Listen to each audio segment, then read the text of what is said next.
Hey everyone, just a reminder to subscribe.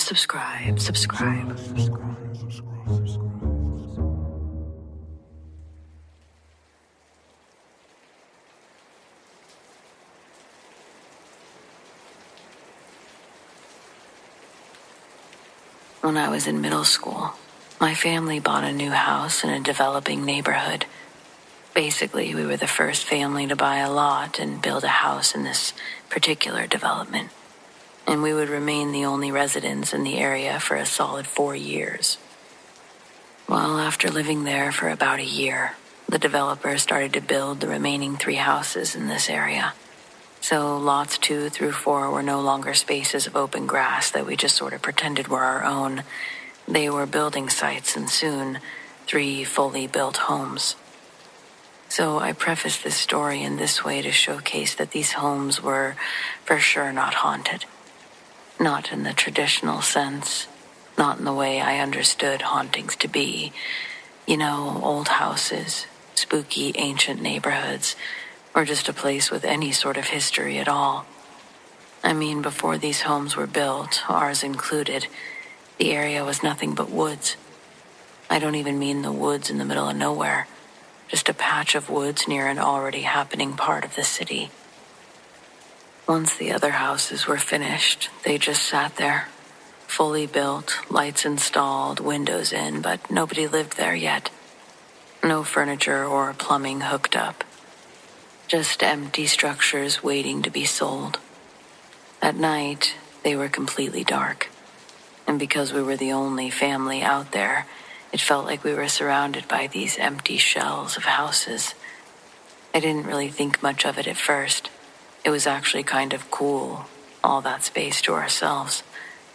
Until one night, I remember I was in my room, which faced one of the newly built houses across the way.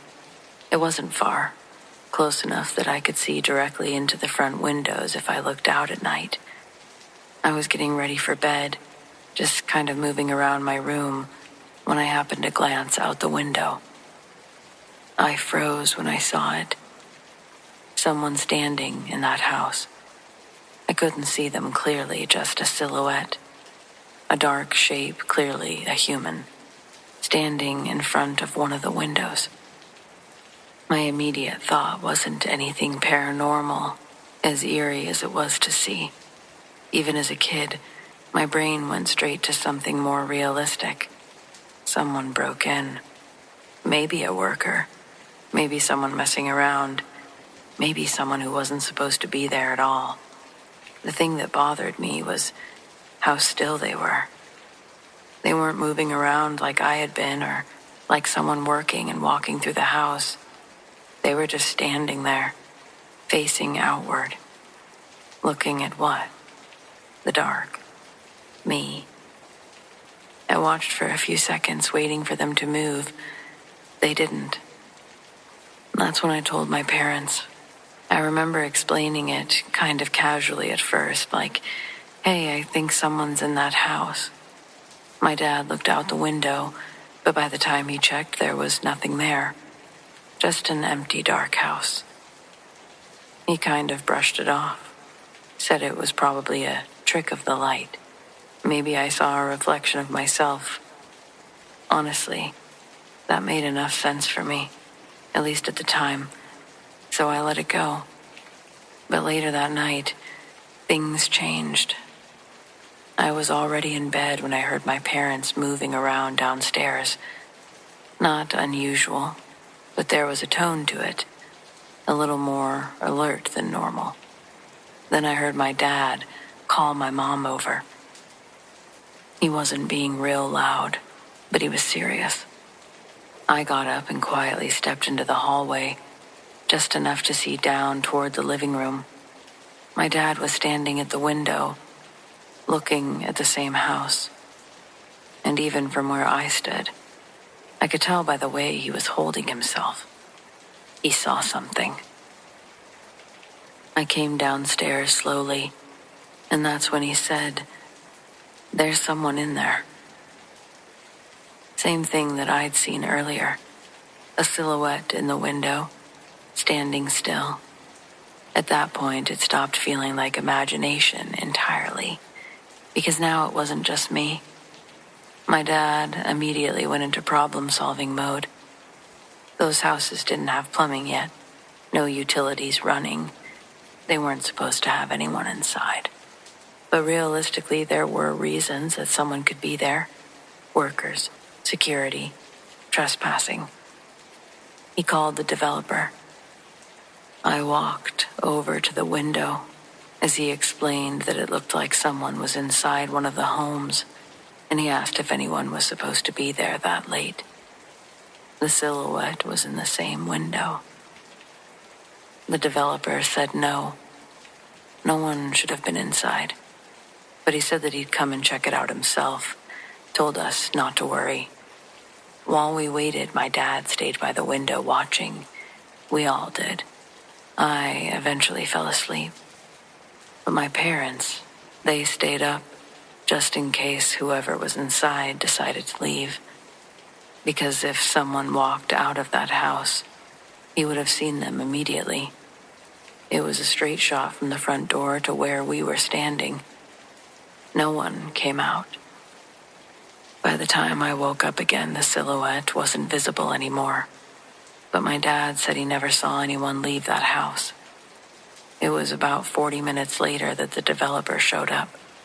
He went straight into the house. We watched him from our window as he walked through the front door and disappeared inside. A few minutes passed. Then he came back out. He looked off. Not panicked, but definitely unsettled. When he walked over to talk to my dad, he pulled him aside. He said that he didn't find anyone inside. But then he added something loud enough that it stuck with all of us. He said when he first walked in, it felt like someone had been there. Like he'd interrupted something, a conversation. As he stepped into the house, he could have sworn that he heard a quiet shh sound right in front of him, close enough to make him stop walking. It freaked him out enough that he didn't bother searching the whole house thoroughly. He called the police while he was inside. When they arrived, they went through the entire place, room by room, even the other homes. Nothing. No one inside, no signs of forced entry, no indication that anyone had been there at all until they entered. After that night, everything went back to normal, I guess. No more silhouettes, no more movement. And I remember eventually all 3 houses sold, families moved in. Life in the neighborhood picked up and it stopped feeling so isolated. But not long after one of the families moved into that particular house, they made a casual comment to my parents one day, something along the lines of, "Hey, this might sound weird, but have you guys ever noticed anything strange about the house before we moved in?" My parents just kind of smiled and shook their heads, said no, nothing at all. We always quite liked that house. And they left it at that. I guess whatever we saw that night, it never showed itself again, and I think we all preferred it that way.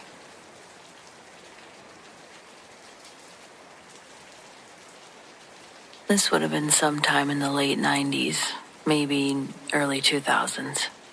I was in elementary school, still young enough that I went to a neighborhood daycare after school. It was run out of a house just a few streets over from where we lived. It was one of those in-home daycares where a handful of kids would get dropped off. We'd do homework at a kitchen table and then spend the rest of the time playing in the living room or outside in the yard. The woman who ran it, I'll call her Linda, she was kind, patient, the type of person that parents trusted immediately. Her house smelled like coffee and something warm cooking, even if it was just leftovers in the oven. There was one other person who was always there, her dad. I don't remember anyone ever formally introducing him. He was just part of the house. He sat in the same chair every single day in the living room, one of those old recliners that had a worn spot on the arms. He didn't really interact with us much. He wasn't mean or anything like that, just quiet, probably feeble. I believe Linda took care of him, like a nursing home, but for your parent. If anything, I remember him as being kind of serious, though. He'd always sit there watching TV or looking at it, sometimes just staring ahead. Maybe he was thinking. Occasionally he'd glance over at us if we were noisy, but I don't remember him ever smiling. I don't remember him waving or speaking to me directly. He just existed in that chair, like a fixture in the room. And then one day, he wasn't there. That's really all I remember about that part. No announcement, no explanation that stuck with me at the time. I don't remember anyone sitting down with us and saying that he'd passed away. If they did, it didn't register in the way that mattered to me as a kid. I just noticed the chair was empty. And kids are like that, I guess. You accept changes without really questioning them. Someone who was always there just isn't anymore. So you move on. And I did. Days went by, maybe weeks. I honestly couldn't tell you how long. Then one afternoon, I got to the house a little earlier than usual. I don't really remember why, but there weren't as many kids there yet. I walked in, dropped my backpack near the door, and looked into the living room out of habit. And he was sitting there, in his chair, exactly where he had always been. There was nothing distorted about it, nothing shadowy or unclear. He looked solid, real, normal. But actually, there was something that stood out, and he did look different. He was smiling. I had never seen him smile before, not once. It wasn't exaggerated or unnatural, just a calm, relaxed smile, like he was genuinely happy to see me, like my own grandfather. And then he lifted his hand and gave a small wave. I waved back. That part stuck with me more than anything, because he'd never done that before. Not a single time. I wasn't scared. I didn't feel something like that or something wrong. To me, in that moment, it was just him, back where he'd always been. But now he was happy. My wave was just a quick, normal wave like a kid would do without thinking. And then I went outside to the backyard where there were a couple of other kids playing.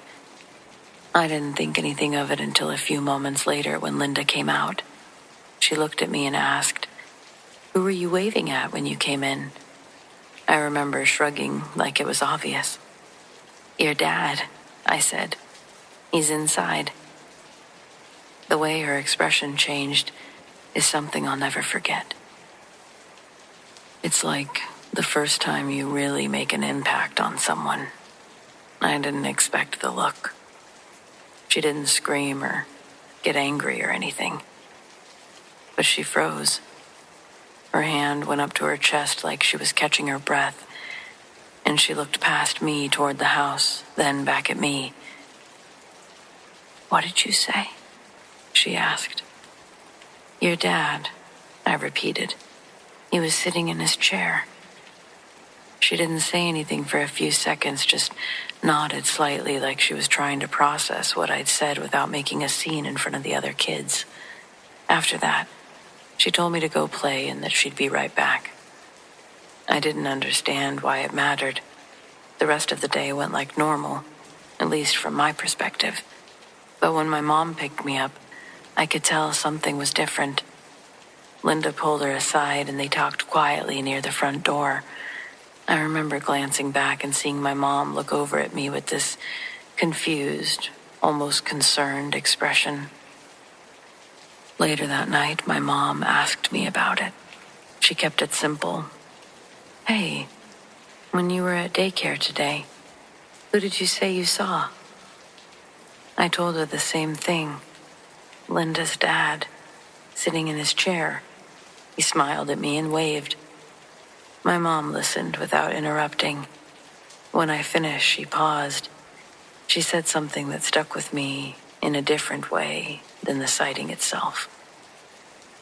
Honey, Linda's dad passed away a little while ago. I remember just looking at her, not really understanding what that meant in the context of what I had seen. She didn't push it. She didn't try to scare me or make it into something bigger.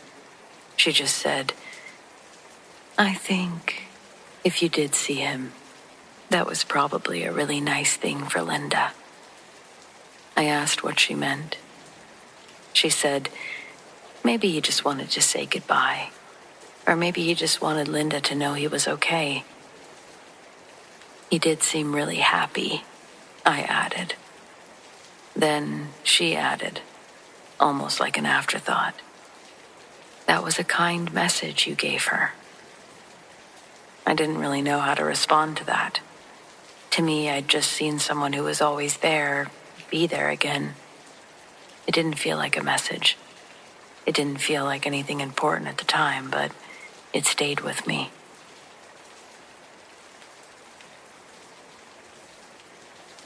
My dad's great aunt died when I was about 11 years old, and after she passed, our family inherited what felt like a lifetime of belongings, boxes and boxes of things. Old letters, jewelry, books, photographs, basically over 100 years worth of family history, packed away and handed down. And as strange as it sounds, we also inherited a ghost. I never thought of her that way, though. To me, she was just Auntie. She wasn't frightening. She didn't appear in some dramatic way or move things around the house. She just existed. Quietly, kindly, like someone who'd always been there. I don't remember exactly when I first became aware of her, but I do remember the way she felt. Familiar, safe, like an older relative checking in. At some point, she made one simple request.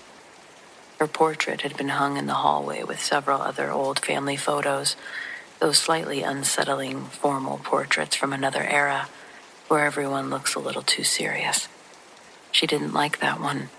She told me gently that she would rather I find a different photo of her, a younger one, and display that instead.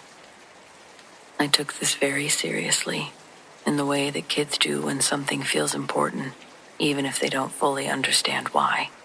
So I told my dad. He didn't question me much. I think he just chalked it up to me being an imaginative or eccentric kid. He humored me, which I'm grateful for now. We went through a few of those boxes together, digging through stacks of photographs and old albums, but we couldn't find anything that matched what I had in mind. Not the one she wanted. I remember feeling oddly disappointed about that, like I'd let someone down. Eventually, I chose a different photo of her, an older one, and I placed it just outside my bedroom door. It felt like a compromise. After that, life moved on. As I got older, I stopped thinking about Auntie as much. I figured that it had just been something I imagined as a kid, the kind of thing that makes sense at the time but fades as you grow up. Years passed. I moved out, started my own life, and I only really thought about that house when I came back to visit my parents. Then, a few years ago, I went home for Christmas. Everything was just as it should be when you go back home to visit. But then, one afternoon, I suddenly had this overwhelming urge to go up into the attic. It wasn't a passing thought. It was persistent and focused, like a voice sitting quietly in the back of my mind, repeating the same thing over and over. Go get the portraits. Take them down. Take them home with you. Do it now. The feeling was certainty. I remember standing at the bottom of the attic stairs for a moment, trying to reason with myself. I didn't have space in my apartment for boxes of old photographs. It didn't make much sense. But the feeling wouldn't go away. If anything, it got stronger. So I went up there. The attic was exactly how I remembered it. dusty, quiet, and filled with boxes that hadn't been touched for years. I started going through them one by one. At first, it felt almost ridiculous. I told myself that I was just doing it because I liked history, because I thought it would be interesting to look through old family photos.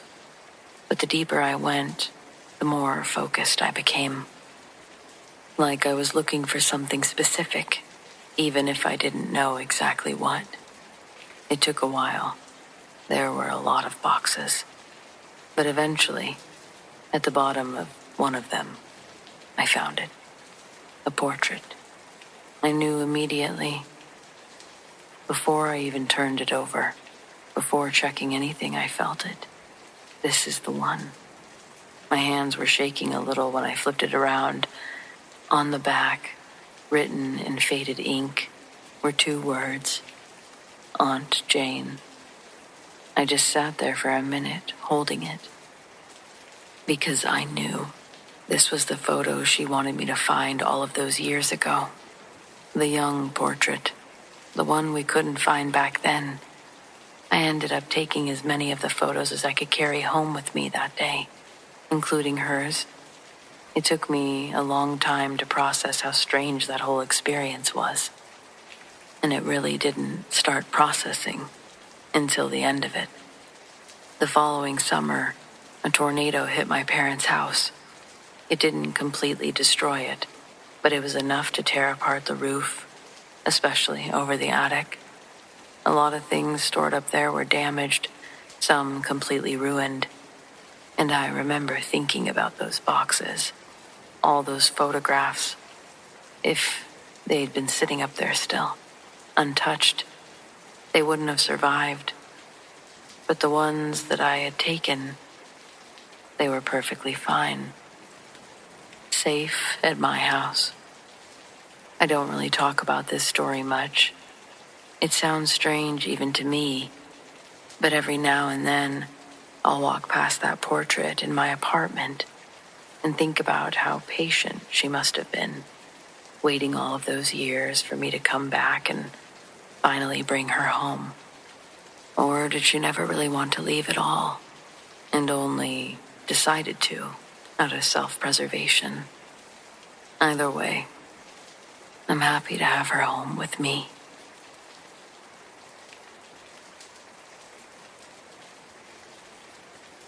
I've shared this online before, on here, but if it's your first time reading this, I know how it's going to sound. So believe me or don't, but it's nice to get it out of your head. A couple of years ago, I moved into a small upstairs apartment in an old house that had been split into 3 units.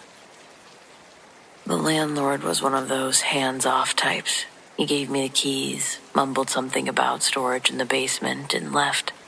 The place was cheap, kind of crooked, and smelled like old dust and pine sol. Perfect for what I could afford. There was this little built-in shelf in the hallway, about shoulder height.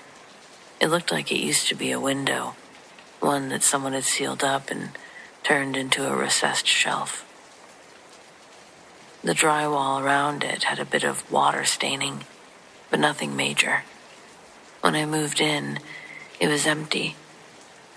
I remember that specifically because I put my keys there for a lack of a better spot.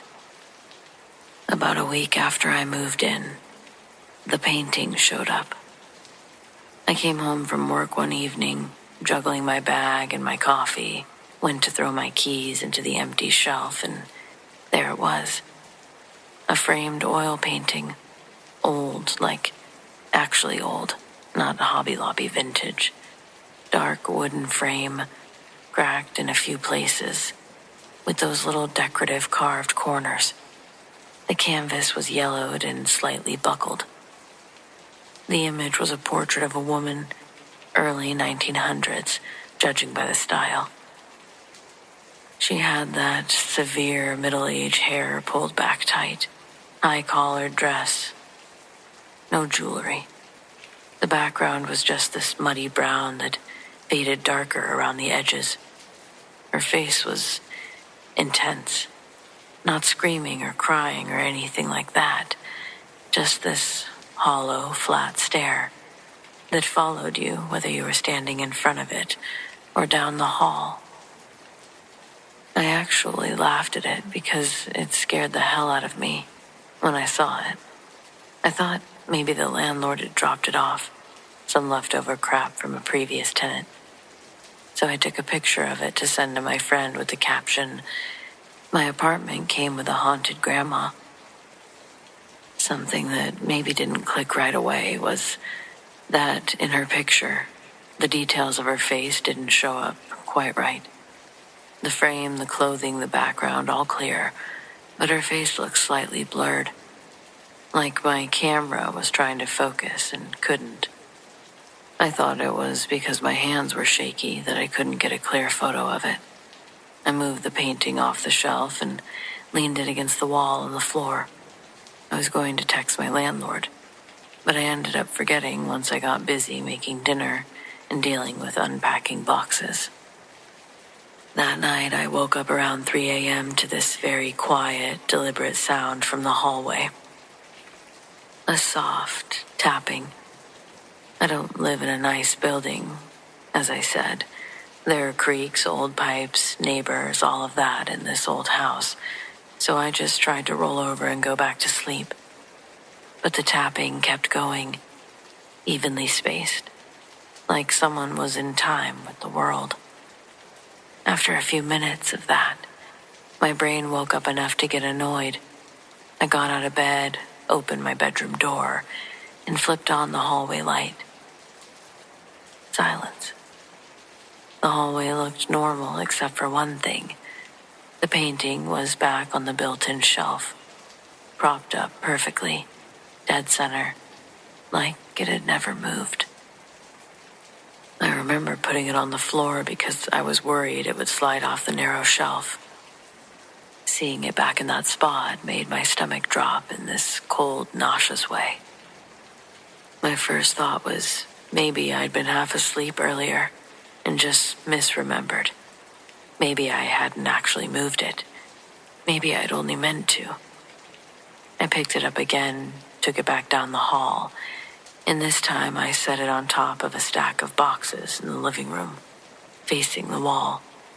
I even said out loud, "You stay here," trying to make a joke of it, because the other option was admitting how unnerved I was. The tapping didn't come back that night. What did start a few days later were the dreams. I started having this reoccurring dream where I was standing in the hallway of my apartment, facing the built-in shelf. Everything was dim, like the overhead light was on but covered in grime. I couldn't move, but I didn't feel frozen exactly. More like something was watching to see what I would do. In the dream, the painting was always there, on the shelf. The woman's face was clearer than it was in waking life. Every fine line and stretched bit of skin was defined. Her eyes, they were clearer too.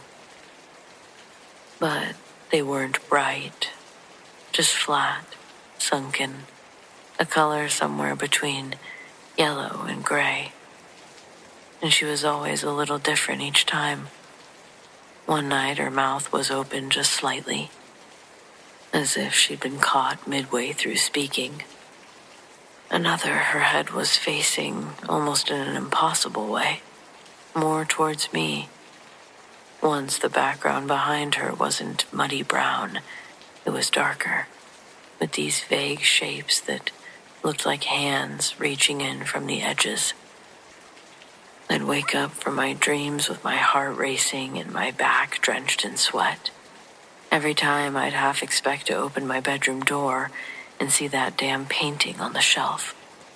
For a while, I didn't.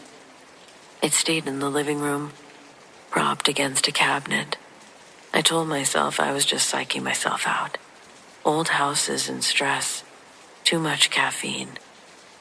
But then, my cat started reacting to it. I have a very chill cat. She sleeps anywhere, loves people, has never hissed at anything or anyone in her life. One night I was half watching TV, half scrolling on my phone, when I heard this low, weird noise. I looked over and she was sitting in the doorway to the living room, her back arched, tail puffed up, staring directly at the painting. She wasn't hissing, but this rumbling growl was coming out of her, not loud, but constant. Her ears were flat against her skull. I got up and picked her up, tried to soothe her, but she twisted out of my arms, ran down the hallway, hiding under my bed. For the next couple of days, she refused to go into the living room at all. She'd sit in the hallway, look towards it, like she was watching the doorway. I covered the painting with an old sheet. Call me superstitious, but it helped a little. At least I didn't have the dreams for a few days. But there was this wild feeling inside that apartment. That's the only way I can describe it. Like the air was thicker somehow. Every sound was a little too sharp. I'd catch myself holding my breath whenever I walked down the hall. Small things started happening. My keys would be in a place that I never left them. A cup on the counter would be a few inches over from where I'd set it earlier. Once my bedroom door swung shut so hard it rattled the frame, and every window in the place was closed. Then came the worst night, though. I woke up to the sound of my cat screeching.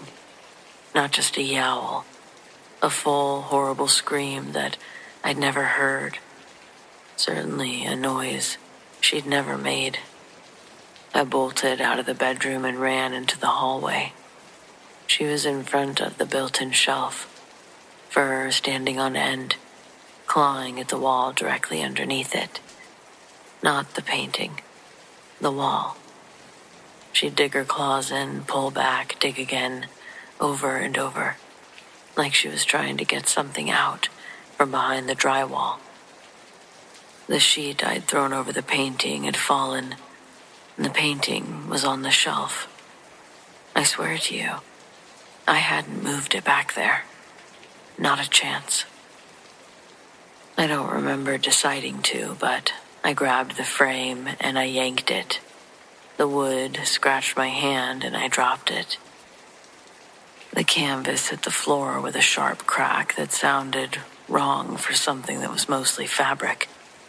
My cat bolted from my bedroom. The light in the hallway flickered once and went out. I stood there in the dark, barely breathing. You know, the feeling you get when you're certain, not guessing but certain, that someone is standing directly behind you. That's exactly what it felt like, except it wasn't a someone, but it was something.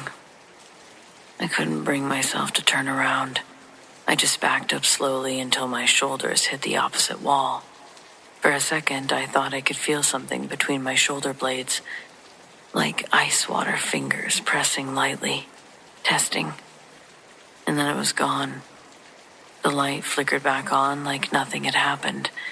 The painting was on the floor, face down, frame splintered at one of the corners. I didn't sleep the rest of that night.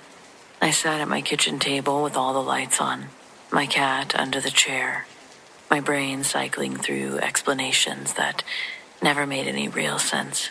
So, try me. The next morning, I put the painting in the garbage. I carried it outside, and I threw it into the alley dumpster. I watched the lid slam shut over it, and that really should have been the end of it. And that night, I didn't have any dreams. The apartment did feel lighter, and my cat started walking into the living room again. I actually remember thinking, okay, it's done. I let myself believe that I'd just let an old creepy object get in my head. 2 days later, my landlord texts me out of nowhere. "Hey, did you put some old picture down in the basement? It's sitting on the shelf by the laundry. Kinda freaky looking, LOL. If it's yours, you might want to grab it before someone tosses it." I truly couldn't believe what he was saying, but at the same time I did. I moved out a month later. Officially, I told my friends it was because the place was too drafty and the neighbor's kid was too loud. That was true. It just wasn't the reason.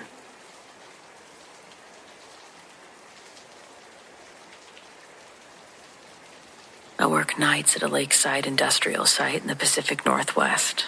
Fences, cameras, badge readers, the usual. It's quiet most shifts. You learn every hum of the place. Transformer buzz, the clack from door 4, especially when it doesn't shut all the way. The few seagulls that patrol like they're on payroll. I log it all. That's my job. Observe, note, don't be a hero. The lake is 50 yards past the fence line. We get morning mists that burn off by 9, but night fog is different. It feels like it decides where to sit. On this particular Thursday, it came off of the water around 0100 and hung at waist height, slow and deliberate. Visibility at the fence dropped to maybe 20 feet. I put it in the log. 26 minutes later, the motion camera on the south perimeter pinged and then pinged again. Could have been a heron. Could have been the wind. Could have been nothing. I flipped through feeds.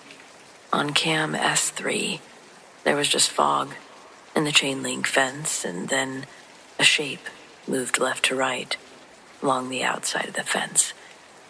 Tall and thin. If I had to say woman or man, I'd say woman from the general lines. I zoomed, got more fog for my trouble. I went out for a check. Policy says you don't approach unknowns alone. But the last time I called for backup, it was a raccoon with a tortilla. I took the handheld, the big mag light, and the old binoculars from the drawer that we pretended was organized. By the time I got to the south side, the fog had crept up to the chest level. It was the thick kind that eats sound. I could hear the lake in a general sense, but not specifics. No frogs or freeway. My breath sounded like I'd mic'd it up. I walked the inside of the fence and shone the light through the mesh every 20 feet. The beam just made a white wall. At the corner where the fence runs closest to the water, the fog thinned for a second, like a curtain fidgeting. And I saw a woman. She was standing ankle deep at the edge of the lake, 30 feet beyond the fence. Tall, taller than me, with a long coat or dress. It hung straight down. It didn't move like fabric. I know how odd that sounds. The surface of it didn't ripple with the breeze. It sat heavy in the fog, like it was part of it. She had her head leaned to one side like she was listening for something on the ground. When I hit her with the light, she turned, and one arm came up with a slow, almost gentle wave. Palm forward. A stop that you might give a dog that's about to jump on you. I said, "Ma'am, you can't be on this property. Are you okay?" My voice died, 4 feet from my face. She didn't answer. She repositioned her feet a little in the water, which is when I realized that her feet weren't feet the way that mine are. The angle was wrong. I'd seen hoof prints in the mud around here before. Deer. 2 neat leaves. What I saw under the fog looked like that, except it was attached to her in a way that my brain didn't want. I thought, foxtail plant. I thought, branch shadow. The part of my brain that likes boxes went wild, throwing unhelpful labels at the wall. I raised the binoculars because the camera had made me lazy about seeing for myself. The lenses fogged immediately.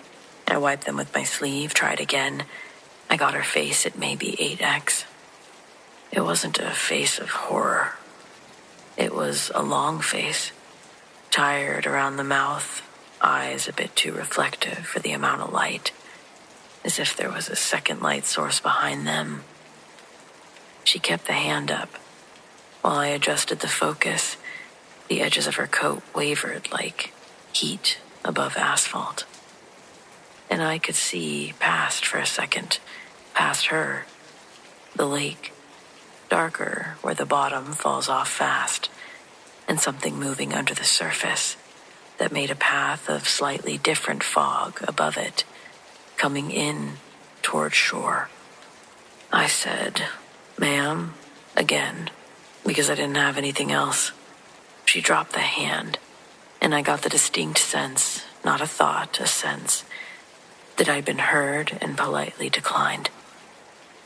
When I lowered the binoculars, she wasn't where I'd put her a second ago. She was 5 feet to the right, standing still, looking past me now toward the buildings. I walked the fence line to keep up, and my boot hit something that gave like wet paper in the grass. I pointed the light down. Hoofprint. Fresh. The shape of it was crisp, and water was already pooling inside of it from the fog. I put my own boot heel next to it, not to measure, just to convince myself that there was ground under me. My heel print looked like it shouldn't be allowed right there. When I looked up again, she wasn't in the beam. I swept left to right and caught nothing but drape after drape of fog like curtains in an empty house. The water sucked once against the shore like it had swallowed and was done. I backed to the patrol cart without turning my back all of the way because my body didn't want to do that. In the shack, I logged what I could without committing myself to being the guy who writes woman with hooves. I reviewed the cams. On S3 is a gray mass that moves where I saw her. You can pause it and convince yourself of edges.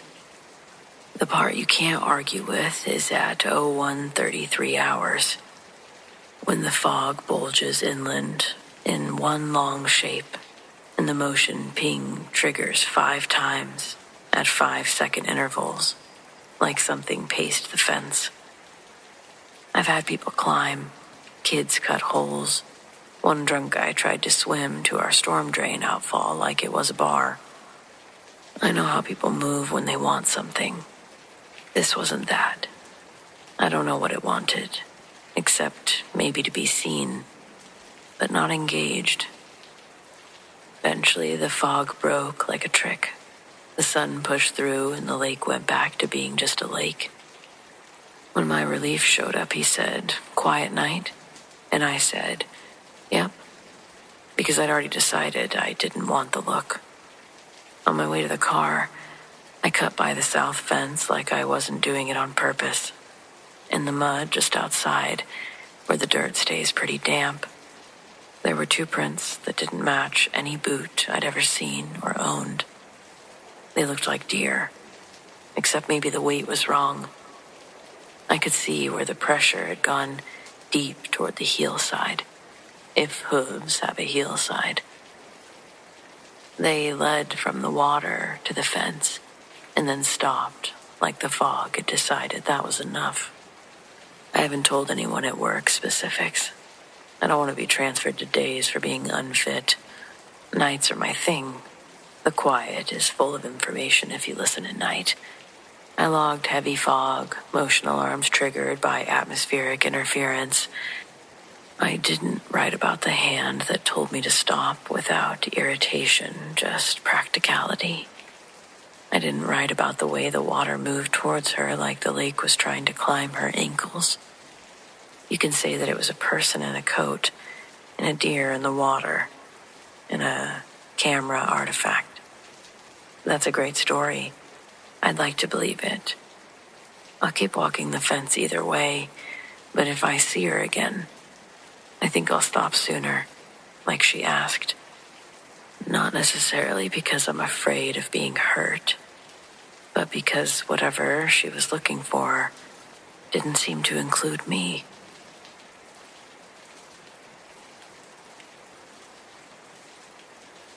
I used to work at a hotel bar, and before anyone asks, I'm not naming the hotel, mainly because it's still open and they don't exactly lean into the haunted thing. And honestly, it's one of the most beautiful places I've ever worked.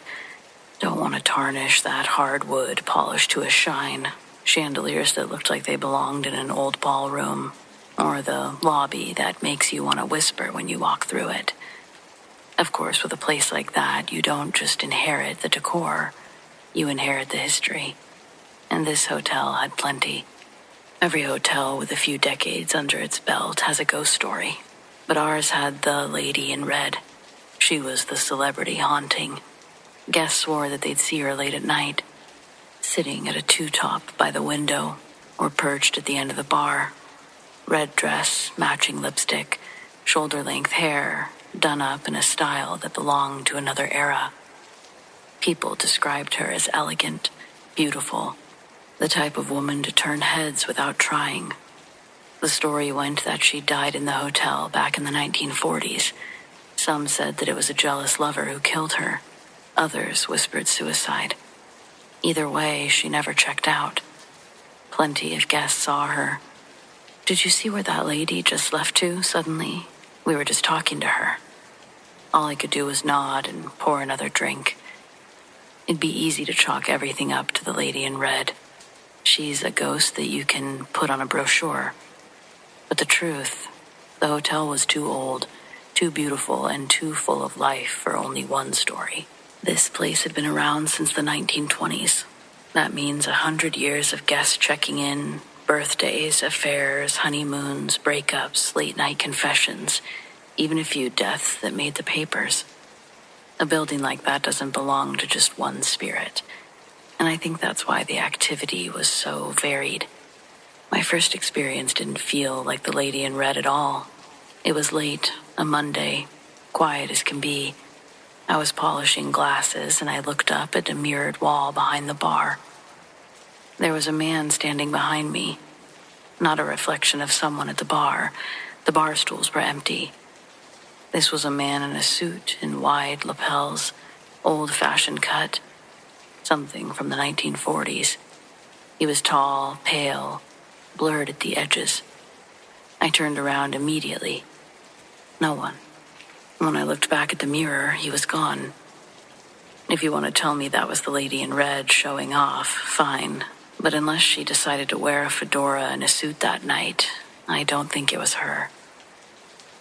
Other bartenders swore about the voices, murmurs that carried in from the lobby when it was empty. Laughter that broke out and then cut off like someone flicked a switch.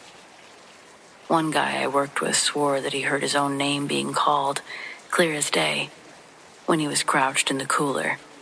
He popped up expecting to see the manager, but the bar was empty. Lady in red? Maybe. But laughter and men's voices sound like a whole different crowd. And then there was the elevator. Every so often, in the middle of the night, the elevator doors would ding open in the lobby. Empty. Nobody riding it. No button pressed, no call from upstairs, just opening on its own, like it was letting someone out. More than one guest asked me why the elevator felt strange. One woman told me that she was riding down alone when the air turned icy cold. When the door opened to the lobby, she swore that she heard footsteps behind her, even though she was the only one in the car. Here's my theory. The lady in red is the face of it all. The one everyone loves to talk about. But she's not alone. Not by a long shot. It's such a beautiful place. I guess I could see why it would be hard to leave behind. You can sit in that lobby with the chandeliers glowing and the piano music drifting in from the corner and almost convince yourself that it's still 1932. Maybe that's why the spirits stick around. Because they liked it there. because the place still holds a piece of them. None of them seemed to want to harm anyone. Scare us, sure. Remind us they were there, absolutely, but it wasn't malicious. It was more like sharing the space. Like they were saying, we're still here too. I worked there for 3 years. I never saw the lady in red myself, but I believe the guests who did. I believe the servers who heard voices after closing, and I believe what I saw in the mirror that night. When I quit, it wasn't because I was scared of ghosts. It was just time to move on. But I'll say this. That hotel bar wasn't just serving cocktails. It was serving stories, and not all of them came from the living.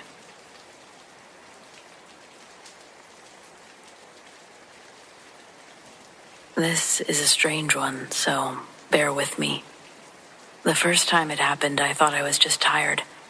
It was nearly midnight, and I was walking my dog Murphy, who insists on a 3rd bathroom break before bed, like he's got a contract with nature. Our neighborhood is quiet. You hear the hum of streetlights and insects over traffic, that's for sure. It was one of those heavy, still nights, humid, no wind. The only real movement was the occasional flicker of a moth. We were coming up on the old Johnson place. They'd moved out maybe 6 months ago. Foreclosure, I think. House was still empty. Grass high enough to lose a toddler in. And right there at the edge of the yard stood their old black mailbox, leaning slightly. The little red flag broke off long ago.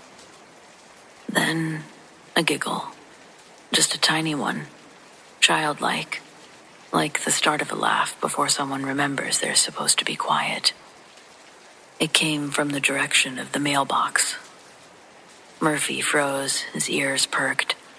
I figured maybe a kid was hiding in the bushes or someone left a Bluetooth speaker out. But then it came again, longer this time. Not a giggle, but a weird, breathy laugh. Almost conversational. Like 2 people whisper laughing together during a boring meeting. I stood there, just staring at the damn mailbox. It was the only thing there. There was no movement anywhere, but the laughter kept going in short bursts. Every time I stepped closer, it went quiet, and every time I backed up, it would start again. I pulled out my phone and hit record. I wasn't even scared at this point, just annoyed that a mailbox might be gaslighting me. I walked slowly towards it, keeping the camera trained dead center. The laughter stopped. Nothing moved, not a sound, not even a cricket. Murphy whined and pulled towards home. I took the hint. When I got back, I watched the footage. There I was, walking up to the mailbox, pausing, clearly reacting to something. My face was a mix of curiosity and concern, but the audio, silent. Nothing. Not even ambient noise, just dead air. The next night I waited. Walked Murphy at the exact same time. We took the same route. When we reached the mailbox, I stopped. And this time, I saw something. Something small. Maybe the size of a squirrel, but too upright and too quick, slipped out of the open slot and darted across the grass. It moved like it had knees. I swear I saw tiny arms. It paused at the tree line and then zipped further away before I could even think of pulling my phone out. I stood there, stunned. It was too small to be a person, too smooth to be an animal. I couldn't explain it. And worse, I couldn't prove it. So I did what anyone else would do. I called my big sister. The next night she came over. I explained the whole thing. Giggles, shadows, squirrel-sized goblins. And I could tell she didn't quite buy it. Still, she humored me. We walked Murphy together, stopped in front of the mailbox. Nothing. I felt ridiculous. We waited a solid 10 minutes, walked in a circle, came back. No laughter, no movement. I think you need sleep, she said. Or iron. Frustrated, I gave up. She walked on ahead to the end of the block while I scooped after Murphy. A minute later, she came jogging back. "Okay, I heard it," she said, winded. "Right after I passed it. Like, right after." It laughed. We rushed back. She opened the mailbox. Empty.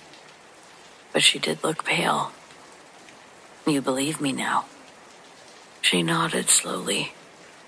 "Yeah, it was like someone laughing inside the mailbox." My sister says she won't go near the thing anymore. And honestly, I don't really blame her. Me, I'm a little more whimsical than her.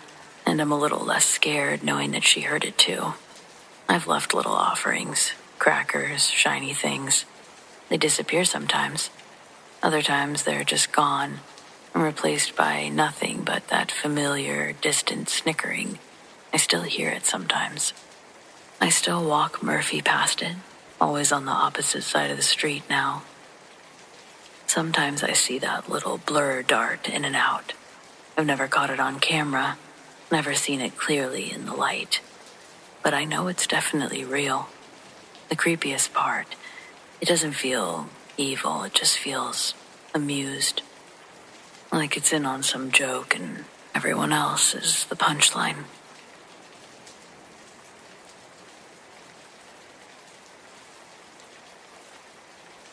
When I was a sophomore in high school, there was a series of attacks against girls by a temporarily unknown masked assailant. It all started with a girl from our senior class named Lynn. She was attacked in the parking lot during a football game. I hadn't been friends with her, but I was at the game and word spread quickly about what had occurred that night, right outside the gates. An older couple had found Lynn lying on the ground in a row of cars in the parking lot. The woman ran back to alert the police that were at the game while the man stayed with the unconscious Lynn. I didn't leave my seats in the stands, but from where I was, I could see the ambulance flying down the highway from across the football field, heading towards the school. Lynn had been hit in the back of the head with a heavy object. The attacker was wearing a hoodie and a bandana over the bottom of their face. He went at Lynn with a knife, but she either fought him off or caused enough of a scene to make him run away. Either way, she still sustained a few cuts and abrasions on her arms and legs from the struggle. The high school I went to was a relatively big one, but Lynn already had a reputation for being a bit of a drama queen, so rumors started that she had done it to herself for attention. But then, another girl was attacked, Courtney. This time it was after volleyball practice. She was leaving the back exit of the gym when the perpetrator struck. Courtney was also struck in the back of the head and immediately knocked unconscious. When a teammate found her, she'd been stabbed in the shoulder. This prompted a police investigation, and the rumors really started to fly around. Some were accusing other classmates. Even some faculty members were brought in to speak with the police, but nobody was revealed to be a person of interest. Meanwhile, Lynn starts receiving messages from her attacker. The letters would be stuffed into her locker. They'd be filled with all sorts of threats of all kinds of abuse. Lynn's address was posted in the letters, along with Polaroid pictures of her house. She gave them to the police, but it still didn't help to narrow down their list of suspects. Then, another girl was attacked, Lauren. This time, it was at another football game. She, like the other girl, was attacked from behind with a blunt object. Her clothes were cut and torn with a knife, and she was punched multiple times. Then the person ran away. It was completely random, but at least a better description was formed. Lauren described them as medium height and even noted that they had long hair as they saw it escape through their hoodie. There were ski goggles and a bandana over the bottom of their face. After that, the whole school was on high alert for a while. Attendance at the games was noticeably lowered, and people started walking in groups wherever they went. Everyone was suspicious of everyone else. Lynn had stopped showing up to school, and it felt like this menace had full control over the staff and students.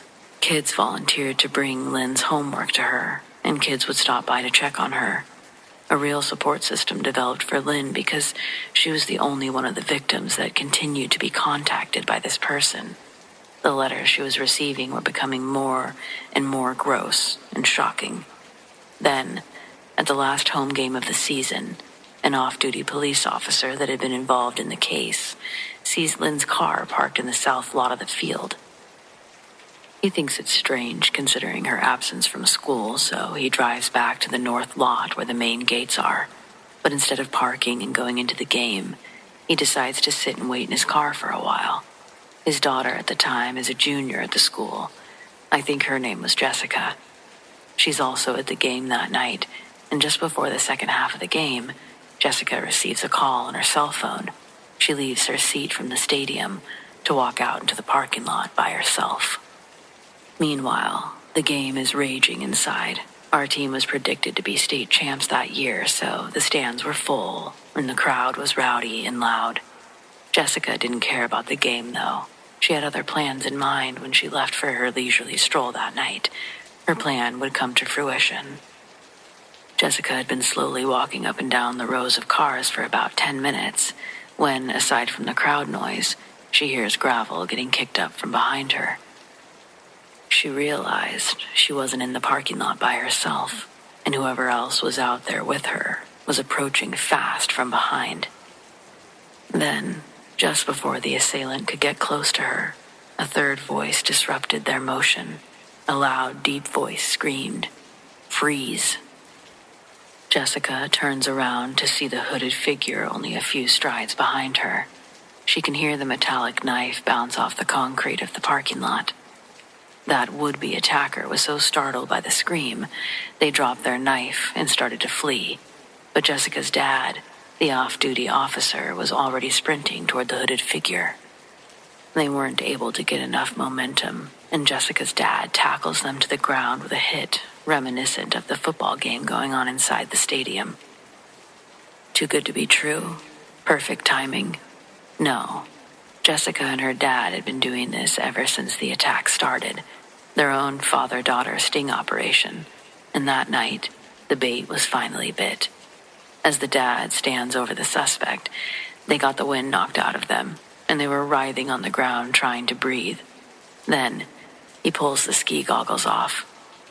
And to Jessica's surprise, and not so much her father's, they see Lynn lying on the ground, tears in her eyes, trying to get the air back into her lungs. Naturally, this was the news of the year, and would you believe it, no one ever saw Lynn at our school again. But a little bird told me that she did serve some jail time, even if it was just juvie.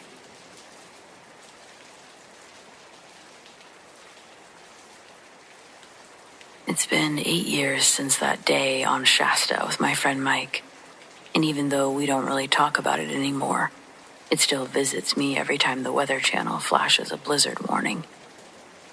Mike and I are expert ski mountaineers, the guys who thrive on earning their turns.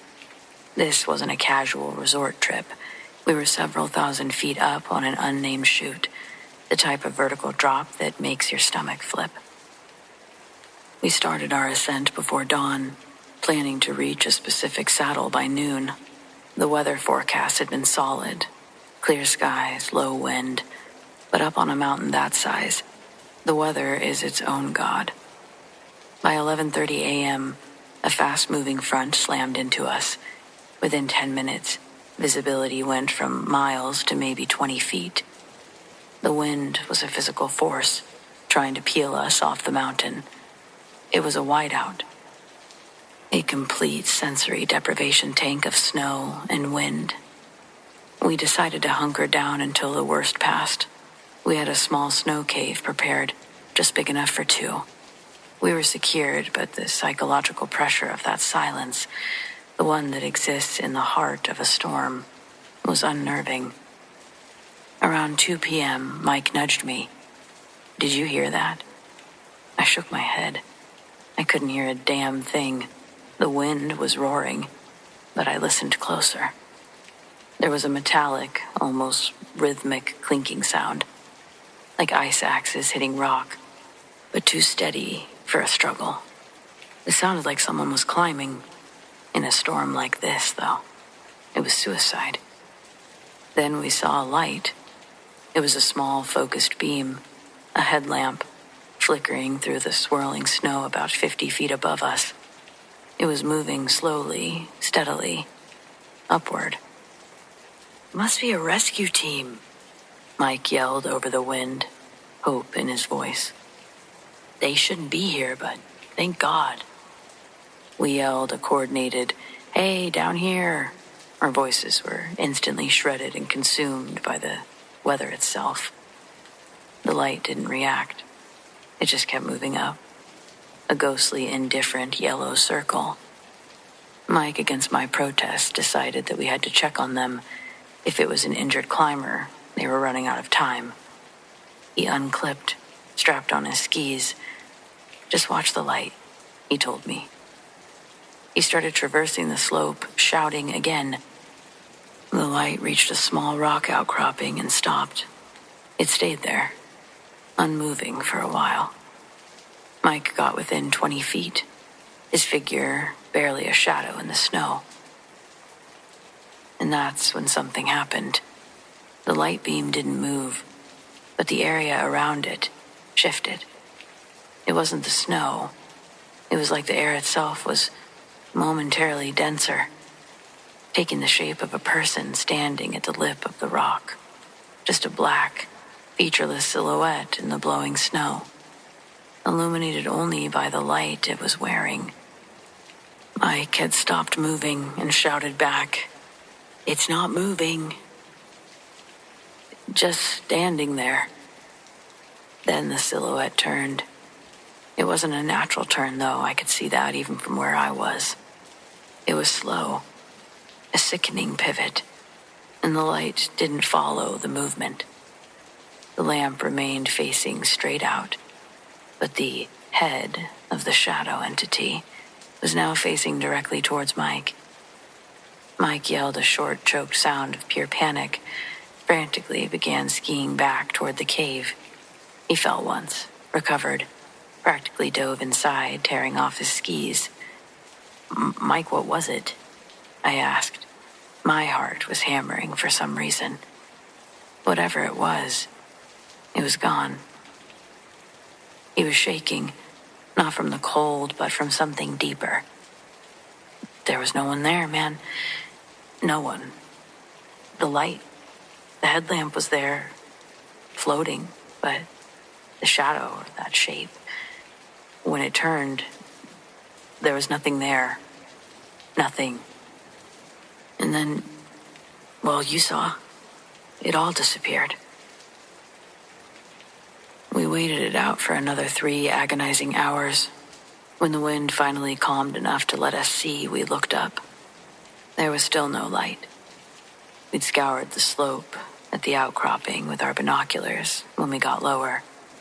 There were no tracks or gear, no signs that anyone had been there, alive or otherwise. We reported it to the Forest Service later. A ranger just gave us a weary, knowing look. "Shasta takes its share," he said quietly. "Especially in the sudden whiteouts. Happens every few years. Someone just disappears. Probably a hiker or skier who went off the trail. They usually find their gear in the spring melt, but..." He trailed off. He didn't need to finish. The mountain had kept its secret. But Mike and I know that we saw the ghost of someone. Could have been someone still trying to climb out, caught in the endless silent loop of their final moments, illuminated only by a lamp that had long run out of battery. But I guess we'll never know.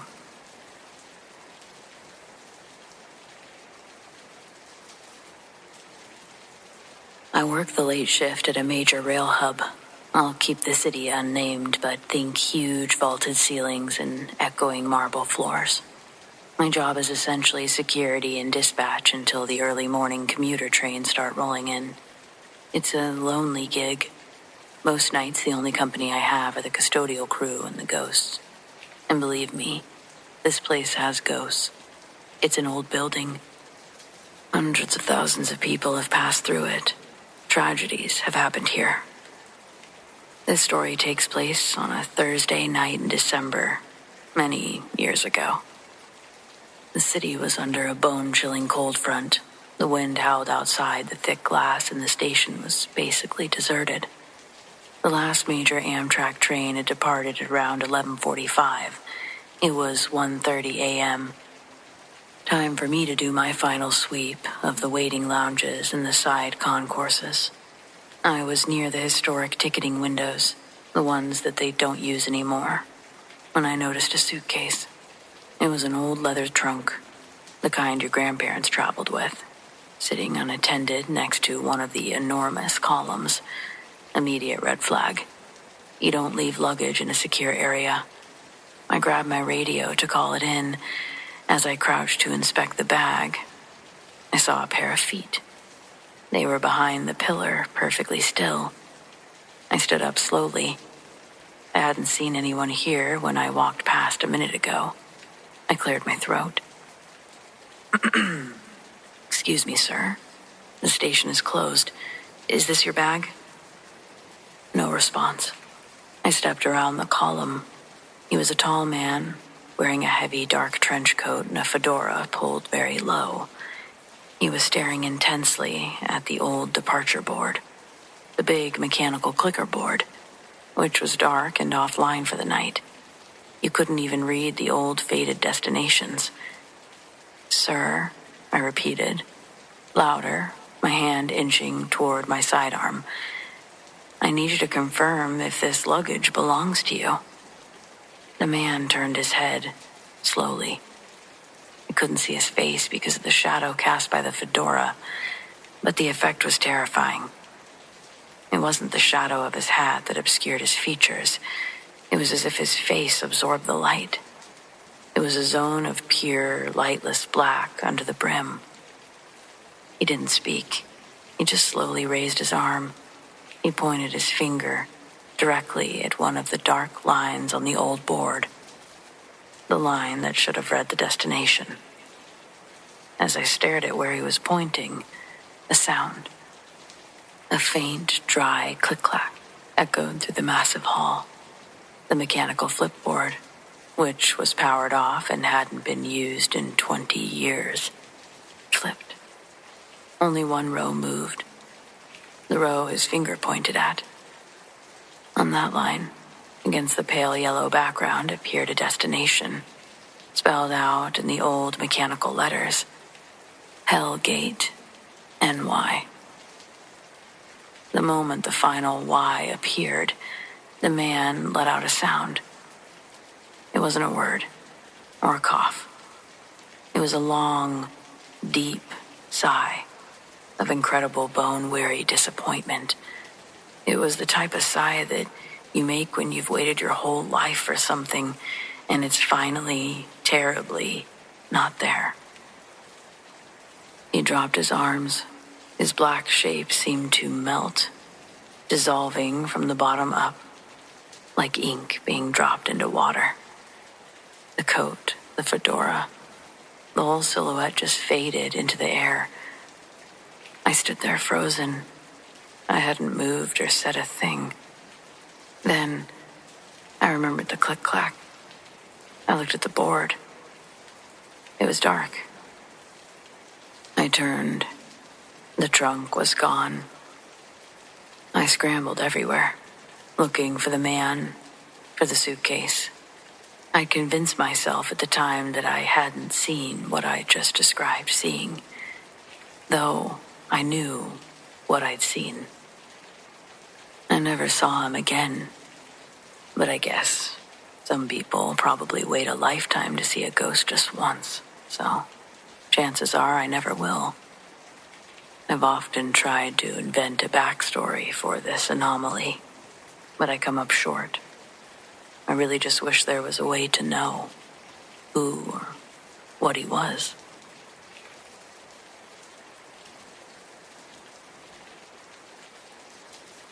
This happened about 5 or 6 years ago, just off the coast near La Push, Washington. I've been fishing most of my life. Grew up out there, and you learn to read the water, the air, the quiet. You learn when something's off, just so. I was out early. Sun hadn't fully come up yet, still a heavy marine layer hanging over the water. It was the kind of morning where everything's so still. No gulls, no sea lions. It's just me, the fog, and the faint hum of my trolling motor. About an hour in, I'm cutting across a stretch where the water usually runs a little choppy, but this morning it was like glass. That's when I noticed something. It was bobbing, about 40 yards out. At first I thought it was driftwood, and then it moved. It was long, pale, not white, just off-colored. Like smooth bone or something underwater for too long. No fins, no face that I could see. Just this shape, maybe 10 feet long, rising a little out of the water and dipping back down, slow and deliberate. I killed the motor and just watched. It surfaced again. It was closer this time, but still no sound, no splash. Just that slick movement and this sense. Not fear exactly, but a sort of pressure, like I was being sized up. It stayed there maybe a minute, maybe less. Then it sank. No ripple, no current, like it hadn't even been there. I've fished this coast for 30 years, and I've never seen anything like it. Told my brother, and he said maybe it was a whale calf or some odd tangle of kelp. But I know what kelp looks like, and that thing, it was watching me. Haven't gone back out past that stretch since.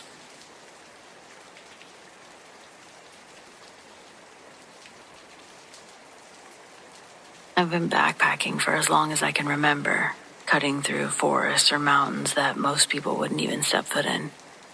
The deep woods have always been a sanctuary for me. I know how to track animals, read the weather, navigate the stars when the GPS fails.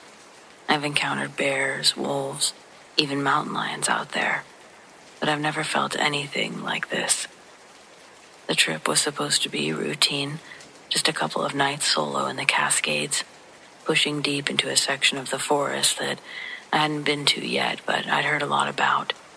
It was early fall, and I'd pitched a tent near a stream, miles away from the nearest trailhead, surrounded by thick woods and towering pines. Perfect isolation. By the time I was set up, the sun was dipping low. So I started a fire, made a quick meal, settled in to watch the stars. And that's when I first smelled it. I thought that could be a skunk passing by, but the smell was different. More like rotting meat, mixed with something earthy, like damp soil. It was faint, but it was carried on in the wind. It lingered, long enough to make me wrinkle my nose. I tried to shake it off. I convinced myself that it was just this part of the wilderness. There's always something out there decaying, some animal that met its end. But the smell kept coming back, stronger each time. And then I heard something. Branches, large ones, snapping, deep in the trees behind me. I froze. My hand instinctively was reaching for my flashlight.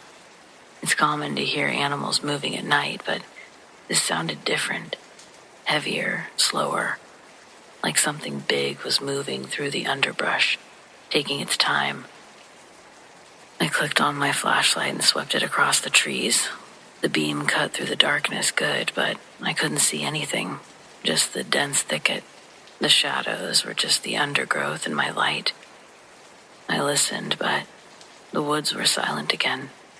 It wasn't until I sat back down by the fire that the unease hit me again. I've been alone in the wilderness enough times to know when something's not right. And tonight, something felt wrong. The smell, the sound. I kept telling myself I was pretty deep in the wild. My mind could be playing tricks on me. I tossed another log on the fire and I settled into my sleeping bag instead of leaving, trying to convince myself again that I'd be fine. But as the flames died down, eventually, the sense of being watched crept in. And the smell, it came back. Stronger this time. Thick and foul. Like it was right there. I grabbed my flashlight again, flicking it on as I sat bolt upright. And that's when I saw it, just for a second, at the very edge of the trees. A shape. Huge. I couldn't make out any details, but it stood on 2 legs, taller than any man I'd ever seen, or any bear. Broad shoulders, hunched. It moved between the trees with an eerie kind of grace for something so big. I felt myself kind of lose it. That had to be a bear, right? But bears don't move like that. They don't watch you from the shadows like that. I stayed frozen, the flashlight beam trembling in my hand now. Whatever it was, it blended into the trees so well, I almost couldn't see it until it moved again. Slowly, this time. It was like it was pacing, and then watching me. I heard another snap, the crunch of something heavy, and that smell now, it was sickening. It was like it was right on top of me. Whatever this thing was, I wasn't going to get caught unprepared. I stood up, grabbed my bear spray, flashlight in hand, shaking. I started to make noise, clacking things together, yelling. In the event it was a bear, I wanted it out of there. I told it as much. Get out of here. No response. But I saw movement again. A dark silhouette shifting behind the trees, quicker this time. My hands were officially shaking. My grip on the light and the spray was slippery. I was trained for this, though, prepared for wild animals, you know? But this didn't feel like anything I'd ever faced before. And then it let out a sound. It wasn't a growl, not like a bear or a wolf. It was deeper, guttural, almost like a heavy, wet breath. The kind of sound that hits you in the chest. Hits that primal part of your brain and tells you to run. But I didn't. I couldn't. I just stood there, trying to figure out if I was still hearing things right, or if the forest was playing tricks on me. The creature moved again. Its shape was looming. It paused, as if deciding whether it was going to step into the clearing or stay hidden. But my throat was dry, and my heart was racing. Every instinct told me to flee, but I didn't want to make a sudden move. Or maybe I couldn't. I just stood there gripping the bear spray, and that thing just out of sight, its foul stench hanging in the air between us. And then it slowly backed away. I heard it crashing through the trees, heavier now, less cautious. It was running, until the sound faded into the distance. I stood there for a long time, listening and waiting for the sound to come back, but it didn't. I doused the fire, packed my gear as fast as I could, and started walking. I didn't stop until the sun was rising. I never saw it again, I never heard it again, and I didn't smell that god-awful stench again. But I know what I felt. I know what I saw. Something big. Something that shouldn't have been there. Or maybe I shouldn't have been there. But it was watching me. I've been back to the woods since countless times, but I don't go that deep anymore. Not alone. Because there's something out in those woods. Something I have no desire to see again.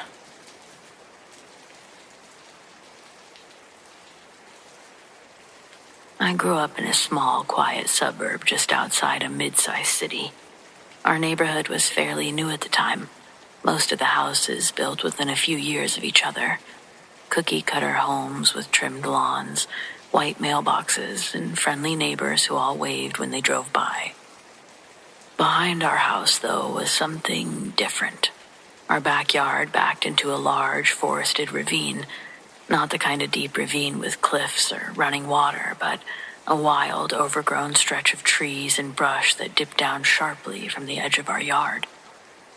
It stretched on for what seemed like miles, twisting and narrowing until it disappeared into the distance. No trails, no playgrounds, just thick woods and whatever animals called it home. My bedroom was on the ground floor at the back of the house, which meant my window looked directly into the trees. During the day, it was actually kind of beautiful. Sunlight filtered through the leaves.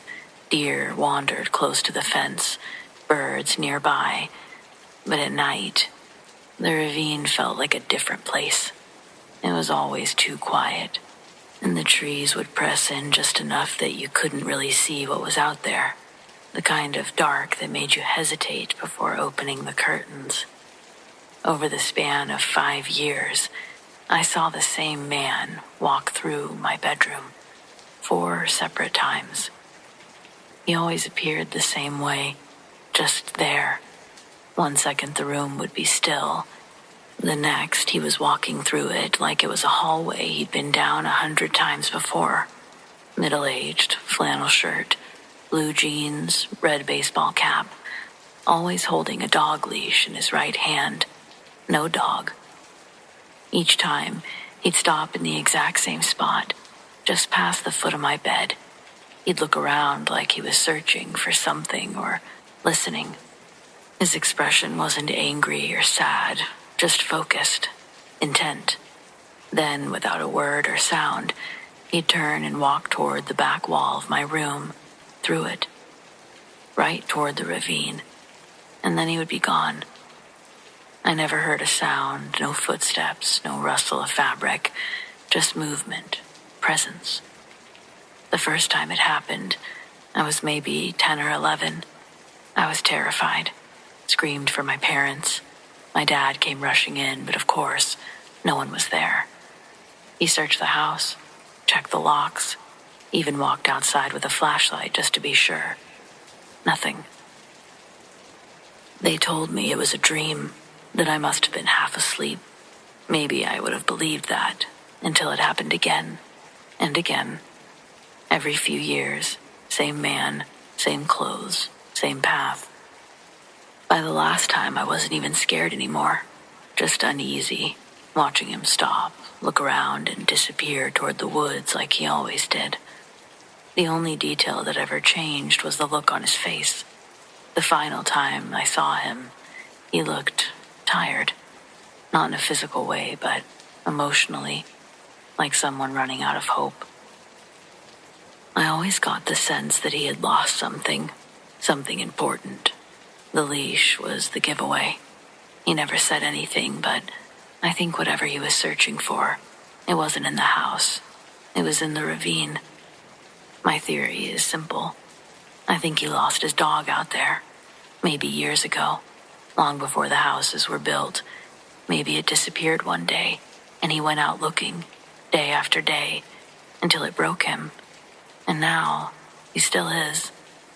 Whatever he was, spirit, memory, imprint, he didn't feel threatening, just stuck, wandering through places that no longer exist, following the same path that he used to take when he had hope of finding what he had lost. We moved out years ago. The new owners cut back the trees, built a tall fence along the property line. Every time I drive past the neighborhood, I wonder if he still walks that same path, if he's still looking.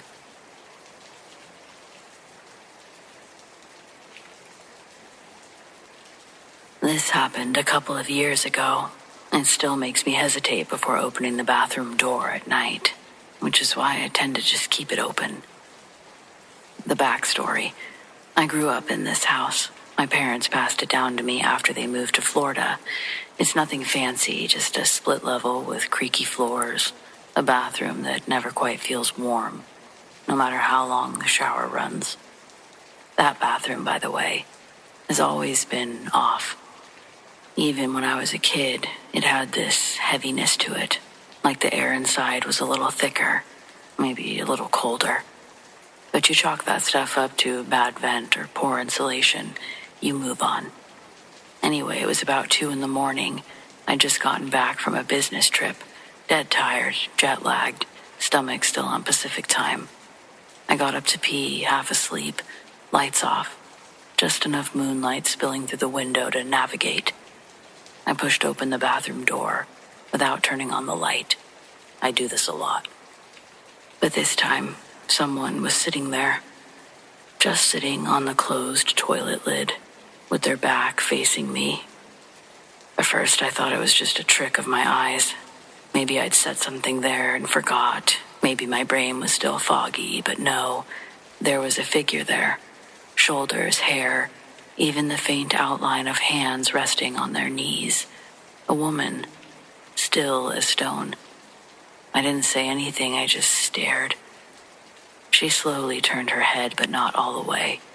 Just enough that I could see the side of her face. But there was no face. No eyes, no mouth, no nose. Just this blank, empty stretch of skin. I must have hit the light switch without realizing it because the room flooded with light all of a sudden, and she was gone. Completely. No sound, no movement. It was just me standing there with my heart pounding like I'd sprinted up a flight of stairs.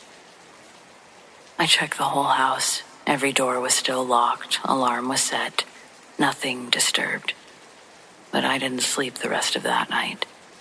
What really gets me is the fact that I didn't really feel afraid at first, not until she turned.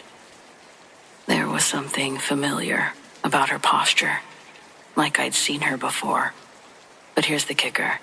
The next morning, while I was trying to convince myself it was all a dream, I went back into the bathroom, and I found the toilet seat down. I live alone. I never put the seat down. It's been 2 years. I still live here. But I find myself not using that bathroom as much. I guess I'm afraid of seeing her again. Maybe even realizing I recognize her or something. I don't know. It still messes with me.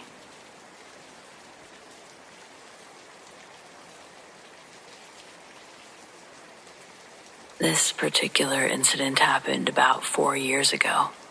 And while it wasn't the first time that something paranormal had happened in our home, it was by far the scariest. One night, sometime late, our son was about 2.5 at the time, and he crawled into our bed. Not totally unusual for him, and he fell asleep rather quickly. I couldn't fall back asleep, though. So after a while of tossing and turning, I decided to go work on a craft project in my office. It's a small room off the hallway, maybe 10 feet from the bedroom. I was in there for about 45 minutes, just zoning out and cutting fabric, when I noticed something weird. The small monitor on our nanny cam started moving rapidly, almost flickering.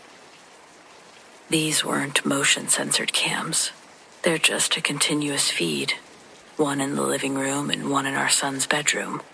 The screen kept blinking on and off like it was trying to reset itself. I walked over, picked it up, and as soon as I did, it let out this piercing screech, like microphone feedback cranked to full blast. It startled me so badly I dropped the monitor face down on the floor. The glowing edges stopped flickering immediately. It just went still.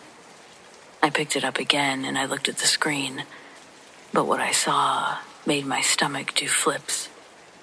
My son was standing, stone still, in the center of the living room, facing the wall, just staring. He wasn't moving. I could see him perfectly, like he was being posed there. I grabbed the monitor and left the craft room, thinking maybe he'd gotten up without us hearing, wandered out of bed. I walked quickly through the kitchen and the dining room, rounded the corner into the living room. It was empty. The entire room was still. The monitor was clutched in my hand. I looked down at it again, confused. But the screen had changed. Now the other monitor was no longer stationary. It showed him looking directly at the camera, holding it. The child staring back was not my son. No emotion, no recognition, just this cold, empty stare. Different even from someone sleepwalking, which I've seen. I rushed into the bedroom, maybe a little panicked at this point. There he was, sound asleep. Exactly where I'd left him. My husband, now somehow awake as well, looked up, asked if I was okay. I asked him if he'd gotten up to use the bathroom or gone into the kitchen, thinking maybe our son had followed him. He shook his head, said he hadn't moved, and our son, he hasn't even rolled over, he said. He's been doing those little snore things this whole time.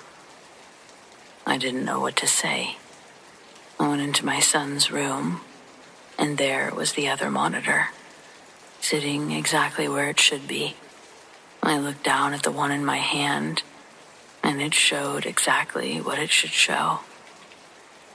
We've had what I'll refer to as brief doppelganger sightings in this house before. Quick glimpses, like seeing yourself walk past a hallway mirror when you're nowhere near it. Always just fast enough that you could talk yourself out of it. But this was different. It wasn't just a glimpse. It was a moment, a long one. And the face, my son's face, but not his face.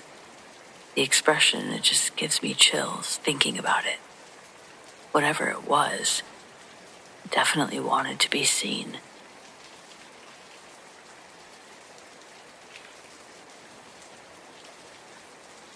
I was acquitted for manslaughter back in '98 for my participation in an exorcism.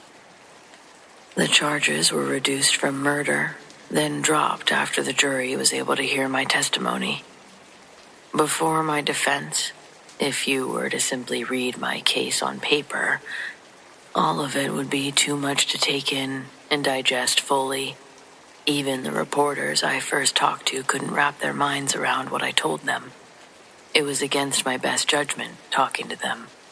The things I said in the interview were taken out of context. Some of the answers I'd given were altered to better fit the narrative that the reporter was hoping that they could use to sell papers with. I believe accountability is the seed that grows character. And although my reasoning could be misinterpreted as excuses, I took full responsibility for everything that occurred. I was in charge of everything, and because of my poor judgment, I deserved to be stripped of my position in the church.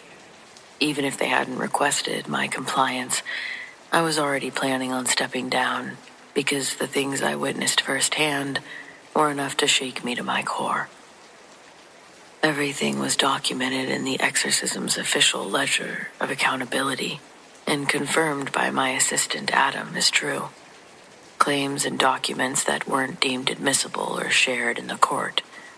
Documents that would have drastically cut the length of my trial, and therefore the time that I spent sitting in a cell waiting to see a judge. The story was suppressed, and I was the lamb they chose to sacrifice in order to hide the truth. It's extremely easy to gaslight and pathologize a story of this nature. How could you not?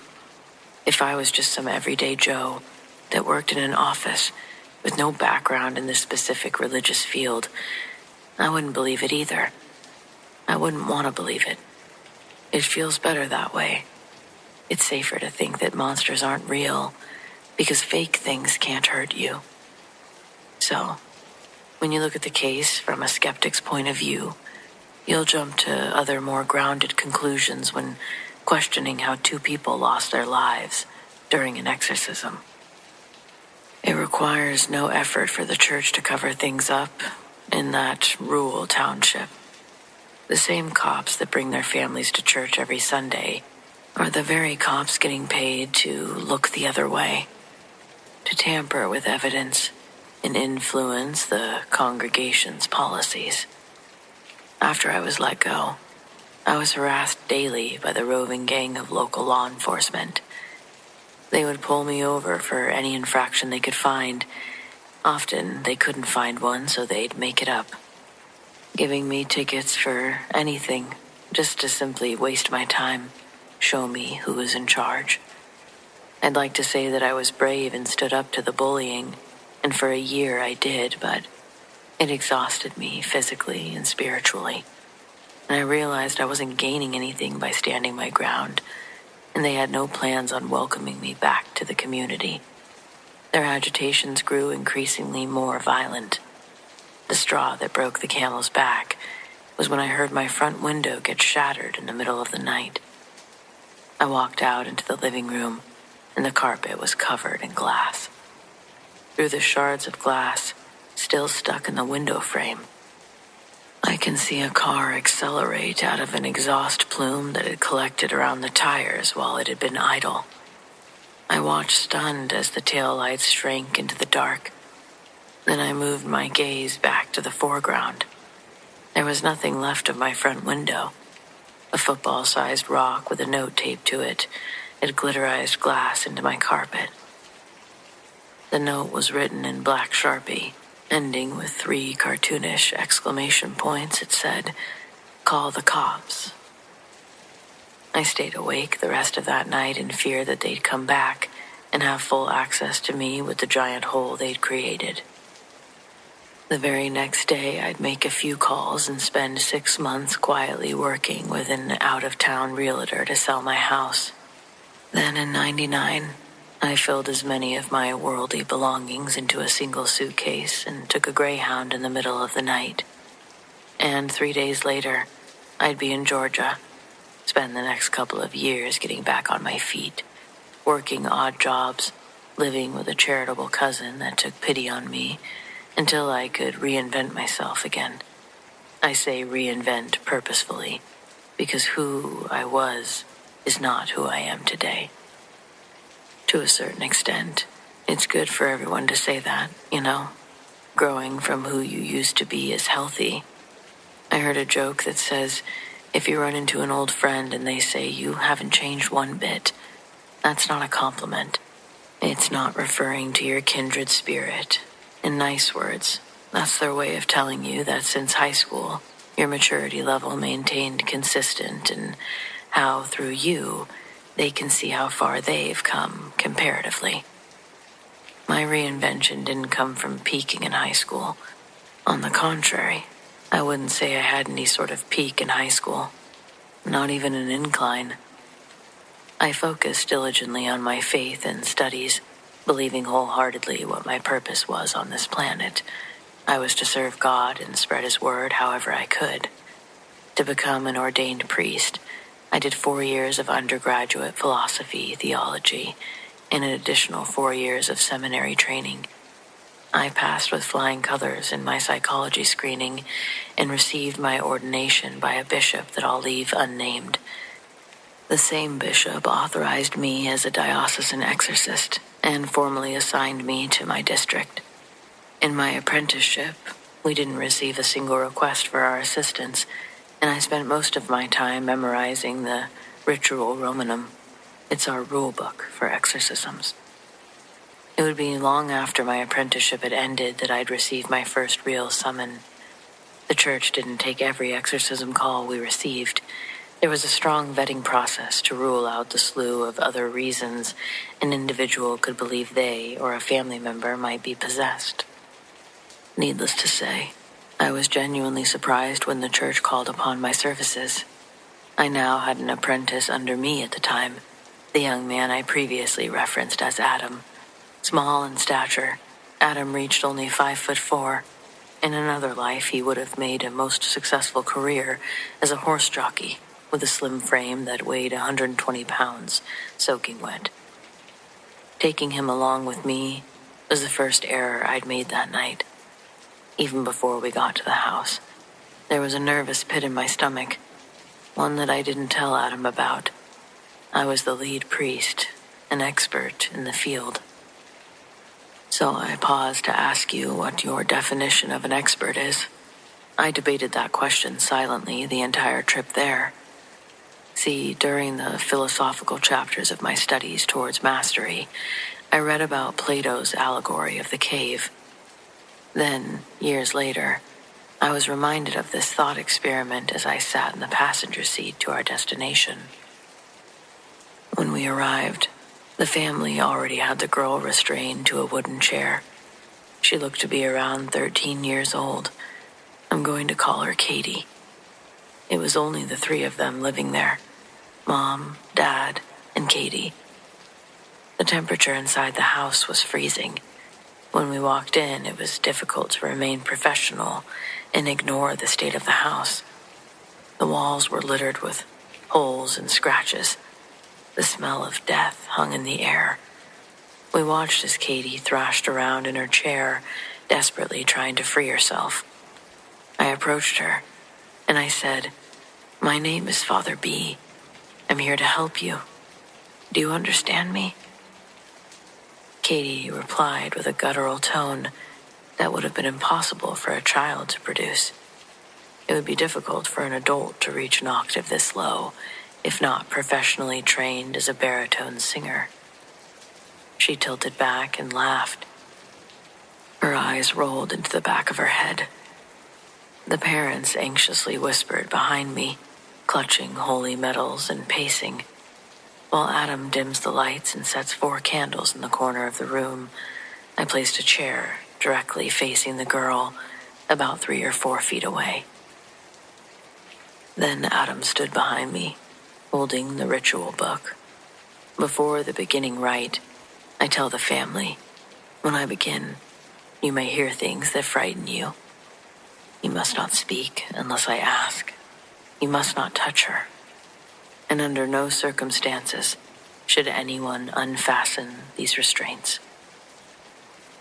I then began to perform invocation prayers designed to draw the demon out more. Katie stopped laughing, and for a brief moment the house was eerily silent.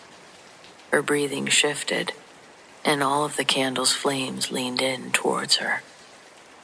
Her head tilted forward again, her eyes still rolled white. A line of red blood trickled from the corner of her mouth like drool. The deep voice returned, and her teeth were stained red with blood when she spoke. Her comments were directed towards Adam, addressing him by his name that had yet to be introduced. It made me proud how strong he was. In the true face of evil, Adam didn't shake. Next, I took out my holy water and gently sprinkled droplets over her, which gave an immediate response. Katie recoiled with ferocity, enough to break the back leg of the chair. The skin that was touched by holy water turned red and blotchy. I could hear the parents' fear start to rise as I started to sing the litany of saints. Adam responds with his ritual lines. The chair Katie's still tied to then started to shake and rattle on the ground in front of us. This is not the actual exorcism yet. What Adam and I did was successfully stir the nest. Now the exorcism could begin. My years of studies were put to the test, and I executed them with precision. Lifting up my crucifix, I said, "I command you, unclean spirit, in the name of Jesus Christ, reveal yourself." When Katie replied, her voice was a little girl's again. She started crying in hysterics, begging her mom and dad to untie her. They were gut-wrenching pleas for help, but nobody moved. Soon her voice was again replaced by a low, demonic growl. It laughed and accused the dad of previous infidelities, along with a flurry of other supposed vicious family secrets. Whether they were lies or issues that were ignored, neither parent budged from where they were standing. I'm going to refer to Katie as the demon now, because what I was dealing with was no longer a little girl. The demon had fully taken over Katie's body. I'd underestimated its power, and none of the books that I'd spent years studying could have prepared me for what happened next. With a wave of her left hand, the demon happily showed us that the fall did in fact allow her freedom from the restraints. Then she started rapidly digging at her other restraints, ripping the ropes along with the skin of her forearms with the nails of her freed hand. That's when I had to get on the ground to try to restrain her again, but her strength was overpowering. It took both Adam and the dad having to help hold her arms and legs as the demon kept putting up a fight. My attention was focused on tying her arms up again. What happened next was Adam's account. He says that he looked up and saw that all of the candles that we'd lit were now levitating in their respective corners. The candles looked like they were all on strings, hanging in the air. Then, they all fell down from the sky, lighting the curtains and anything else they touched on fire. I could feel the heat, but wasn't aware of how fast it was spreading. Adam told the mom to go outside, call the fire department. But he says that she just stood there, like she was in a trance, breathing deeply, inhaling the black smoke until she collapsed. Seeing that, Adam had the wherewithal to not only get their house phone amongst the flames, but as he was calling emergency services, he was able to drag the mother outside. The dad and I remained inside, struggling to wrap the rope around the demon's arm as they bit and scratched at us. I could feel the heat of the fire getting close to me. It felt like my skin was starting to cook. I let go of the demon. I grabbed the dad by the shoulder, trying to pull him or at least signal that we needed to leave. But as soon as I let go, the demon got him in a headlock and squeezed. Nothing I did would have freed him from her grasp. With my last breath of oxygen, I was able to crawl out.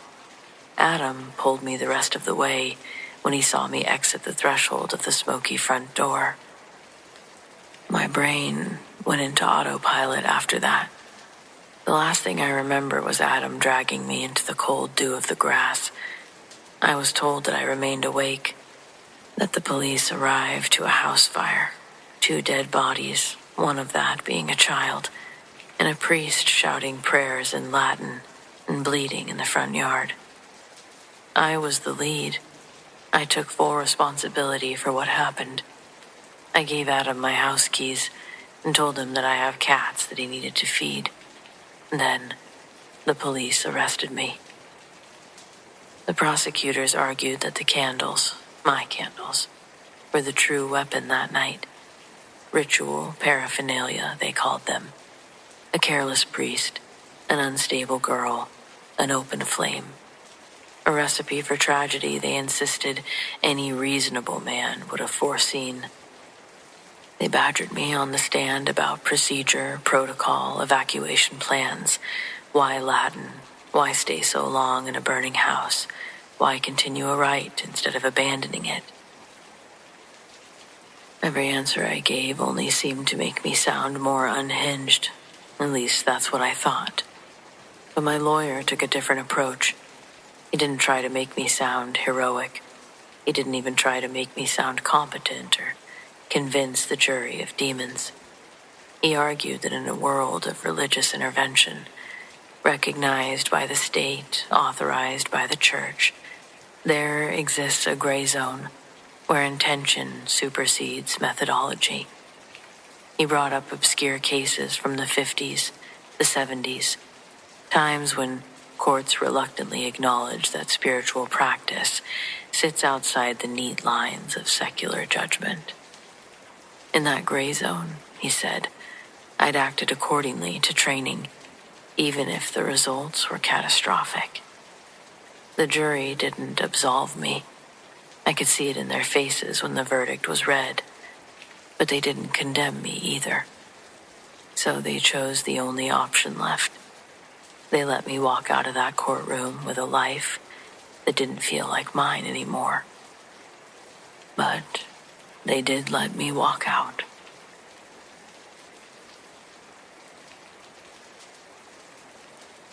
This happened when my entire family was downstairs watching TV, except for my sister, who's non-ambulatory due to a developmental disability. My sister was asleep in her room, directly above the room that we were all in. First, we heard a loud bang, as if she fell out of bed. We all looked at each other, and then muted the TV. That's when we all heard a voice, so similar to hers I'd sworn it was her. It called out, "Help, Mom, help." And we all ran upstairs. We opened her bedroom door to see that she was asleep, safely in her bed. Nothing on the floor, even though we had heard something fall directly above us. No idea who was calling for us that night. That's only one of many weird stories over the years. There was constant activity in that house.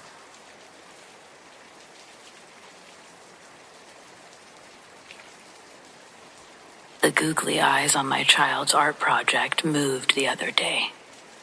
I watched them as they moved from left to right and back again. At one point during their cycle, they both stopped in the middle of their domed enclosures, like the eyes were looking back at me. It sounds completely absurd. It felt absurd confirming with myself that these black dots were actually moving. The googly eyes are glued on a clay cup that over the last week she'd painted, put it in a kiln. When my daughter brought it home, we put the eyes on. She was supposed to fill it with her favorite drink and bring it to school the next day. My daughter didn't notice it. I felt for vibrations or any sort of explanation for what I'd seen. But if I'd been honest with myself, I knew the obscure way those black circles drifted up and then back and forth, like they did. They weren't going to be the result of my daughter's knee bumping the table. It made me incredibly anxious. When the dots floated back down, I grabbed a bunch of cocoa packets, stuffed them in the cup, and then stuffed it into her backpack.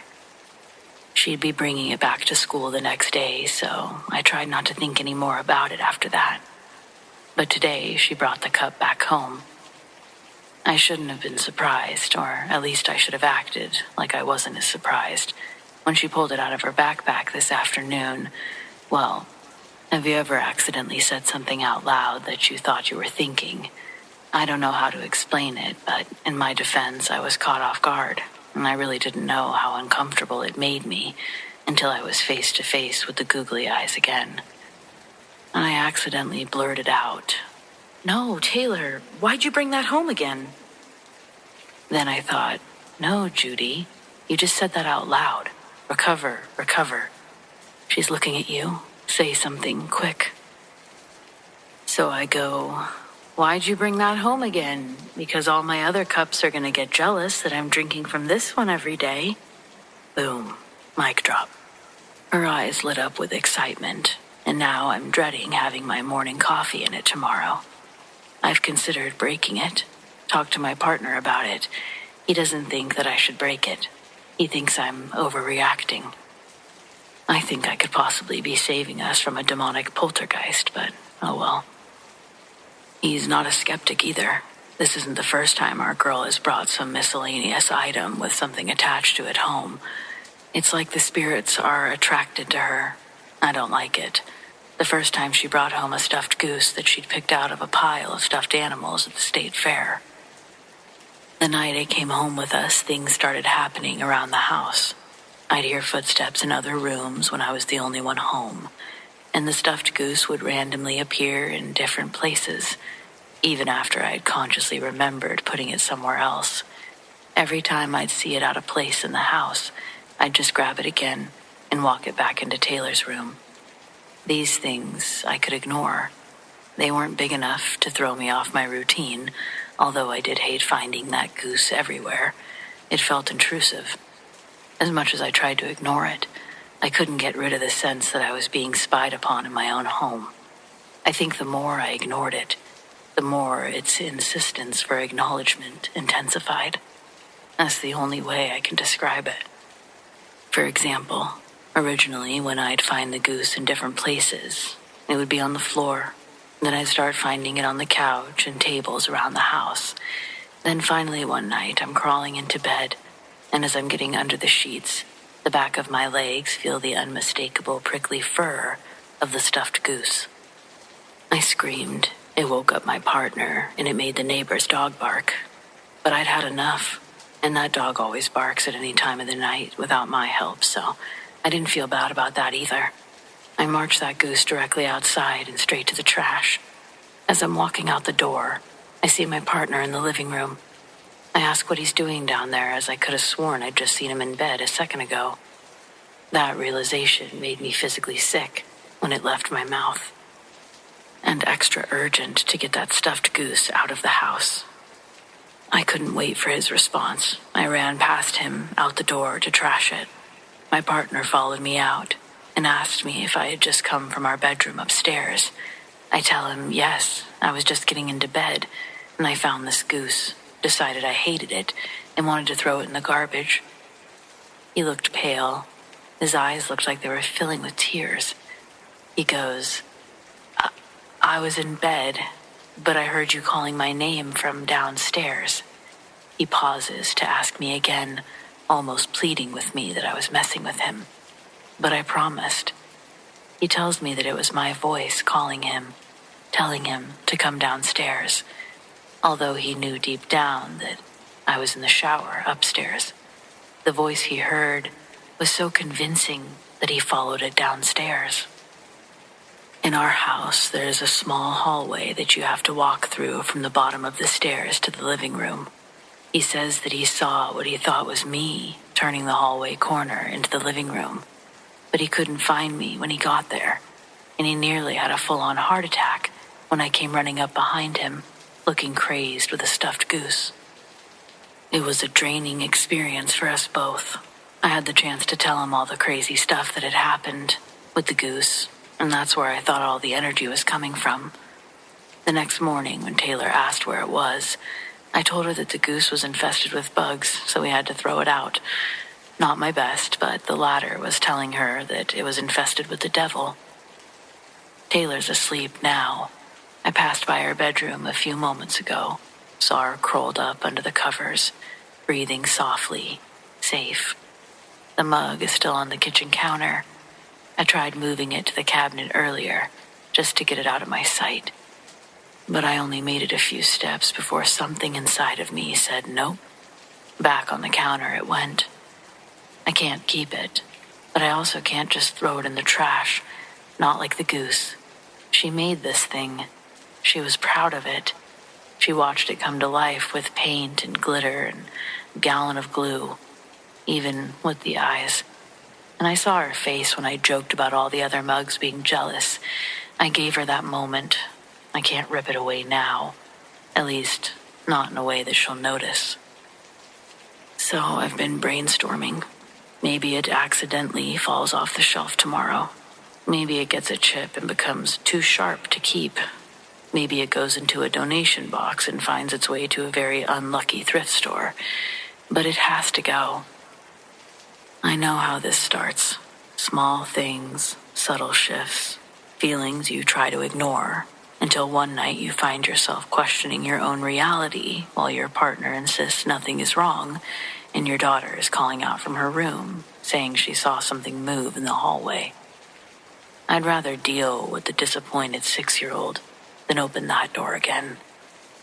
And I know this sounds crazy, but the longer it stays, the more I can feel it.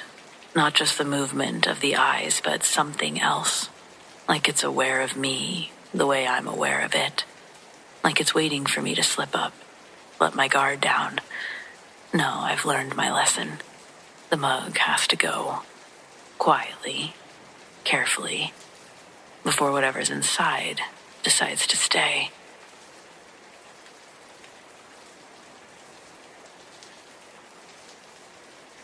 I was a patrol officer in Essex County for 27 years. You get used to strange calls, drunks in trees, missing pants reports, the usual Jersey weirdness. But there's the darker ones, or the weirder ones, and the ones that I still think about. Overbrook Hospital, Cedar Grove, spring 2013. At that point, the facility had been closed for years. Most buildings were condemned, and the county had been going back and forth about what to do with the land. But the place was a magnet for trespassers. Ghost hunters, teens, people filming shaky paranormal YouTube videos, you name it.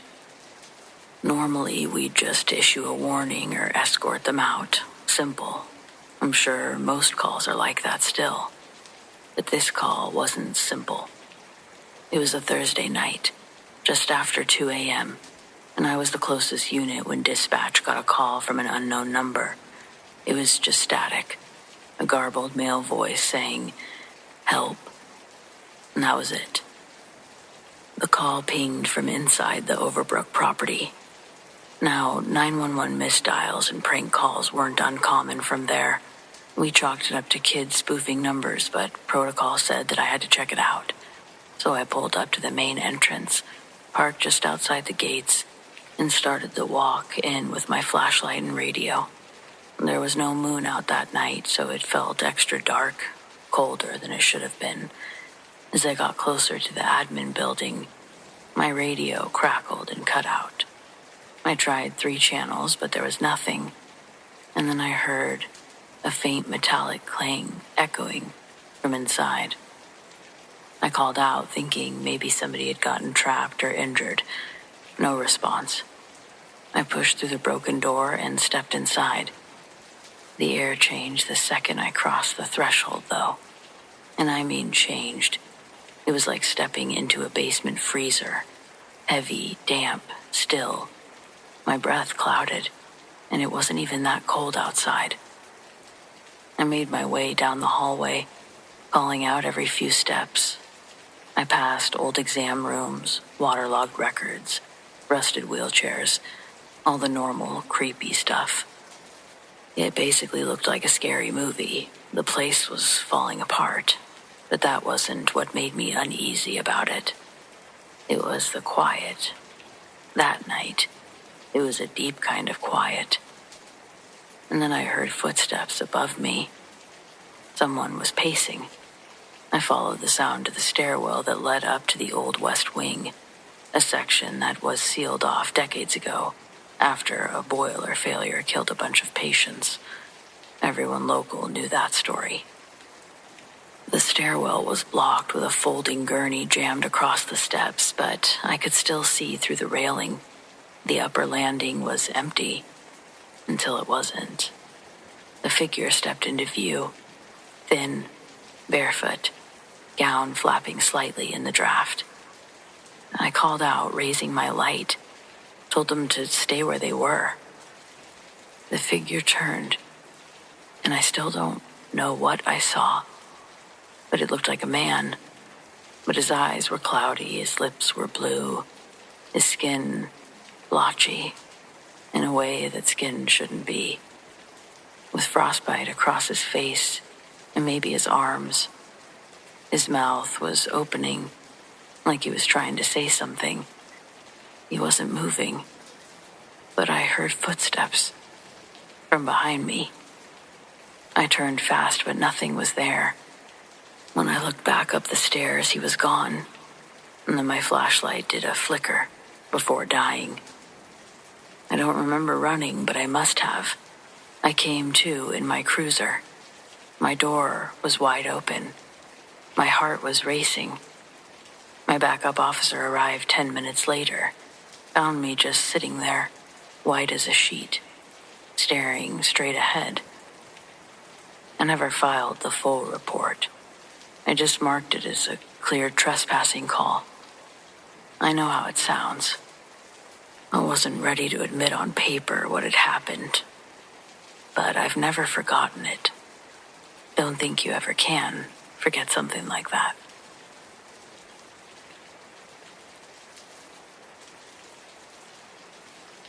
I've lived in this old Victorian long enough to stop treating weird as an interruption and start treating it like another household appliance.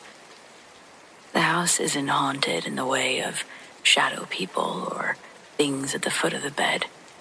What lives in this house, if you want to call it living, is something much stranger. It copies people. Not just shows up as someone, but shows up as someone you know. Exact face, mannerisms, voice. Doppelgangers, I guess, if you want the folklore label. If you've read about doppelgangers, you probably know the big, dramatic versions. Doubles are omens, doubles that steal a life. Not really interested in the drama of it all. What I experienced were small, domestic intrusions that were more confusing than frightening. Like your reflection deciding to take a detour, hang out in your living room for 20 seconds. After a while, it stops being scary, just becomes oddly normal. Here's the thing that made me stop pretending it could be explained away by exhaustion or a draft, bad wiring. The webcam incident. I was a teenager at the time, chatting with my girlfriend online. Webcam up so she could see me fiddle with my hair so we could laugh at stupid stuff. The camera framed my shoulder, the stairwell on the left, the living room entrance on the right.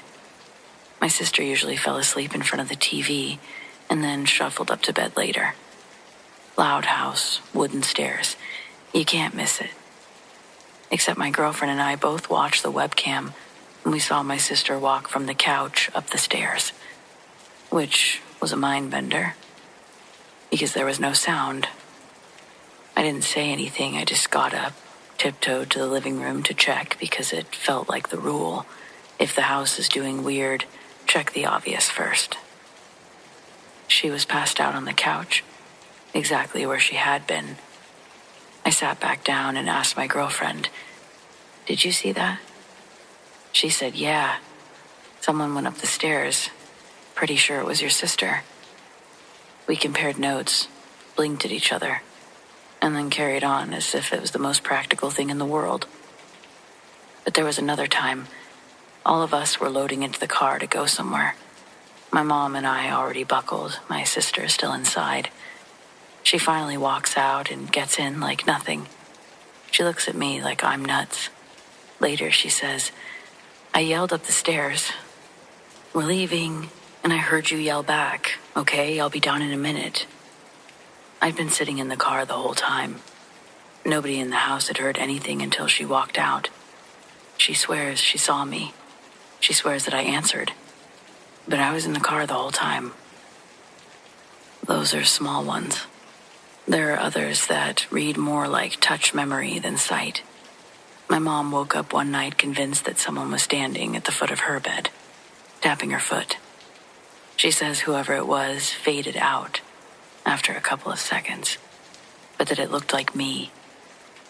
I once woke up and had the sensation of someone tucked under the covers, pressed up against me, the way that my girlfriend used to. When I muttered, the blanket visibly deflated, like a hand withdrawing air. The pressure was gone.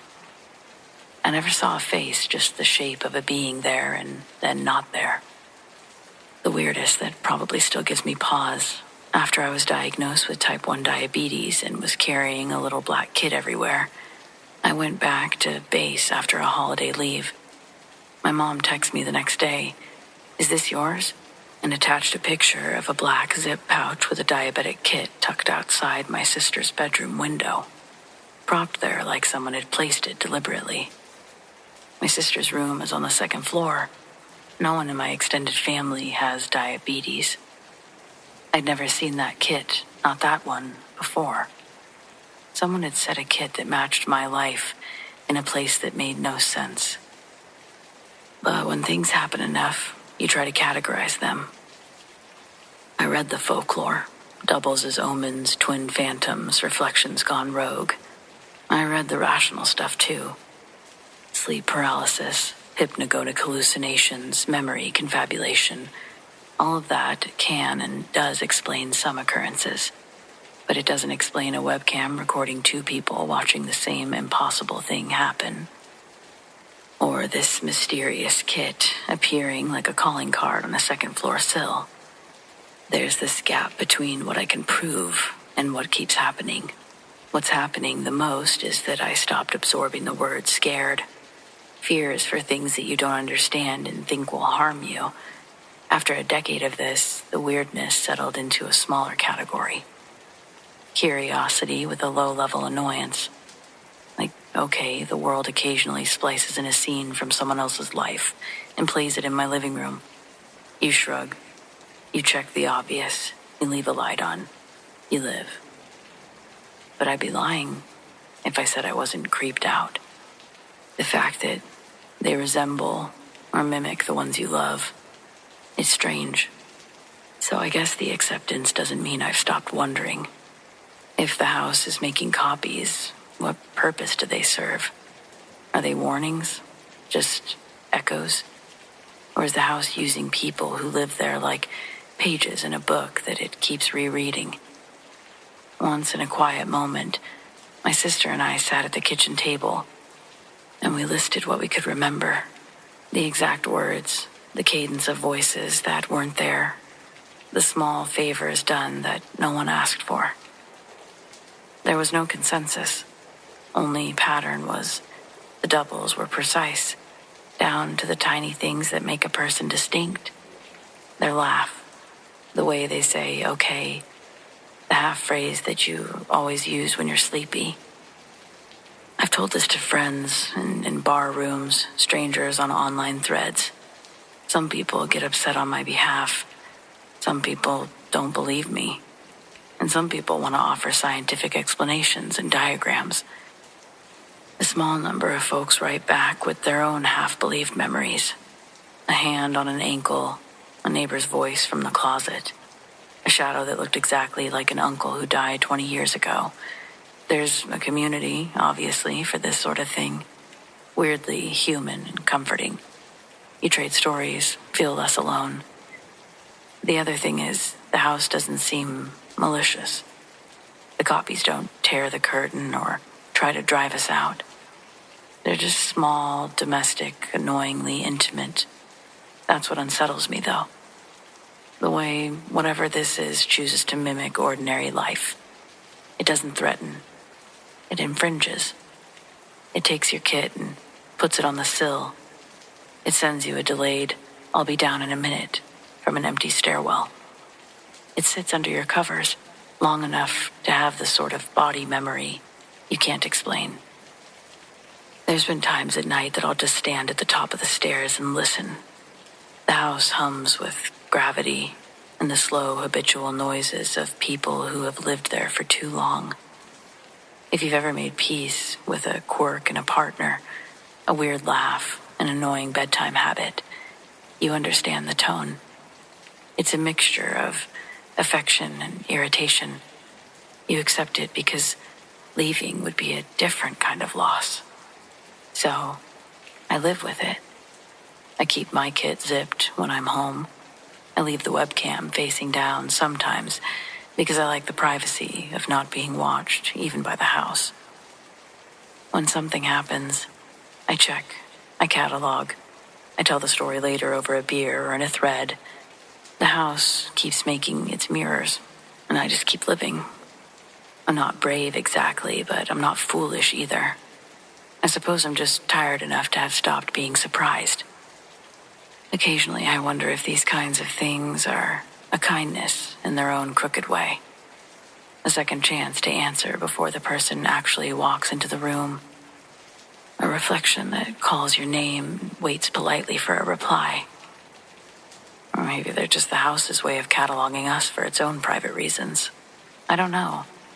I no longer expect a satisfying explanation. I only expect the next odd thing to show up in the doorway, like someone who's late for dinner and apologizes for the disturbance. Does that make me less afraid? Probably. Mostly it just makes me conversational about the fact that our lives are apparently recyclable.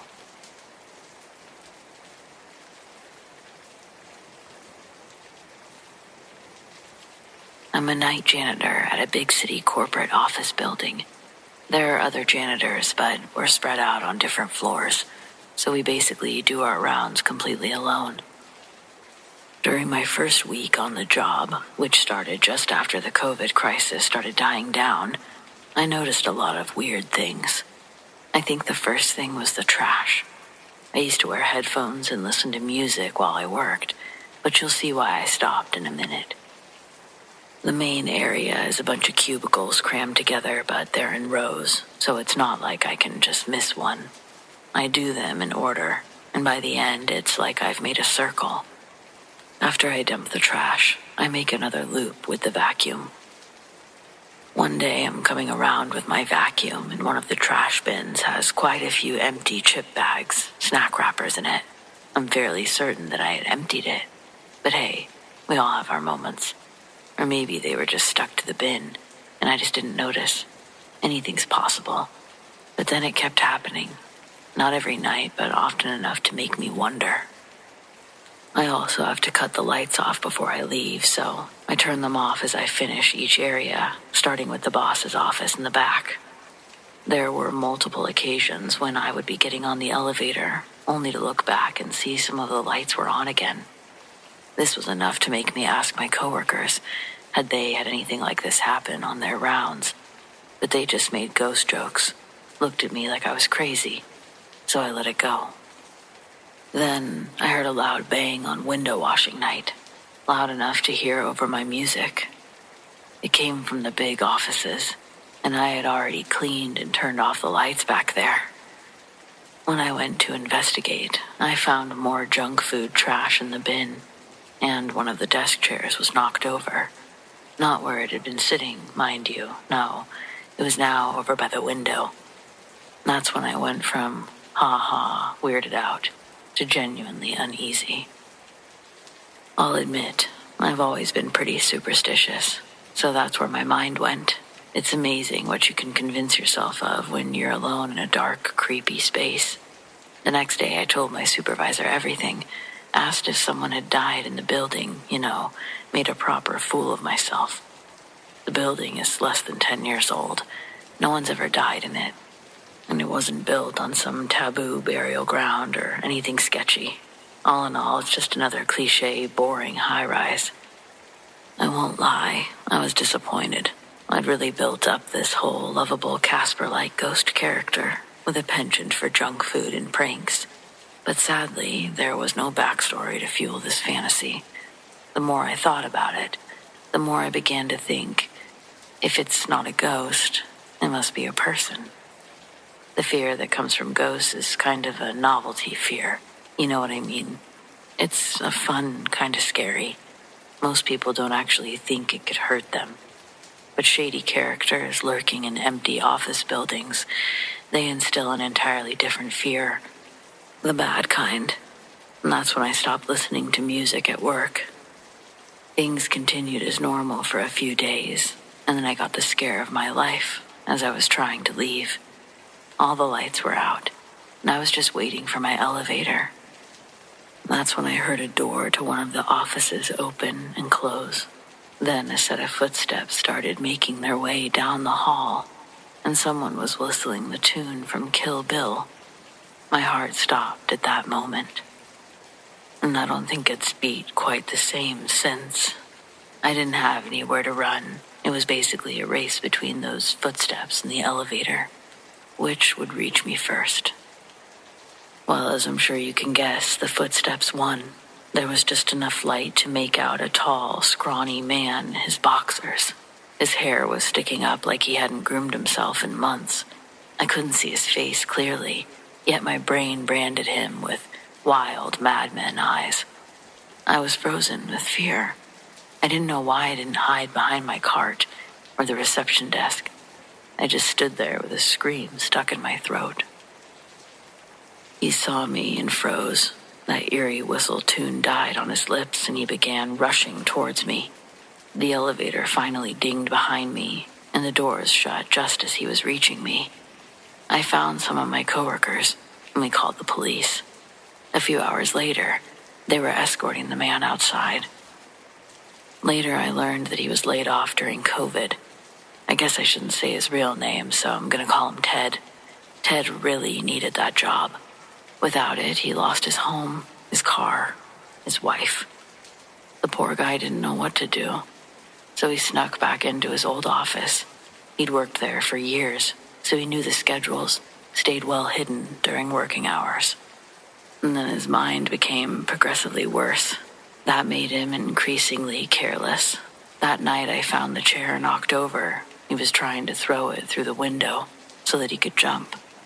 But yeah, those kinds of buildings aren't made with regular glass, so he couldn't break it. I really don't know what he would have done to me if the elevator hadn't made it in time.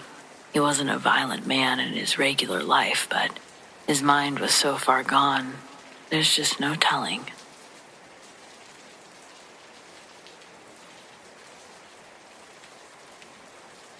This happened about 6 years ago. Back when Uber was still new enough that drivers actually talked about it like it was some kind of side hustle miracle. I was driving New Year's Eve because the surge pricing was insane. I didn't have plans anyway, and the idea of ferrying drunk people home for a few hours felt easier than dealing with crowds. Most of my rides that night were exactly what you'd expect. Loud, tipsy, excited, everyone counting down, everyone asking if I was staying out till midnight. It was already late when I accepted my last ride. Pickup location was on the edge of town, right where the pavement starts thinning out and the streetlights become optional. The name was generic, some one word, no photo, no rating worth mentioning. I pulled up to the address and waited. No one came out. I was about to mark it as a no-show when the back door opened. I didn't see the person approach the car. I didn't even hear footsteps or see shadows crossing the headlights. 1 second, the backseat was empty. The next, someone was sitting behind me. To this day, I still can't remember if I heard the door open and close, but there they were. They didn't say hello, didn't apologize, didn't even acknowledge me. I remember thinking they looked underdressed. No coat, no phone in their hands, just sitting upright, hands folded loosely in their lap, staring straight ahead like they were watching the road through my windshield. I started the ride. The app showed a destination farther out than I expected, past the edge of town and past anything I'd really consider residential. The route cut through a long stretch of road that I hated driving at night. No streetlights. Trees were pressing on both sides, nothing but my headlights and the occasional reflective road sign. I tried small talk, asked if they were heading somewhere for the countdown. No response. I glanced in the rearview mirror.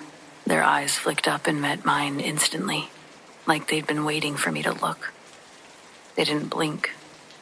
I looked back at the road. A few minutes passed. The silence got heavier. Not awkward. I know awkward. This was intentional. Like I wasn't supposed to break it. Then my phone chimed. The Uber app glitched. The ride disappeared.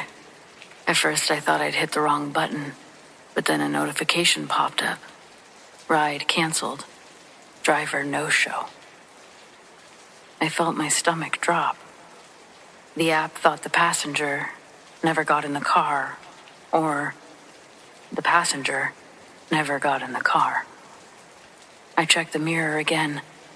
They were still there, sitting perfectly still. I slowed down slightly, unsure what to do. If the ride was canceled, technically this person wasn't supposed to be in my car at all. I reached for my phone to pull up the dial pad, just in case. But the app kept snapping back into focus, like it was fighting me, freezing my phone. The passenger spoke for the first time. "Pull over here." Their voice was calm, too calm, not rushed. I told them I couldn't stop there, that it wasn't safe, that we were in the middle of nowhere. They didn't argue, didn't raise their voice. They just said, "You don't want to keep going." I noticed my heart was starting to pound faster and faster. Without thinking, I pulled over. The moment the car stopped, they opened the door. But instead of getting out normally, they launched themselves from the car. No hesitation, no stumble. They hit the pavement, running, full speed, straight into the darkness between the trees. No phone light, no direction, they were just gone. I sat there for a full minute, listening, frozen. I heard nothing. I locked the doors and drove. I didn't call the police. I didn't know how to explain what had happened, and I was still freaked out. I didn't even know who this person was or what they looked like. By the time I was far enough away to calm down, it felt unreal, like something that my brain had suggested in the dark. The app never did correct itself. I had to restart my phone several times. I stopped driving Uber not long after that. Not because of safety or money, I just couldn't shake the image of how fast that person ran, how confident they were running into nothing. It made me realize that, mental health or not, that really could have gone many ways. Every New Year's Eve since, when it gets close to midnight, I definitely think about that drive. And how some people don't seem to be afraid of the dark at all.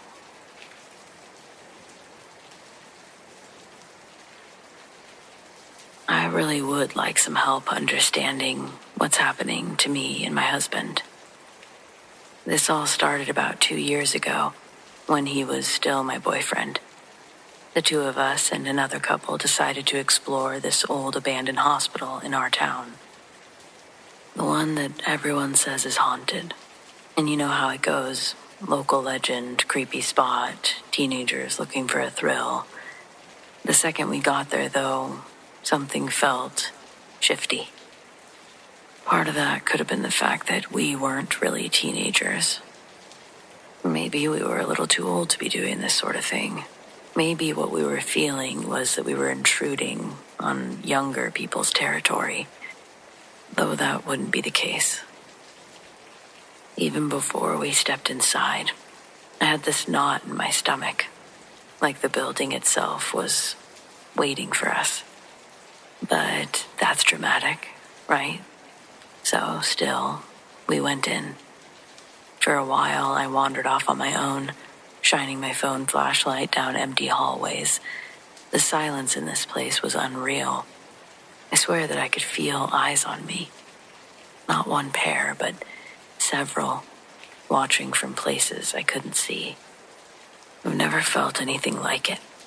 And you don't realize that until you're not there anymore. And you think about how strange that feeling really was. There was no sound of movement or footsteps, just this pressure in the air. I'd always believed that souls might linger after death, but I'd never really believed in ghosts. Not really. But I was open to the experience. Eventually, I met back up with my boyfriend and our friends, and we started exploring together again. We came up to a pitch-black hallway, so dark the light from our phones barely cut through it. The guys stopped suddenly, whispering about hearing something ahead, and then they ran. No warning, they just bolted. Me and the other girl looked at each other, and then down the hallway next to the dark one. And that's when we saw them. 2 little girls, standing hand in hand, staring straight at us. Their faces were pale, their outlines soft, like the light around them didn't quite touch their skin.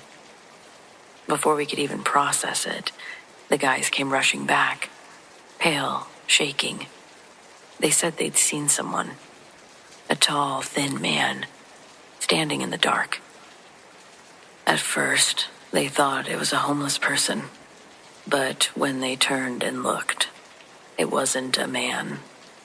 It was this tall, easily over 7 feet, black from head to toe, featureless shadow.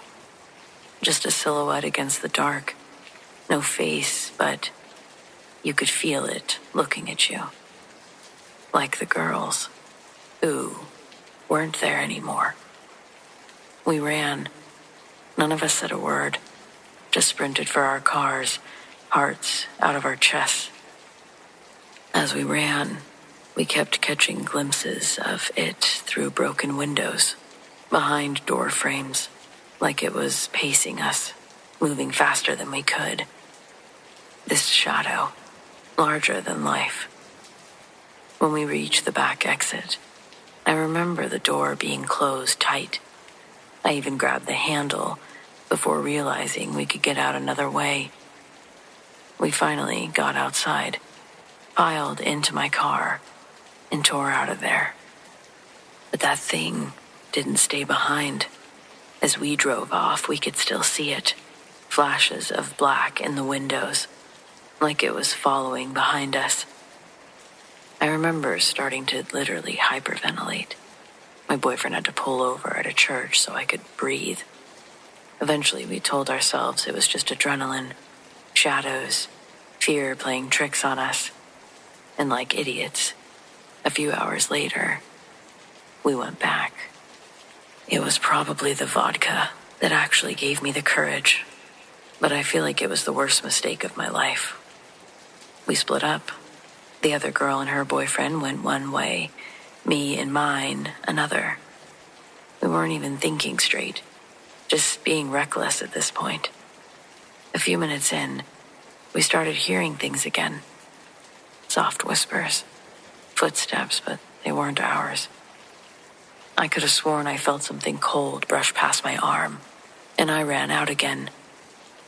And that's when I noticed something about the back door, the one that had been shut earlier. It was wide open.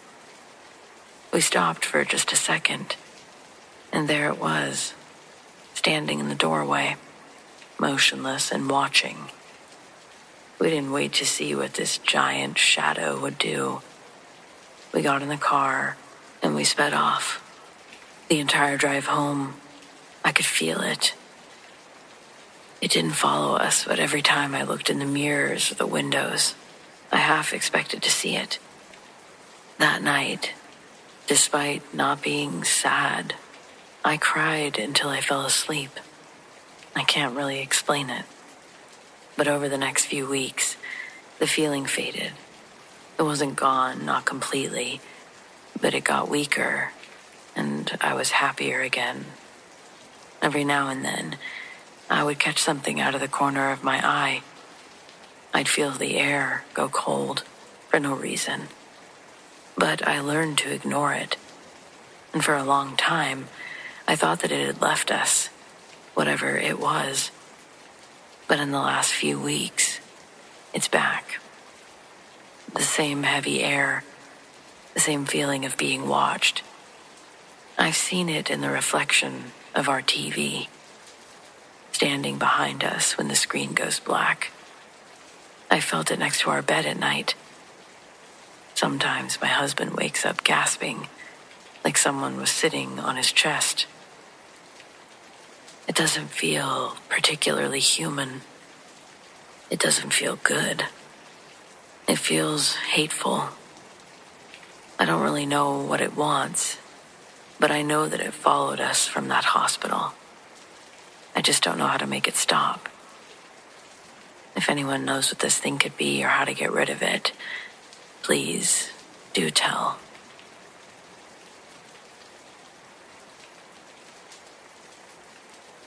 My girlfriend, now my wife, was sleeping over at my place back when this happened. I was going through a stretch of pretty bad insomnia. No real reason for it. I just couldn't sleep more than a few hours at a time. And on this particular night, I was wide awake. It was probably around 2 or 3 in the morning. So the room was completely still, and there was just the faint hum of my computer. As my girl slept next to me, breathing steady, blanket half off, I was just lying there, staring up at the ceiling, when something fell off my desk across the room. I didn't hear it slide or shift, just clatter, sharp and sudden. It wasn't even that loud, but it felt weird, like it was meant to get my attention. The air changed in the room. You ever get that weird static feeling, like something feels wrong, but you just can't really explain it? That's what hit me. I pulled the blanket up over my face. I don't know why. I was a grown man hiding like a kid, but it was instinct. I kept telling myself it was probably just something small that had been precariously placed. Maybe a pen, a thumb drive. But then I heard breathing. It certainly wasn't my girlfriend's breathing. It was heavy and slow. Something was exhaling right in front of me. It wasn't across the room where the noise had come from. It was right at the edge of the bed. I could move, but I didn't. I was listening, heart pounding in my ears, as this breathing circled from the foot of the bed around to the side where I was laying. It was so close I could practically feel it on the blanket. It definitely wasn't my girlfriend. I could hear hers too, calm, rhythmic. Then, without warning, she stirred, shifted a bit, mumbled something.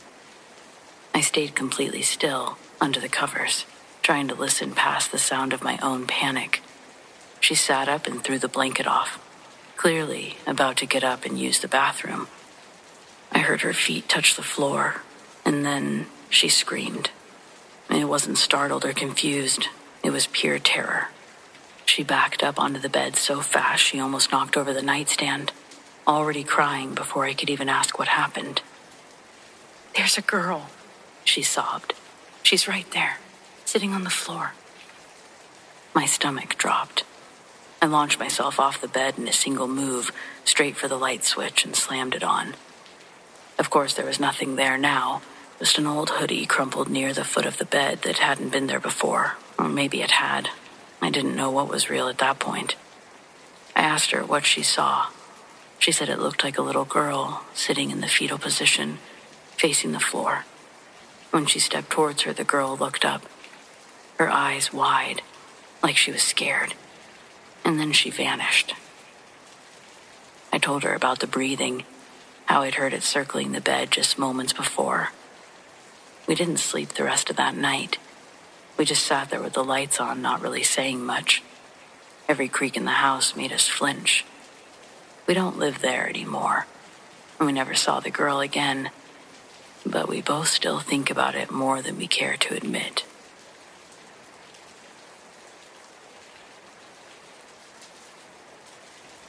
There's a certain window of time right after you wake up, but before you're fully awake, where everything feels a little off, like the world has somehow shifted and it's waiting for you to notice. That's the only way I can describe what happened this night in the garage apartment. It was a temporary place, just a few months while I transitioned between jobs. Small, nothing fancy, tucked above a detached garage behind a quiet house that I found on Craigslist.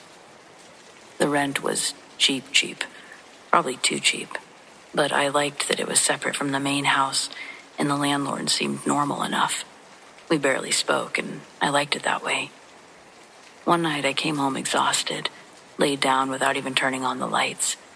I remember thinking that I'd just rest my eyes for a bit before showering. Next thing I knew, I was waking up in that in-between space, aware of the room, but not quite part of it yet. It wasn't dark. The streetlight outside threw just enough of a glow through the curtain to outline the furniture in soft, grainy shadows. But I was seeing more than just grainy shadows of furniture. I saw figures, unmoving at first, all completely black, like the absence of light carved into the shape of people. It wasn't hazy or transparent like you'd imagine a ghost. These were solid. And then they moved, not toward me and not reaching to me at all. They just started doing things. One was crouched near a mini fridge, opening and closing it gently, like checking what was inside. Another was wiping down what appeared to be countertops, slow and methodical. And a third one just stood at the closet, folding something carefully. They weren't performing. It wasn't a haunting display meant to scare me. It looked like a quiet, domestic moment, frozen in time, and now slowly playing back. Familiar in every way except for the fact that none of it should have been happening. I should have felt afraid, I guess, but what I felt was disoriented, like I'd stumbled into someone else's day by mistake. Then the one folding the blanket tilted its head slightly, almost like it heard something, and looked in my direction. Not directly at me, but close, I assume. Just enough to pull me fully awake. I blinked. The room was empty. Nothing disturbed or moved, just silence in that dim yellow light seeping through the curtain. I never saw them again. I never felt watched or anything like people say, but I still think about that moment how ordinary it all was, how it looked, and how it just felt like I'd brushed up against another version of this place, one that didn't know I was there.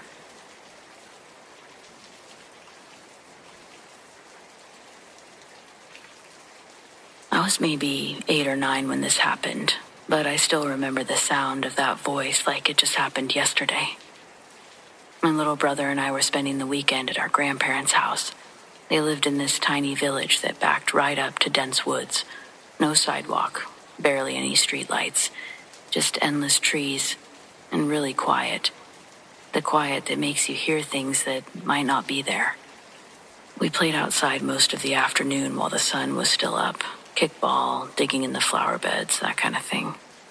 I don't think that we were even supposed to be out that late, but no one came to get us, so we stayed.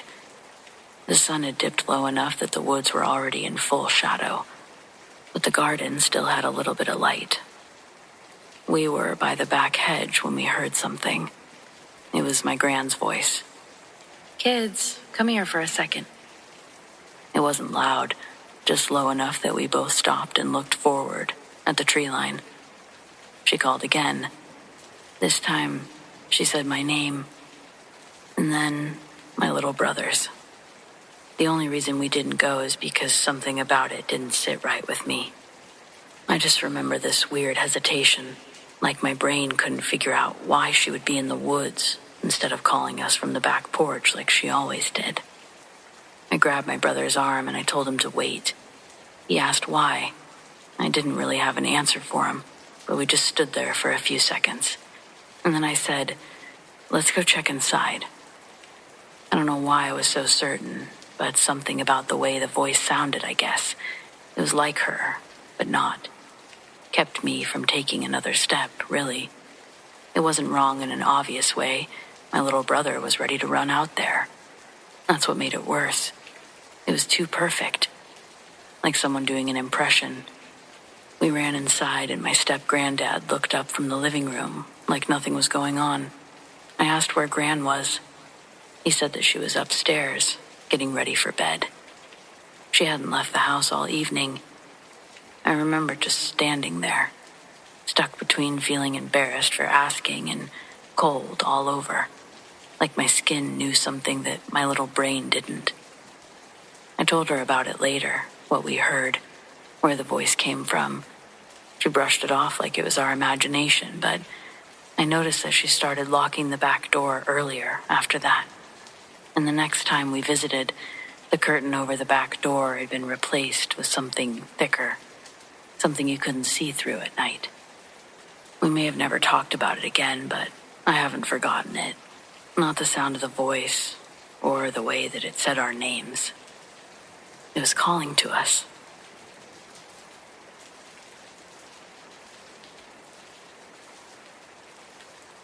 I was house-sitting for my aunt last summer while she was in Florida. She lives way out in the country, where the neighbors aren't close enough to hear you yell and the nights are so quiet you can hear your own heartbeat. It was my second night there. I'd just finished locking up for the evening, and my aunt's house backs up right against some thick stretch of woods. But there's a big yard in between, and a motion-activated floodlight on the back porch. It only goes out maybe 30 feet, and then everything past that is just dark. I was scrolling on my phone in the living room when I heard the floodlight click on. I figured maybe a deer wandered too close. She told me that they come through sometimes, so I peeked through the blinds. And that's when I saw a man. At first, I thought my eyes were playing tricks on me. He was standing just outside the edge of the light, far enough back that the details were hard to make out. But I could tell it was a man. No movement, no flashlight, nothing in his hands, just still. I just stood there, waiting for him to step forward or turn or anything. He didn't. It was like he was staring at the house, but his head was tilted a little, studying something. I pulled my phone out and started recording through the blinds, but between the glass and the darkness, the camera barely picked up anything. My stomach was going crazy. I didn't want to take my eyes off of him to call 911, and then he took one slow step forward. I backed away from the window and ducked behind the couch so he couldn't see me if he got closer. My heart was pounding, stomach turning. Everything was so loud in my head, it felt like it was filling the room. I finally grabbed my phone and called the sheriff's office, whispering to the dispatcher what I was seeing. She told me to stay on the line, lock all the doors. When I peeked again, he was gone. The dispatcher said a deputy was on the way, but it would be about 20 minutes. That was maybe the longest 20 minutes of my life. I couldn't stop thinking about all the ways into the house, the sliding door in the kitchen, the side garage door that my aunt always left unlocked, even the windows upstairs. When the deputy finally arrived, I met him at the door. He walked the property with a flashlight, and I stayed on the porch, too scared to leave the light. He didn't find anyone, but there were footprints, big ones, leading from the tree line up toward the porch, and then back again. Here's the part I don't understand. The prints weren't from boots or sneakers. They were bare feet. The deputy didn't have much to say about that, except that people do weird things sometimes. He told me to keep the doors locked and call right away if I saw anything again. I sat up in the living room that night with all the lights on. Sleeping was not an option. I was facing the backyard, waiting for that floodlight to click on again. It never did. The rest of the week was uneventful, but I couldn't shake that feeling. I kept imagining him standing there, just out of the light, like he knew exactly where the shadows would hide him. My aunt doesn't have cameras, and I never got any clear footage from my phone. There's nothing I can show anyone to prove that it happened, but I know what I saw. And I know that I wasn't just looking at some random guy who was lost in the woods. He really felt like he was there for the house, or for me. I can't explain it, but I don't wish to experience it again.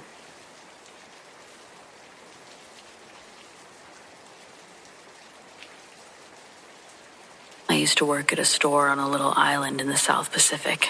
I'm American, but I ended up living there for a couple of years around 2010. The job itself was fine, but the store, it had something inside of it. Call it a ghost, a spirit, whatever you want, but it had the habit of messing with me. The store only had one way in and out. 2 keys existed. My boss had one, and I had the other. The rest of the staff had to wait for one of us to open up. From the office to the door, you had to cut around a corner and squeeze through this narrow stretch between the wall and the service counter. And that's where the weird stuff always seemed to happen. I stayed up late often, usually to use the internet. Out there, the internet was insanely expensive, like $350 a month for dial-up speeds. So staying after hours was my little luxury. I'd smoke a lot back then, so I'd step out for breaks during these late-night internet sessions. And that's when I first noticed something. More than once, I'd come back to find boxes stacked right across that narrow path to the door. At first, I thought it was just the guy from the counter being lazy. I told him to make sure he threw them out before he left, and he swore he always did. Yet, night after night, the boxes reappeared. Then it got a little weirder. We had 2 flags, the island's flag and the U.S. flag, because the company was American-owned. Every night, they were taken down and tucked behind the counter. One night, when I was heading out for a smoke, both flags were stretched across the counter and the shelf, like someone had carefully laid them out to block me. The problem was, no one could have gotten in without me hearing it. The security guard right outside the only door swore that no one went in. And I knew where my boss was, drinking at the airport before a trip. That was when I stopped staying late just to surf the internet. But the thing that really freaked me out happened not long after. A coworker and I had gone across the street to a resort bar to grab a couple of drinks before heading to my boss's daughter's birthday party. First birthdays there are huge. Bigger than weddings or funerals, it's the most important celebration in the culture because historically, so many babies didn't make it to their first year. So there was no chance my boss was leaving his own party to play some elaborate prank. Before we left the bar, I decided to duck back into the store to use the bathroom. It was dark inside, but I knew the layout well enough to walk in blind. I slipped past the counter, through the office, and into the bathroom. And then I heard a loud clink, a clank, clank, like metal scraping across the tile. It came from the direction of the door. My first thought was that my friend had changed his mind and tried the lock, but the sound didn't match. It was too heavy and too clunky. When I finished and came back out, walking the same exact path that I'd taken a minute earlier, I crashed straight into one of the customer bar stools. Only it wasn't where it should have been. That stool had been pulled several feet, dragged around the corner, and placed directly in the path I had just walked. That was the sound I heard, the metal legs scraping across the floor. The second I realized that, every hair on my body stood up, and my chest physically tightened like I couldn't breathe. I bolted the rest of the way out and nearly ripped the door off its hinges. The security guard swore that no one went inside. My friend hadn't moved, and like I said, my boss was at his daughter's party, one of the most important days of his life. I wasn't the only one with stories either. One of the warehouse guys refused to go upstairs because he swore that he'd seen a black shadow woman up there more than once. Other employees admitted to weird moments too, though not as direct as mine. The building itself wasn't that old, but the island had a dark past. During World War II, Japanese forces occupied it. The stories from that time are brutal. Assaults, murders, entire families wiped out. Maybe whatever it was in that store was tied to that history. I don't know. All I know is that it had this trick it loved to do, blocking my path. Sometimes with boxes, sometimes with flags, even bar stools. It didn't want me comfortable, and it didn't want me forgetting it was there. I don't claim to know what I experienced, but I can say that after that night, I never went back into that building after dark.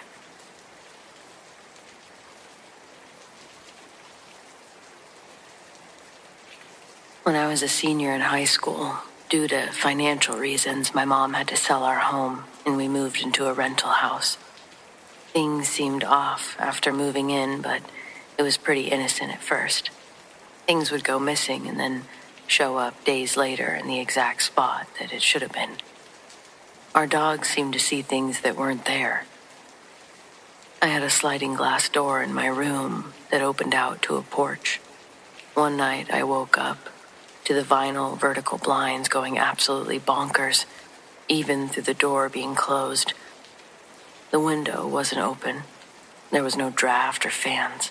Nothing could make the blinds move like that, certainly not with the force that they were. Things escalated from there. The front door would be locked, but the doorknob would rattle as if someone was trying to get in there. There was never anyone outside. Doors would close on their own, and sure, I know this could have been chalked up to drafts, but it seemed odd with everything else going on, so I'm not willing to write it off. Especially when I started hearing a distant female voice in the house, saying things like, "Get out," or "My house." I'd also hear footsteps or movement in the house when no one else was home. And then one day, my sister and I heard her voice, together.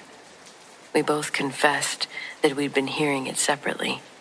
We told our mom, but this was dismissed. My younger brother increasingly started showing signs of fear in the house. My mom told my sister and I not to mention anything about ghosts to our brother, so that we wouldn't scare him anymore. Randomly, my mom decided that we were changing bedrooms. Very odd, as she had the large master bedroom with its own private bathroom. She claimed it was because she wanted the room with the door outside to the porch. Anyway, we switched rooms, and I'll come back to this point later. These odd events continued, but my mom always denied anything was going on. My sister and I constantly felt uneasy in the house. We decided to research things, see what we could do to ward off negative energy in the home. One thing we read was from Slavic folklore. You could throw small items like dried grains, seeds, beans all over your property because spirits have a compulsion to stop and count them, which would distract them from entering your home. We thought that was pretty funny at the time. We never did this because it seemed silly to us. Not long after, we were hanging out on our front porch when our next-door neighbor walked over to introduce herself. She mentioned that many people have come and gone over the years and no one ever stays for long. We said that made sense since it was a rental house. The neighbor said the previous tenants would move out before the lease was up. So that was odd. Then she said that she was happy that our family seemed normal because the last tenant used to throw frozen peas all over the front lawn every day. My sister and I thought that this couldn't be a coincidence. Previous tenants must have experienced things as well. We ended up moving out after our year lease was up. It was then that my mom told my sister and I that she too experienced many things, but she didn't want to scare us. Give it attention. She said one morning before changing rooms, she was in her private bathroom, which had floor-to-ceiling mirrors on one of the walls. She was looking into the mirror above the sink when she saw a woman. She turned around and saw her in the wall mirror as well. That was the day she decided to switch bedrooms with me because it spooked her out too much. Thanks, Mom. After we moved, something was delivered to the old haunted house address. We went there to see if we could get it back, and the new family that had just moved in was already moving out. They seemed really freaked out, but we didn't discuss anything. I wish I had asked them if they experienced anything. I stopped telling people about this because they just don't think it's real. It's hard to explain or understand unless you've experienced things yourself, I guess.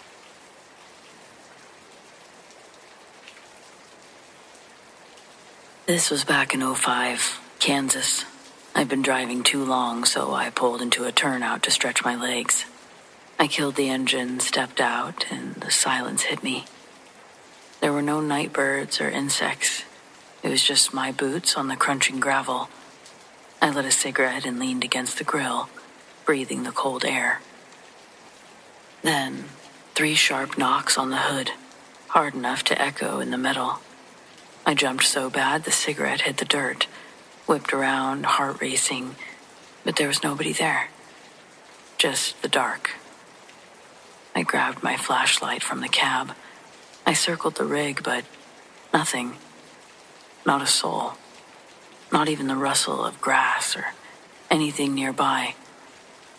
I told myself it was the cooling engine, metal shifting. I climbed back in, locked the doors, sat there, breathing hard. That's when I noticed prints on the hood. Not handprints like mine. Too big, too long. Each finger stretched further than it should have. It pressed into the thin layer of dust, like someone had leaned over, knocked 3 times, just to let me know I wasn't alone. I wiped them off in the morning. I don't know why. Like erasing them might erase the night. I haven't stopped on that stretch since.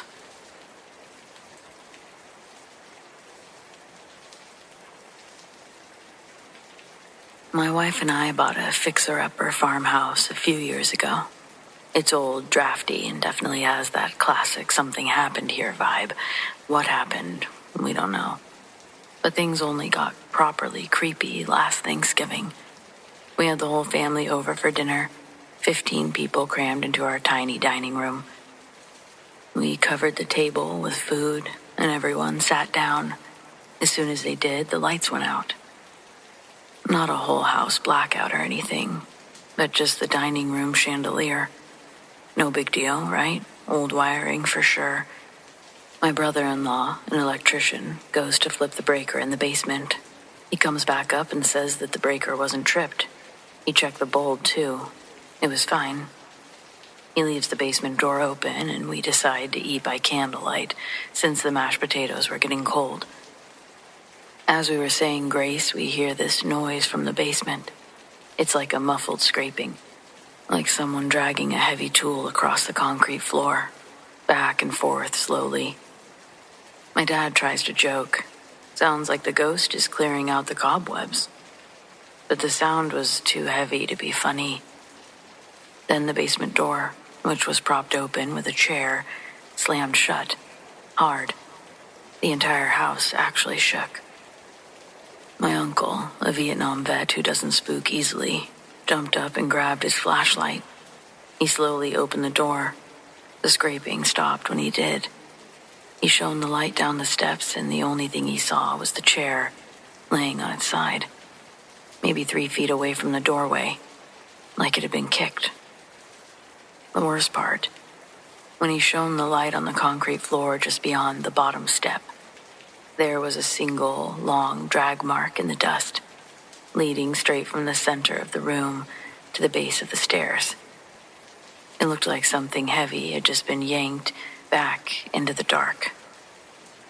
My brother-in-law confirms it wasn't there when he went down. We basically finished dinner in absolute silence and partial darkness.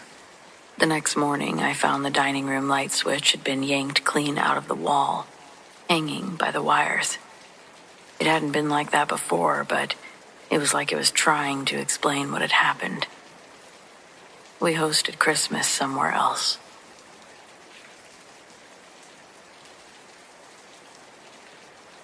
The moment you think someone is inside your house when they shouldn't be, that's a very specific kind of fear. It's different from being startled. It's quieter and heavier. Your brain stops looking for explanations and immediately jumps to survival. I learned that a few years ago while staying at a lake cabin with 2 friends. The place belonged to one of their relatives and sat about 20 minutes outside the nearest town. It was a property full of woods that came right up to the edge of the yard, and at night, the only sounds you heard were insects, the occasional splash of water. The first night we grilled some dinner, stayed up too late talking, and eventually everyone wandered off to bed sometime after midnight. I took a small back bedroom that faced the trees. I remember locking the back door before going to sleep because my friend had mentioned that raccoons sometimes figured out how to open the doors if it wasn't secured properly. It was one of those heavy doors with 2 locks, an old sliding chain. I checked all of them before turning off the lights. Sometime in the middle of the night, I woke up. Not suddenly, just that slow kind of waking where you're not sure why you're awake yet. The room was dark, except for the faint glow of moonlight coming through the window. I could hear the steady hum of the ceiling fan and someone snoring faintly from one of the other bedrooms down the hall. And then I heard it. A footstep. Soft, but unmistakable. It came from the living room. I stayed still for a moment, trying to decide if I'd imagined it. Old cabins do make noise. Wood contracts. Even furniture shifts slightly. Then I heard it again. Another step. Slow, careful. The sound of someone walking across the floor. My first thought wasn't anything paranormal. It was that someone had broken in. The cabin wasn't exactly in a populated area. If someone had been watching the place, they'd know it was mostly empty, except for the occasional weekend. I sat up in bed and listened. The footsteps continued across the living room. Then they stopped. Right outside the hallway leading to the bedrooms. At one point, I quietly got out of bed and stepped toward my door. The hallway was completely dark, but I could see the faint outline of the living room beyond it, from the moonlight through the windows. I expected to see someone standing there, Instead, I saw something move. A dark shape crossed the living room and slipped behind the couch. Not fast, just that quiet, natural movement of someone trying not to be noticed. I was certain that someone was inside the cabin. I stepped into the hallway and called out, "Hey." No response. I walked slowly into the living room, expecting at any moment for someone to jump out or run for the door. But the room was empty. I checked behind the couch. Nothing. I checked the small bathroom near the kitchen. Empty. Then I checked the front door, which was still locked, both the handle and the deadbolt. And then I remembered the back door. I walked over, and the back door was still locked. Deadbolt engaged, chain slid into place.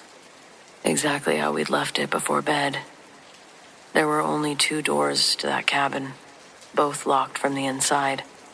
All the windows were shut and latched, and the cabin didn't have any kind of attic or crawl space for someone to hide in.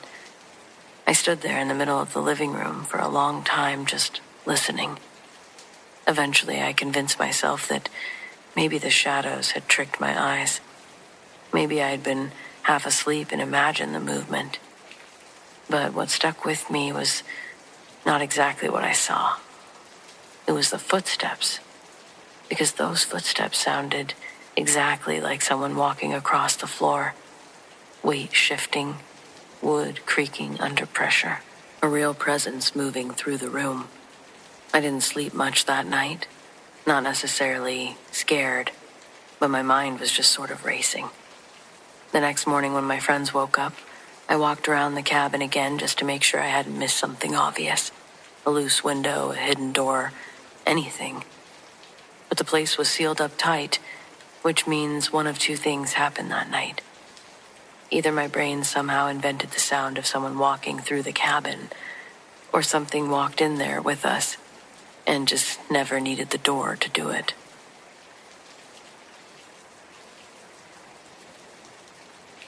When I was a teenager, we lived in a house built in the mid-70s. It wasn't old by any stretch. It had vinyl siding, brown shag carpet, and wood paneling, so maybe it was. We lived in a mostly rural area, and about half a mile down the road sat a massive antebellum mansion, clearly something that had been there a lot longer. It had columns across the front, a wraparound porch sagging in places, and broken windows that had been boarded up and unboarded and boarded up again over the years. No one had lived there for as long as I could remember. Naturally, we were obsessed with it. My brother and I and whatever friends who were brave enough would aggressively trespass into it on the weekends. We'd slip around the back through a broken kitchen door that never quite latched. The floors inside dipped in strange ways. Wallpaper peeled like sunburned skin. The staircase, it creaked even if no one was on it. It really was something to see. Naturally, we treated it like a haunted house attraction. We'd dare each other to go upstairs alone, shine flashlights into rooms that still had old furniture shoved against the walls. Once we found a child's shoe under a rotted crib frame. We told ourselves it was cool, spooky, fun. Nothing ever happened in there. There were no whispers or shadows, not even cold spots. It was just an empty house rotting in place. At least that's what we thought. The weird stuff in our house started sometime that same year. At the time, I never connected it to the mansion. I don't even know that I connected it to a haunting at first. My mom was the first to say something. She woke up one morning looking irritated, more than scared. She said that she felt a cat jump onto her bed in the middle of the night. It wasn't a dream. She was adamant about that. She said she was half awake and she felt the mattress dip near her knees, then felt the distinct pressure of paws walking across her legs. Then it curled up near her feet.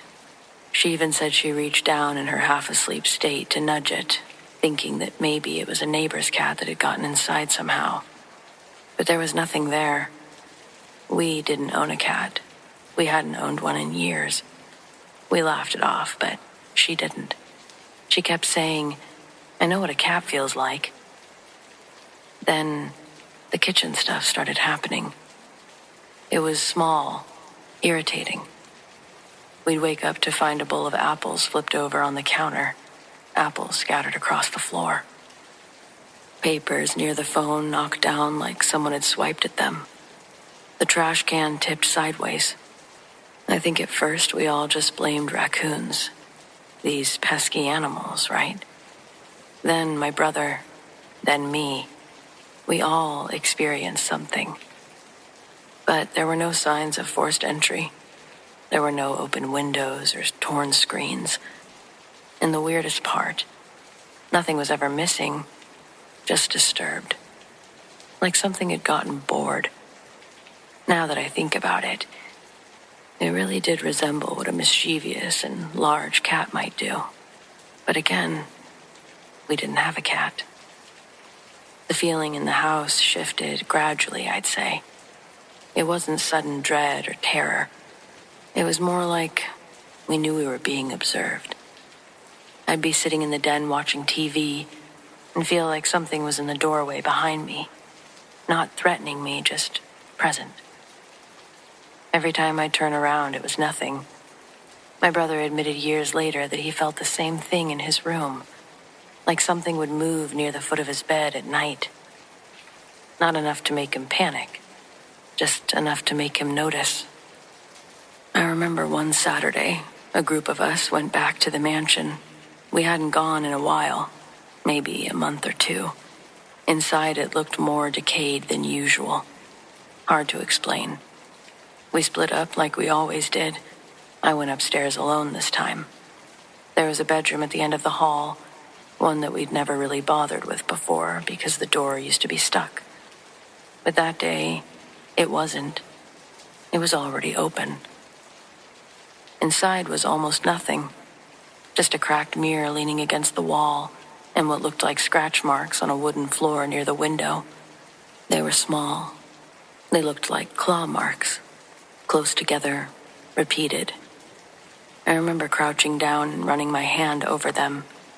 They weren't new, but they weren't ancient either. I had a weird, intrusive thought. Someone lived here once. It was a strange thought to have. Of course someone had.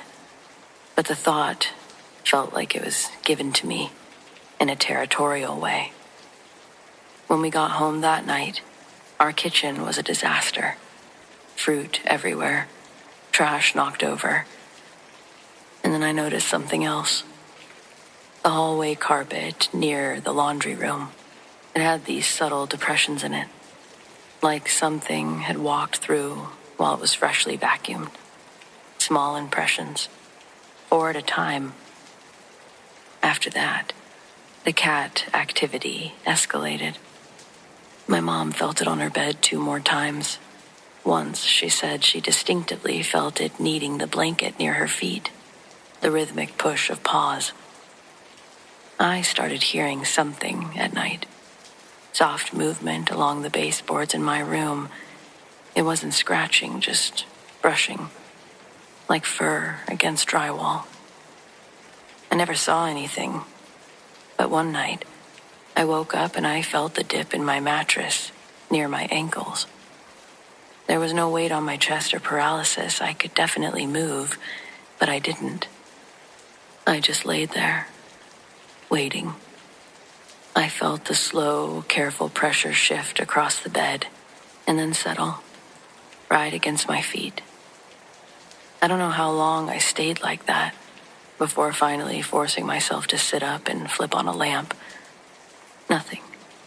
Blankets undisturbed, door closed, and silent. We did stop going to the mansion after that year. Not because of anything specific. I think we just grew out of it. The disturbances in our house slowly faded too. No more apples knocked over, trash cans tipped. My mom never felt that cat again. Life just normalized. And we did get a cat of our own. So, I don't know. Years later, After we'd moved away, I mentioned the mansion to my mom casually. She asked me something I wasn't expecting. Did you ever feel like something followed you home? I hadn't told her about the scratch marks that I'd found at the house, or the mattress dipping. She said she always felt like whatever was in our house wasn't trying to scare us, that maybe it was confused, like it expected something from us. Apparently, she thought about this thing quite a bit, but wasn't aware that we'd spent so much time at that house.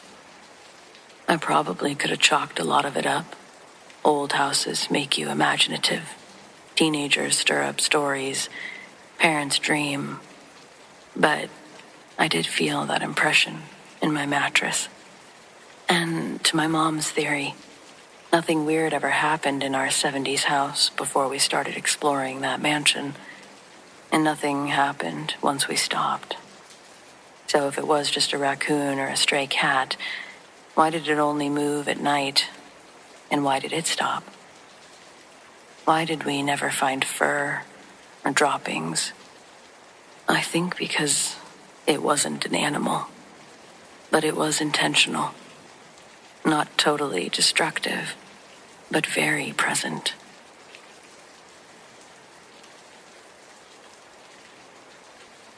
So this happened at work the day before I had a 3-day vacation. Now that I'm going back tonight, I've been trying to debunk what happened in any way I can, because I don't really believe in the paranormal. I know it's got to be psychosomatics, that I'm just spooking myself out. But I've been working at this gas station near Raleigh coming up on 4 years. There's a tavern across the street that used to be called Flips, and when I was a kid, it was known to be frequented by an MC of violent bikers. The club was extorting the owner while using the bar after hours as a central meeting spot for a few of their smaller chapters around North Carolina. All their Harleys used to be parked outside when my school bus drove by, and there were always 2 or 3 of the club's members standing outside, smoking and joking in their vests. All the boys thought they were so cool. They would press their faces against the glass and yell about what motorcycle they thought was faster. We'd pass by Flips every day on our way home from school. Then, one afternoon, a bunch of armored or bulletproof trucks, FBI, came into town with a search warrant for the bar. The bikers had no choice but to let the agents enter and look around. Usually when a search warrant is involved, that means your establishment is about to get turned upside down. But the agents knew what they were looking for and didn't waste their time smashing bottles or flipping the billiard tables. As soon as they gained access to the property, the armed agents went straight to the basement door. The door's only line of defense was a combination lock that bolt cutters made quick work of. None of the bikers move as 2 of the agents raise their firearms and begin walking down the stairs into the dark basement. There were no ground-level windows. Besides their flashlights, they were in the pitch black down there. Most of the other agents waited upstairs, making sure that nobody came in or out of the bar. Then, a walkie-talkie chirps. "Yep, we've located it. Round 'em up." There's not much out here in terms of entertainment, so when the 15-16 bikers were hauled from that bar, the whole town was all standing outside, gawking like hens. Me and my friend included.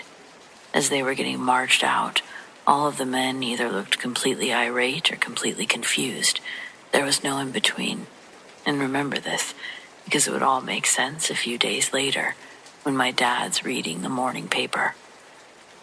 In a nutshell, this biker gang was used to getting raided by agents, but most of the time they were getting raided or harassed by the ATF.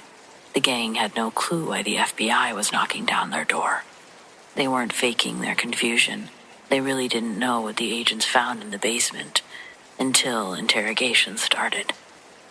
And that's when each of the men were pulled into separate rooms, accused of murdering 3 backpackers. Their remains, along with their backpacking equipment, were all found in a shallow pit, one that had been dug in the basement of the bar.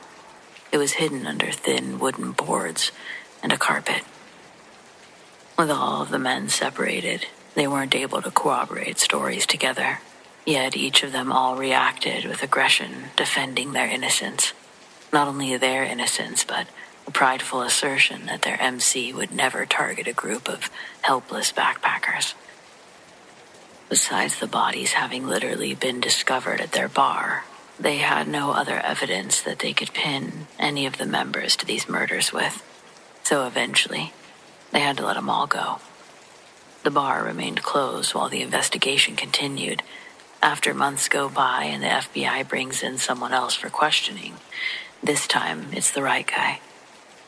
Come to find out that it was the owner of the bar that had murdered those backpackers. Because the MC had been extorting him, the FBI thought that he was part of the gang. When it somehow came up that they were just extorting him for the bar, the FBI decided to set up another group specifically to investigate this guy. And not only did they link those backpackers to him, they were also able to link him to a few other open cases south of Highway 40. Yeah, apparently the owner of the bar was some sort of serial killer. So that's a thing. Decades pass, and after the deeds passed around to a few optimistic owners, the bar is eventually abandoned, left to decay while nature grows and slowly obstructs its view from the street and from the gas station I work at. Now, last Thursday I was scheduled to work 9 p.m. to 5 a.m. That night, my shift started as typical would be. This gas station is pretty tucked away from the highway. I'll see only a handful of people that night, most of which are just getting gas and don't even come into the store. Generally, to cure my boredom, I'm probably more attentive to the hot food rack than needs to be, but that's why our customers always get the freshest food. And I won't lie or give the name of my actual employer when I admit that I play a lot of games on my phone. The front of the building has 2 giant windows, and as I was leaning on the counter progressing through one of these games, from the corner of my eye, I saw someone walk by on their way towards the door. I quickly raced to wrap up the task that I was doing on my phone to a save point. By the time the customer came in, it took longer than expected, and internally I felt time running before they walked in. When I heard the door chime and automatic doors slide, I was going to have to drop my phone no matter what to greet the customer. But after a few more seconds came and went, I realized the doors hadn't been activated yet. Less than a second after that, I was able to save my game, pocket my phone.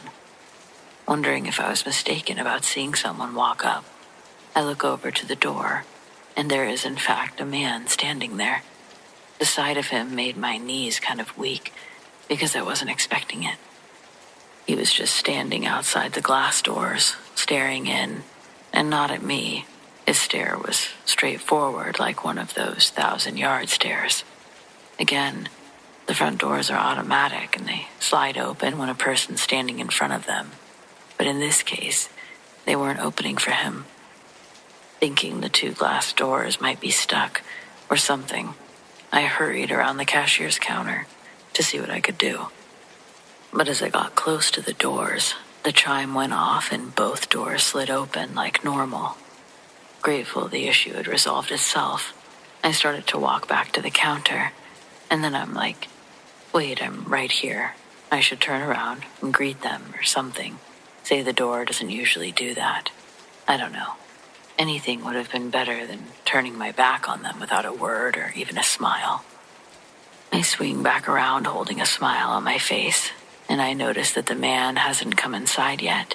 He's still standing frozen, staring off into nothing. Looked to be in his 30s. Brown, shaggy mullet, goatee. He was not dressed for the winter weather, by any means. But he didn't look dirty, malnourished, or hurt.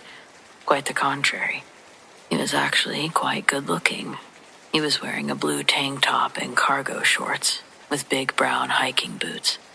I say welcome to such-and-such gas station, and his expressionless gaze slowly shifts to make eye contact with me. Then he says, "May I come in?" It was such a weird question to ask me.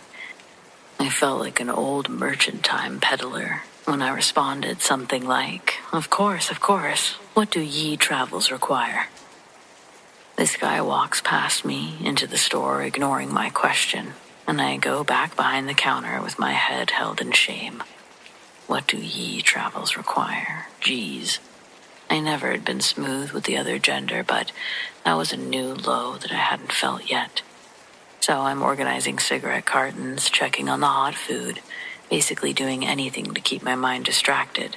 So I stopped replaying, what do ye travels require, over and over in my head.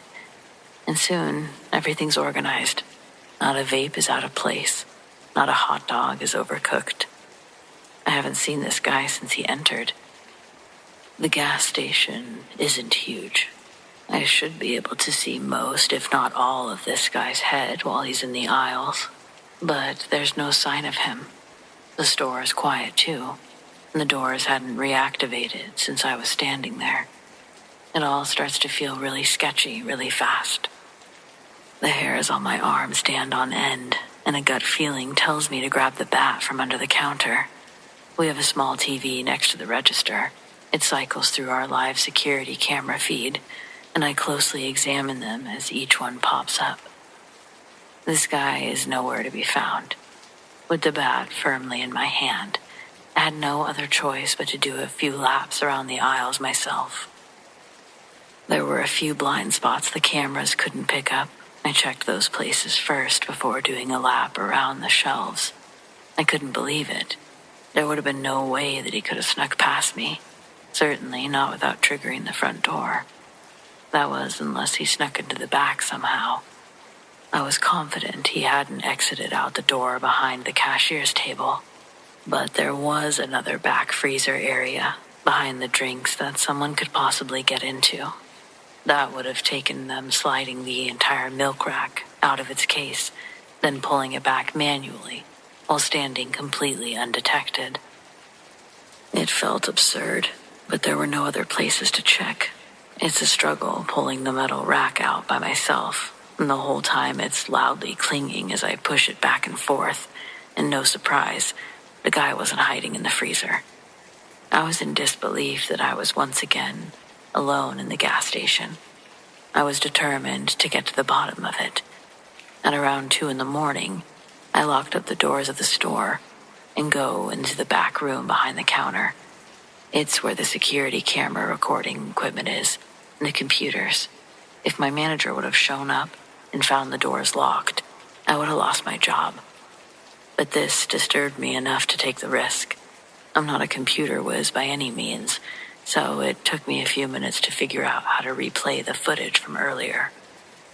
When I finally do, I'm nervous that I could have messed up the video somehow when I was tinkering with it, because when I finally rolled the footage back far enough, I watched the 6 different recordings from the cameras inside the store and outside, pressing start before I'd put my phone away. None of the angles showed the man coming up to the store. The camera inside that faces the front door shows me walking up to the sliding glass doors and them opening, but I can't understand how it didn't capture the hiker guy in any of the digital files. In every camera angle, it looks like I'm having a conversation with myself. Then, running around the store like a lunatic with a bat, I played the footage back almost endlessly. There was a chilling void where the man had been. My heart was racing as I watched myself approach the doors over and over. I just couldn't believe there was no one there, no trace of the stranger. Had I imagined it all? That didn't feel safe or possible. As I left the gas station that morning, the silence around me was louder than any conversation I'd ever had. The mask of calm that I'd worn all night, it had cracked. The air outside, it was heavy. I remember rushing to my car like I was being followed, trying to shake off the unease and even fumbling for my keys. My glances darted around, looking for any sign of that stranger, any hint that I wasn't as alone as it looked. I took a deep breath and got in my car. I locked the doors, and somehow it made me feel safer. I pulled out of the parking lot, but That unsettling feeling just wouldn't leave. It felt stupid, but I couldn't shake off the thought that I'd be coming back to this place in just a few days. What if he showed up again? What if he was just lurking around?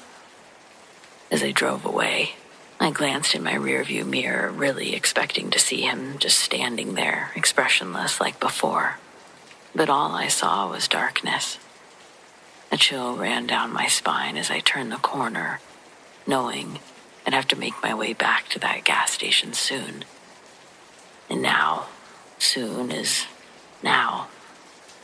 I just really hope that nothing or no one is waiting for me.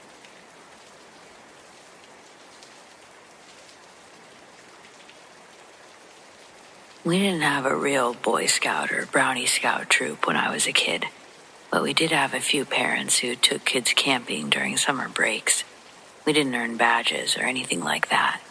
We mostly went hiking and roasted marshmallows with the occasional ghost story. We were a small group, usually a couple of adults and 5 or 6 kids, but there were only 4 of us the last time I went. My friend's dad and uncle had taken us to a spot that we'd been to a dozen or more times. There was nothing new or different about it from any other trips. We had 4 tents, 1 for each of the adults and 2 for the kids. That first night, we went to bed around 10, but only the adults actually went to sleep. After an hour, we were bored and we decided to go exploring. We went back up the same small trail that we'd hiked that morning, one that we had all been on countless times. There was a gnarly, twisted tree that was always used as a turnaround point, but we didn't see it that time. We walked for what felt like too long, and finally realized we didn't see anything that looked familiar. Our flashlights weren't anything fancy, so we had just been pointing them at the ground and talking the whole time. No one had really paid attention to where we were going.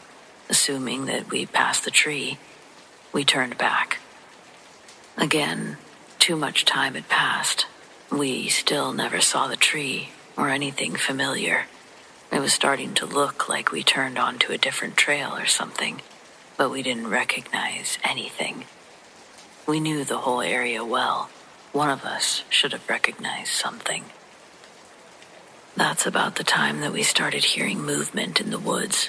It sounded like a big animal, but the biggest thing that we have is black bears, and none of us had ever seen one around the campsite.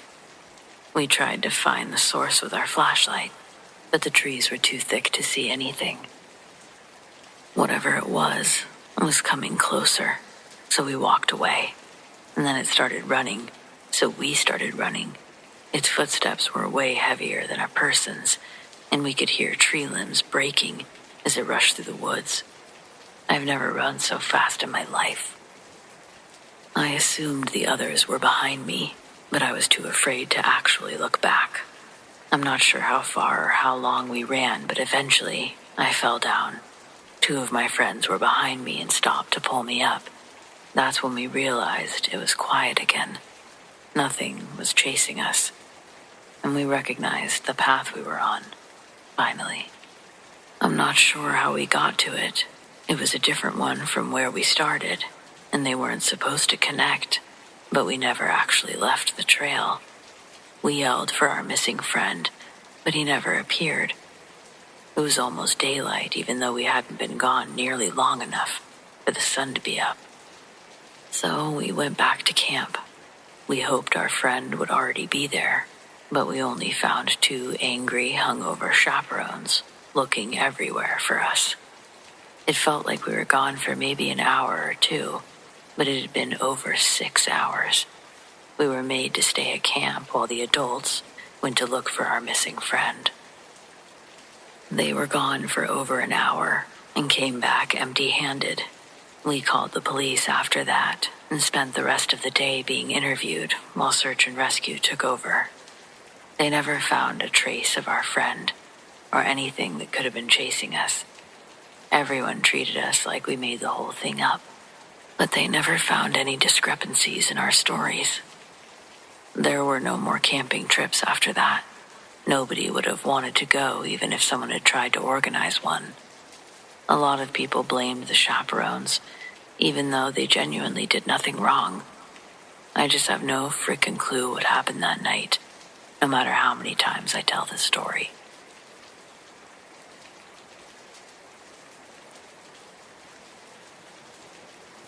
When I was 15, a long time ago, as I'm 60 now, I was growing up in a tiny village called New Galloway in the wilds of southwest Scotland. One evening, I was walking back from a friend's house when I noticed that the lights were on in the old reading room, a building at least 300 years old. Back then, it was used for carpet bowl games, but I knew that it was the wrong night for that. It should have been shut. Yet as I walked closer, I could hear people talking, laughing, the sounds of a game in full swing. Curious and a bit puzzled, I went through the gate and up to the door. Oddly, it was locked. I walked around the side and peered through the window and froze. The room was completely dark and empty. No people, no lights. My heart started racing. I couldn't believe what I'd just heard. As I stood there trying to make sense of it all, I heard a laugh. Low, chilling, unmistakably sinister. Yet no one was there. In that moment, fear took over, and I ran like hell. I'd never been so terrified in my life. Even now, as an old man, I can say with certainty that laugh was pure evil. I hope I never hear anything like that again. Later, I found out the grim history behind that building. Years earlier, the caretaker had hanged himself from one of the rafters. His body was discovered when people arrived for their weekly bowls game. Even now, I still have nightmares about that night.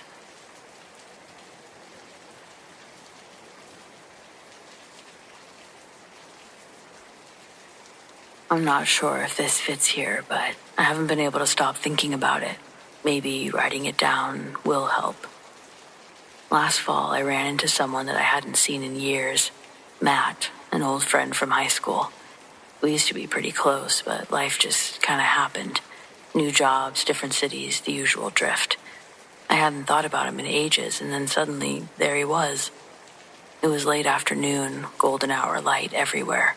I was walking through the little park near my office, the one with the weird circular benches and crooked trees that I like. He was sitting on one of those benches, sipping coffee, watching the breeze move through the trees, just calm.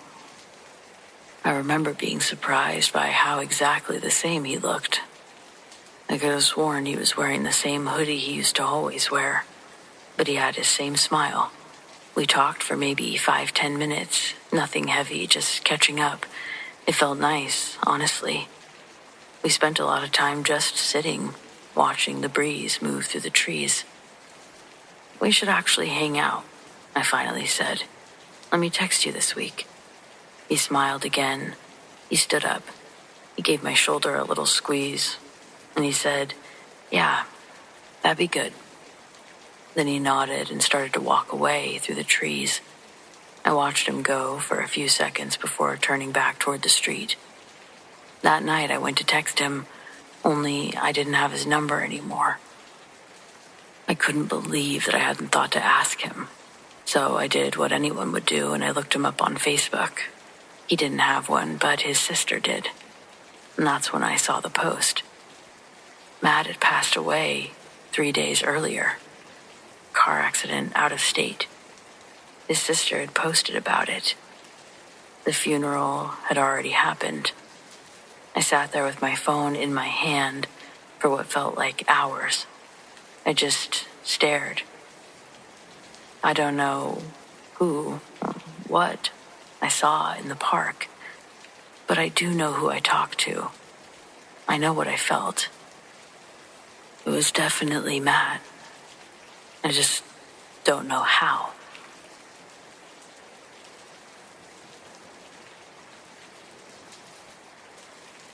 I lived in a house for 5 years that, if ghosts had personalities, had definitely been saddled with the sort of roommate from hell who leaves their dishes in the sink and steals your socks. Not violent, just petty and endlessly inconvenient. I'd come home from work and find the second-floor window wide open in a rainstorm. I'd reach for a yogurt in the fridge and pull out a container with the lid half off, yogurt crusted around the rim, like someone had been there in a hurry. Little things, mostly.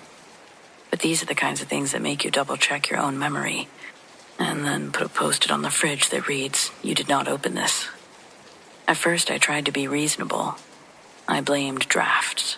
I blamed my own absent-mindedness. I even blamed the cat. The cat is culpable for many things. She is not culpable for everything. I taped down the windows. I put a bowl of baking soda in the fridge in case it was moisture. But the house had a theme, and once you identified it, it becomes impossible not to notice it. This place hated clocks. And by hated, I mean the house was personally invested in their destruction. There were cuckoo clocks, stained wood, little doors that popped open on the hour, that had worked for half a century.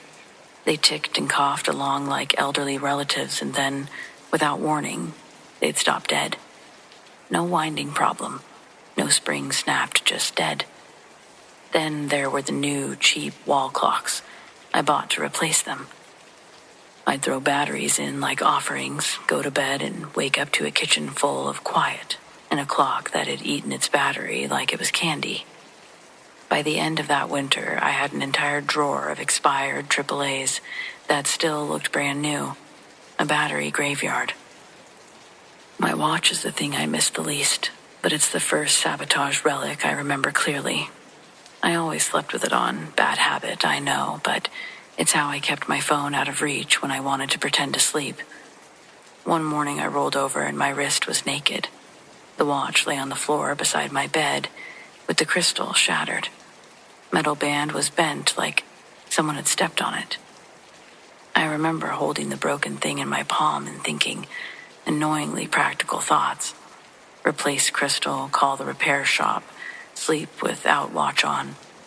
And underneath all that, the tiny, embarrassed flutter of who moves my watch in the night. Then came the Kit Kat clock. That's what it would be called, because it was shaped inexplicitly and charmingly like a Kit Kat bar.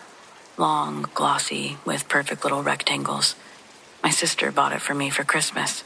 A ridiculous pop of plastic that made the kitchen feel like someone had smuggled a candy store into a mid-century decor. Well, 2 weeks later, the house threw it. I was standing at the stove, stirring something that involved too much garlic for 7 p.m., when the cat did that twitch and stare thing that she does when a moth passes.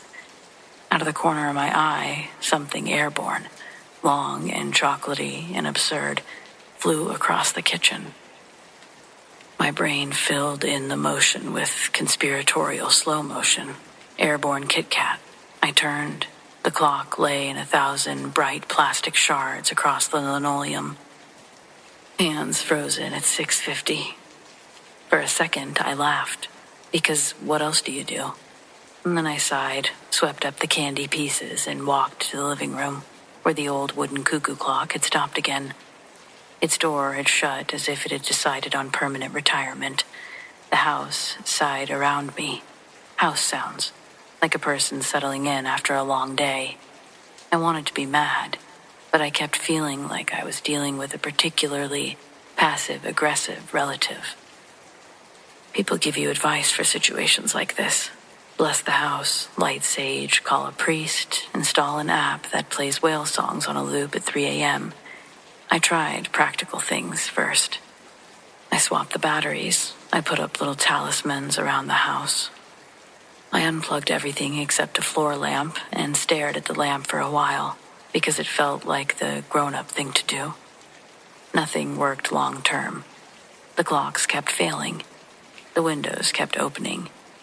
And the cat continued to be responsible for some disruptions, but not the ones I was trying to explain. Some of the acts were almost affectionate in their spite. Once I came home to find all of my socks were sorted.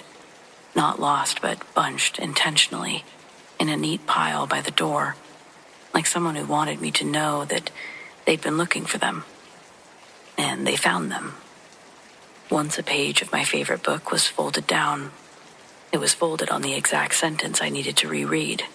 The book had not been opened all day, and suddenly there was a corner bookmark, mockingly precise. Little messages. A personality with time to bother with domestic details. Not a violent personality, or a threatening one. Just a roommate. A passive, aggressive roommate. The worst part wasn't the inconvenience. It was the way that it made me tack my life into small, defendable boxes. I stopped leaving things where I liked to leave them. I put cling wrap over my leftovers, even when I meant to eat them the next day. I took a picture of the Kit Kat clock and showed it to my friends like a punchline. The house hates confectionery decor, I'd say.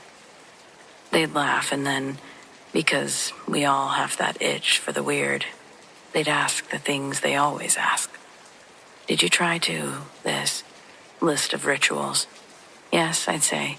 I tried. Nothing stuck. There was one night, a few months after the Kit Kat incident, where I'd basically had enough of sitting on the edge like I had a grumpy roommate. I stood in the kitchen with 2 coffees and a plan. I would not be sabotaged tonight. I set a cheap digital clock on the counter, one that looked like it was a utilitarian box. And I watched it like a hawk while I boiled water for my noodles. For 1 glorious hour, it ticked. For 1 hour, the house offered no opinion. And then at 2:02 a.m., my cat leapt up, knocked the clock onto the floor, and walked away with the expression of someone who'd just finished a job. I picked up the clock half annoyed, half resigned, and for the first time I laughed until I cried. It was ridiculous and perfectly on brand. The house had not been forceful. It had merely redirected the agency through the cat's paws. Subtle, efficient, bossy. I did eventually move out, because 5 years is a long time to live with a roommate who doesn't respect batteries. I still find myself making little rituals when I visit other houses, though. Tap the mantle, check the window latches, leave a clean plate in case someone is picky. Sometimes I miss the weirdness. Not the petty theft of time, or the smashed watch, or soggy windows, but the uncanny personality of it all. There was a rhythm to living with a place that kept correcting itself, and in its own maddening way, watching out for the edges of my life. Honestly, if ghosts are going to haunt something, I'd rather it be a nitpicky, borderline catty presence that throws my novelty clocks off the wall than one that's out for blood. At least one could be reasoned with, sort of. As for the Kit Kat clock, I took it as a compliment. The house had opinions, it had taste, and it was petty as hell, which, frankly, is more relatable than anything else I can think of.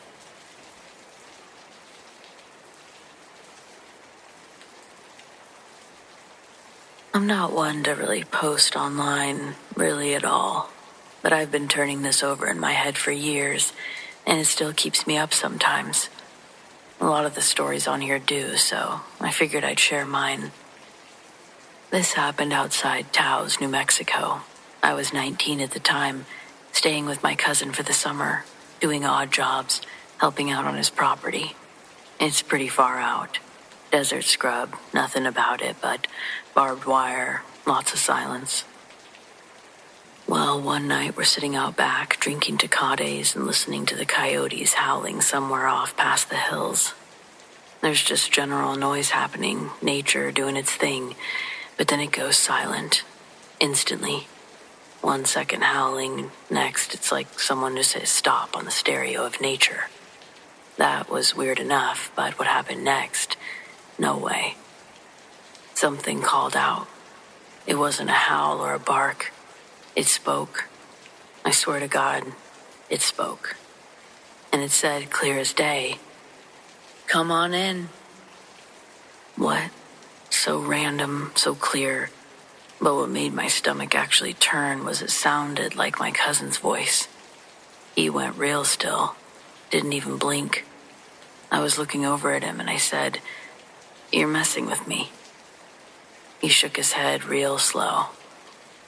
Then it started again, but this time it was like it was trying to mimic me. Not quite right. Like someone who'd heard my voice once, tried to recreate it from memory, or was like mocking me. "Come on in." Same words, same cadence. We both stood up. He told me to get inside and lock the door, and I didn't argue. From the window, I saw something walking along the edge of the yard, low to the ground. Wrong legs, backwards maybe. Hard to see, but it had this patchy skin or fur. I don't know. It was fast. Faster than anything should have been. On all fours, crawling like that. Next morning, we found the chicken coop torn up. Not broken into, torn. We're talking bent metal, shredded, blood everywhere. No feathers, no tracks, no chickens. Just clear evidence that something had completely obliterated the place. My cousin wouldn't even talk about it. He just said, "Don't speak to anything like that, ever. If it calls out, don't speak back." I assured him we hadn't. We didn't do anything but run away. How could we have possibly avoided this? What was he thinking called out to us? He wouldn't say. He was very serious about me forgetting about it, leaving it alone. Honestly, I never had a reason not to trust him, to trust my gut. So I hadn't really spoken about it, not outside of recounting it to my dad several years after it happened. He didn't make me feel bad or silly. Maybe that's why I didn't feel the need to keep repeating it, just doing what my cousin asked. Though, I can't do exactly what he asked. I can't forget about it. I still think about that voice, how it used my cousin's, tried to use mine, so effortlessly. I don't care what you call it, but it wasn't a coyote.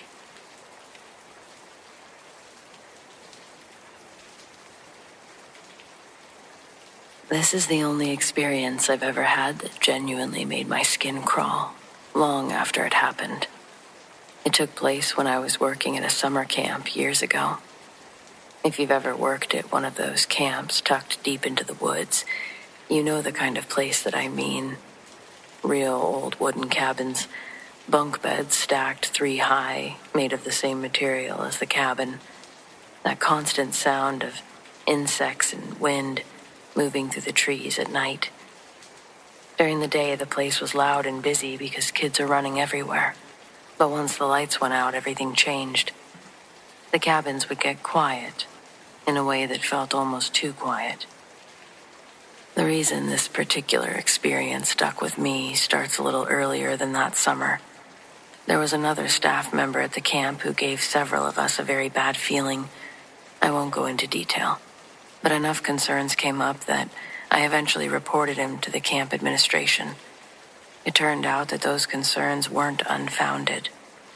Within a few days, he was fired and removed from the camp. Not long after that, we heard that he had taken his own life. No one talked about it much after that, but let's just say no one really felt sorry for the guy. Camps tend to move forward quickly, and most of us tried not to dwell on it. But a few weeks later, something happened that I was never able to shake. I was asleep in my bunk one night in the staff cabin.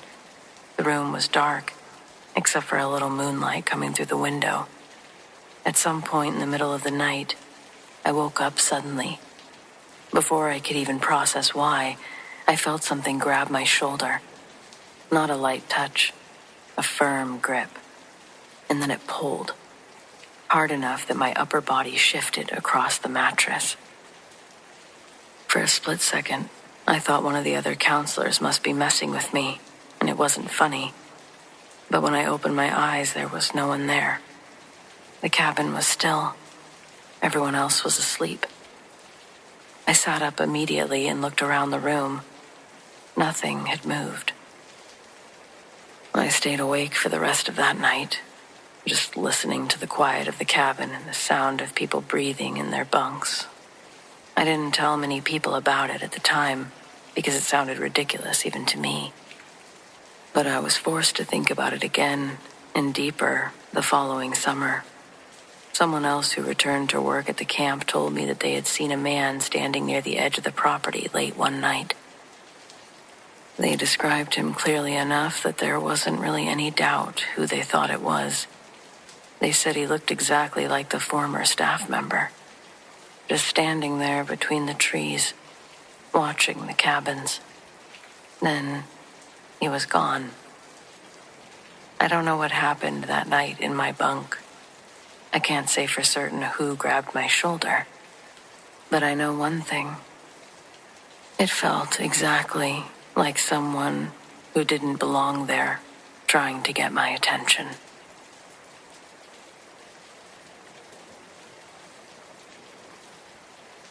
I was around 5 or kindergarten age when we lived in this small rental house in rural Illinois. The layout was simple: living room, kitchen, 2 bedrooms, a bathroom. What I remember most clearly, though, was the man that used to stand in the doorway of my room at night. He never came in. He never said a word. He just stood there with his hands resting on the door frame, looking at me. I wasn't afraid of him. He didn't feel scary. He felt sad. I remember once asking my mom why the man looked so tired. She asked what man, and I told her the one that watches me sleep. That got me a full sweep of the house and a nightlight installed the same day. I remember years later, I was about 17. My mom and I were looking through old family photos, and I stopped cold at one of them. "That's him," I said, pointing to a man in a flannel shirt standing on a porch. My mom got quiet. "That's your Uncle Paul.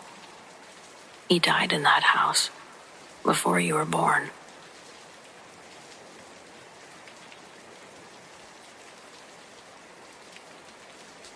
It was a quiet trip going to pick up my son early from summer camp, but it felt quieter as we both drove back home. The night before, it was just after 1 a.m. when the phone rang. An unknown number blinked across the caller ID, and I let it go to voicemail.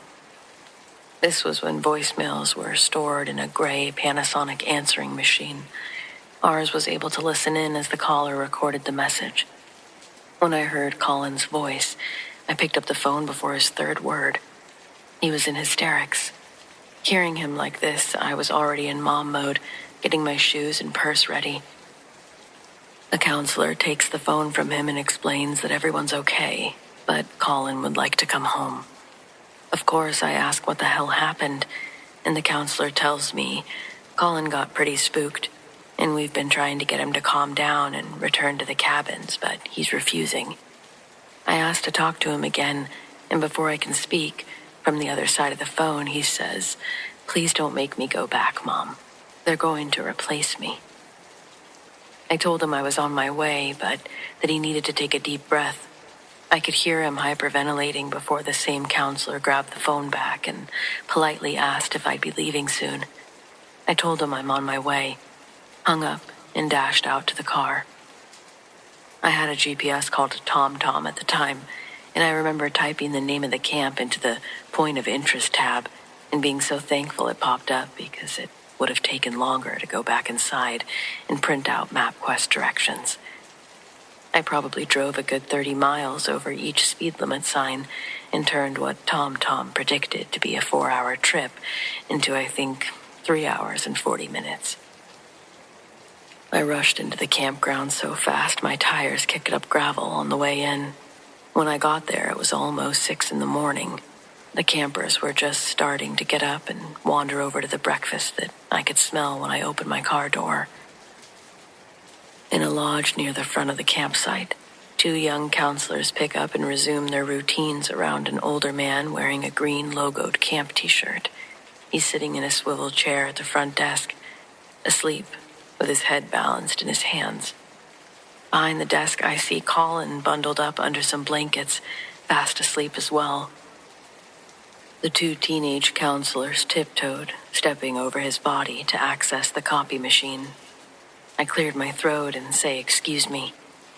The eyes of the older man at the front desk pop open, like he too was surprised to catch himself sleeping.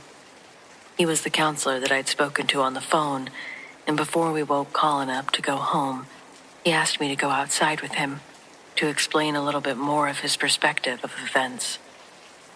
The man's name was Tim. He was one of the leads there, and the primary counselor trying to calm Colin down last night, though he'd admit that he didn't really know what provoked everything. A state patrol jeep rolled in and parked behind my car. My anxiety started making my hands shake. I asked Tim if they were there because of Colin, and he says that they're here because of what Colin claims he'd seen. Tim says that's why I wanted to talk to you first, because last night was pretty rough for everyone involved. Colin's behavior scared a lot of the kids and counselors alike. He tells me that around 8 last night after dinner, the kids should have all been going back to their cabins. But while he's finishing up some paperwork in the main lodge, Colin comes running in, screaming and crying. He first told Tim that he'd seen 2 kids fighting, but the story escalated in a weird way, and Colin was undeniably convinced in what he'd seen. He says Colin explained the story like he was recalling details, like stacking blocks. Colin first says he saw 2 kids fighting. Then he said the 2 kids were the same kid, but not one kid. It was the same kid, but 2 of them. I tell Tim that he saw twins, right? Like move on in the story, but Tim says that's what he thought too. The camp does have a few sets of twins, and Tim showed Colin their pictures, but none of them were who he'd seen. This happened over by a soccer field they had in between the mess hall and the cabins. Colin was grabbing a water bottle that he'd forgotten before going back to his cabin. And that's when he said one of these boys came sprinting from the tree line. Not coming from the mess hall area, though. The boy came from an almost parallel direction to him, how he explained it, 10 feet in front of him. The kid's being chased by another person that comes tearing out of the tree line behind him. That's when he said they looked identical. Then, one catches the other, and they both fall into the grass. Tim used both arms in a strangling gesture, as he explained what Colin said one of the kids did to the other. He says he darted right past Colin to the soccer field, thinking, no matter what, Tim could at least deduce that Colin's saying 2 kids were fighting on the soccer field was true or not. But by the time he got there, he says there was 1 kid that he passed that could have possibly been coming from the soccer field. Tim first checked to make sure that there was no actual bodies on the soccer field before chasing that kid down and asking if he'd seen or engaged in a fight. The kid looked confused. Tim said that he had no idea why he was being asked that.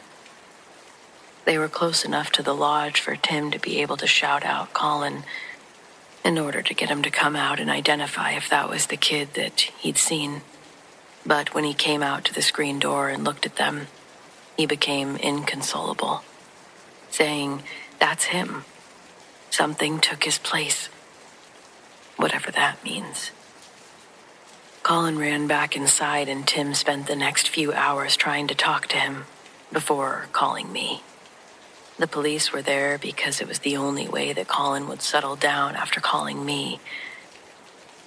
Tim called them when he thought I was close to explain the situation the best he could, softly advising the operator the level of emergency or non-emergency. She said that they'd have a unit stop by within a few hours to check things out. Hearing this was what let his little heart settle enough to fall asleep. I spoke to the responding officer, telling him Colin's never acted out like this. Nothing had changed in his home life. He had no problem being away. They obviously treated me like I was the root or the reason for all of this, and I understand that they're just doing their job, but The amount of suspicion that they had was a little much. Colin retold them the same story, the one that Tim had told me. They recommended Colin get checked out, mental health. At the time, I wanted to argue, but the claims Colin made were objectively unsound enough to get him set up with a specialist. So we went that route. This never made him change his story, though. I think what the therapy did was make him talk about it less, and then eventually, not at all. Which a therapist would call being cured.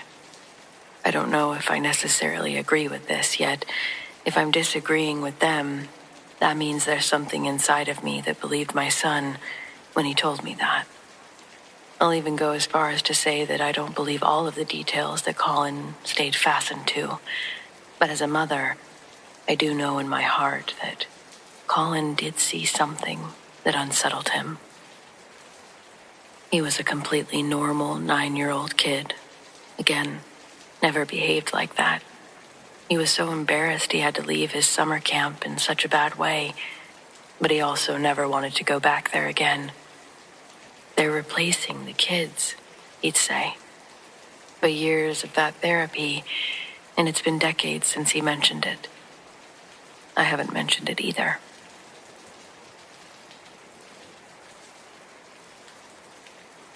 For 10-year-old me, camp was pure magic. 2 weeks of freedom from school, endless games of capture the flag, and nightly ghost stories around a crackling campfire. Our cabin, the Bear Den, was a ramshackle wood structure, nestled deep within the woods, far enough from the main lodge that the only sounds at night were the crickets and the rustling leaves. Our counselor, Mike, was the coolest. He had a scruffy beard, knew 1,000 knots, and told the best spooky stories. His voice was deep and reassuring. It always made you feel safe, even when he was describing a headless ghost. He was our anchor in the wilderness, for sure. One particularly chilly night, we were all gathered around the communal fire pit, roasting marshmallows to a perfect golden crisp. Mike was mid-story, his voice a low murmur, painting a picture of a lost hiker in these very woods. The flames danced, casting long shadows. They made the surrounding trees seem to sway and beckon. Suddenly, a twig snapped loudly from the direction of the woods behind our cabin. We all jumped, and Mike paused his story, listening. Probably just a deer, he chuckled, trying to ease the tension, but his eyes, I noticed, scanned the darkness with a flicker of concern. Then we heard, "Chris, come here, buddy. I need your help for a second." It was Mike's voice. There was no doubt about it. It was warm, familiar, maybe just a bit muffled, as if he was speaking from a short distance away through something. It came from the direction of our cabin, not 20 yards from where we sat. I looked at Mike. We all did. He was still seated on his log, holding a half-eaten marshmallow on a stick. His eyes were as wide as ours, and his brow was furrowed in confusion. He looked at us. "What was that?" one of the other kids had whispered. His voice was trembling slightly. I don't know," Mike said. His voice was noticeably nervous. I didn't say anything. But the voice, it certainly sounded like his. Everyone, including Mike, must have thought so. I was sitting there, quietly, waiting for Mike to react. The cadence, the slight rasp of his voice. Why had it said my name?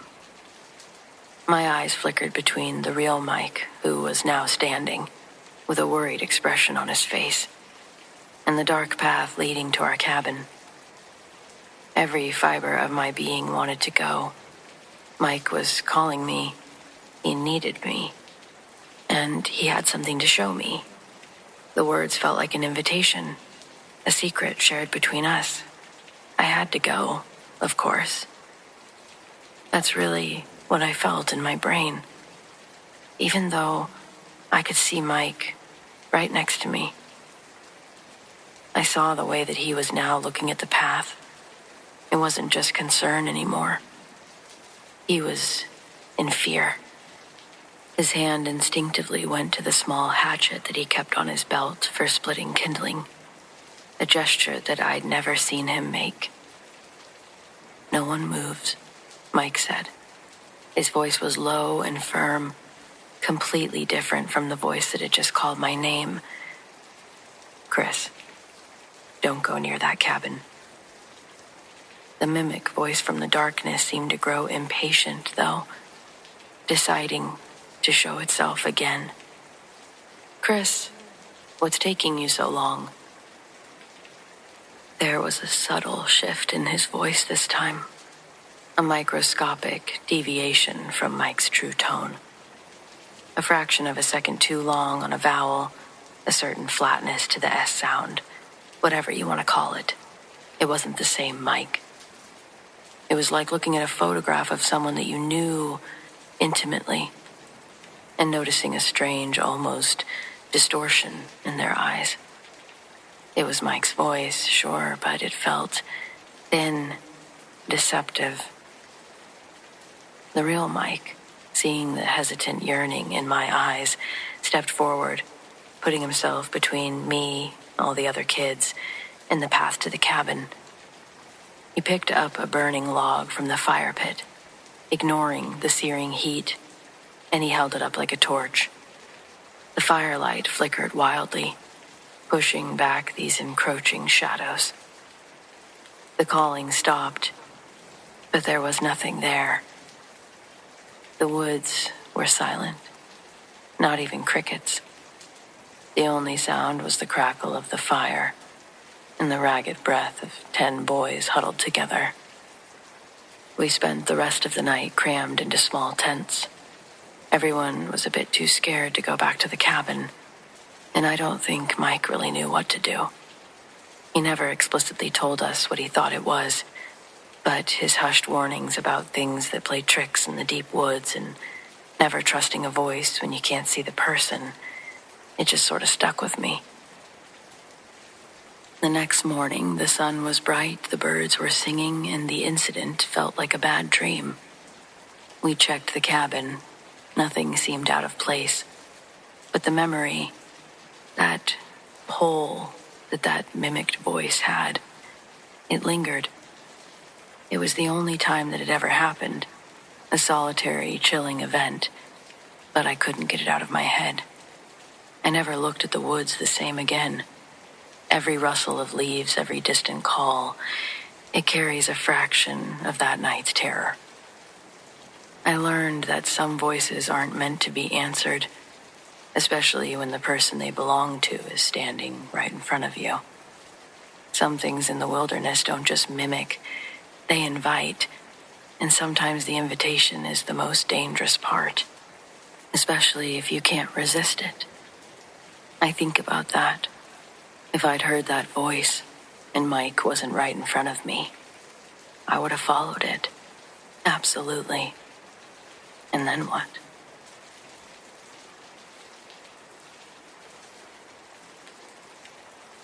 Sorry, all. This is going to be a long story because I've never told a short story in my life. My wife can vouch for that. This is the obligatory, I know this sounds fantastical and wild, and I agree, but hear me out. This is in fairly remote back country, West Virginia, which is known for being old and haunted. It was experienced entirely by 2 of us, but the worst parts by all 4. This led to all 4 of us at some point battling personal issues in our lives that I believe stemmed directly from this encounter. The following is, at least to my memory, and what I've been able to corroborate with the others, 100% accurate and true. When I was 17, we had a bad experience camping near haunted train tunnels and sites of sudden tragic death. History of the immediate area. Mother and son drowning in a creek nearby. Old man hung himself from this old dead tree that hung over the water. Cliché, creepy, dead hanging tree, I know. But also drug dealers killed in state police shootouts at a nearby hunting cabin, and many, many years before, cheap laborers had been killed building this double set of train tunnels. They were actually buried in the long-forgotten little graveyard near the tunnels. It's now been since found and restored. We decided to go camping before graduation as a friend group of 4, just to do something one last time before we all went our separate ways in life. This is private property on the backside of a big forested hill around which the creek flows in a huge, several-mile-long bend. Camp set up, fire going. Shortly after nightfall, my cousin and I sat by the creek bank, maybe 20 yards away from the camp, spotlighting fish in the water. We began to hear an unusual slosh of what sounded like something wading through the water, maybe halfway up their shins. So we shined the light around up the stream. We then spotted the systematically and rhythmically consistent disturbance made by what looked and sounded like invisible feet and legs sloshing towards us. When we would turn off the spotlight, it would start. It would stop when illuminated. It was reaching us, and this was the first ice bucket stomach clench moment that we knew this wasn't fish, and we couldn't rationalize what was happening. This scared us pretty badly, but we decided that we'd keep it to ourselves. We joined the others gathered at the fire. As we made our way back, we heard the sloshing make it to where we were on the bank, and the noise stopped. Given the speed we witnessed it moving, and how far it was from us, it must have sped up to make it to the bank that we were on in the amount of time that it took us to get back to camp. Others at the camp heard it as well, figured that we'd gotten in or somehow we were riling up some fish, but we just played it off. It sounded and looked like an invisible person wading towards us in the water. Not much to say, and yet everything. After the noise ended at the creek bank, we all saw the tall grass disturbed as something we couldn't see ran around the foliage perimeter. This could have been an animal, but it was fast. We then began to hear what sounded like a man talking to us, as in speaking into the ear of each person, the left ear, if that matters. At first it sounded garbled, but maybe after 15-20 seconds, we could make out the words saying, we shouldn't be there, and we needed to leave, before finally addressing us directly and saying, slightly more forcefully, you need to leave. Obviously, this was pretty terrifying, and at first we thought that there was a person or a group of people out there that was walking up to our camp, and that was dangerous. We were all frozen with fear, but then adrenaline hit. As we freaked out and started to run to our ATV, all 4 of us saw a tall, black shadow man, wearing what looked like a hat, relaxing against the front of our ATV. It straightened up when we saw it, and it saw us. And it just sort of hung there, staring at us for a few seconds. No feet. The legs ended in a sort of wavy line look, as though something was sitting above fire. It stood out against the dark night behind it.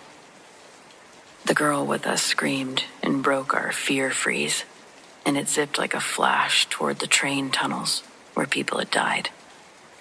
Interestingly, when we went to start the ATV, it turned over sluggishly, as if the battery had been slightly drained, despite working fine not long before when we wrote it down. This entire event happened over the course of maybe 5 or 10 minutes, and within an hour of the sun going down. After putting our story out there, I received a lot of feedback from people who had also had bad encounters in the area over many years. Even a guy that I worked with, who I didn't know knew this area. He told me my uncle had hired him to trap in that area, and that it was the only place he didn't check the traps alone at night. He said it was almost like the animals leave that place at night, too.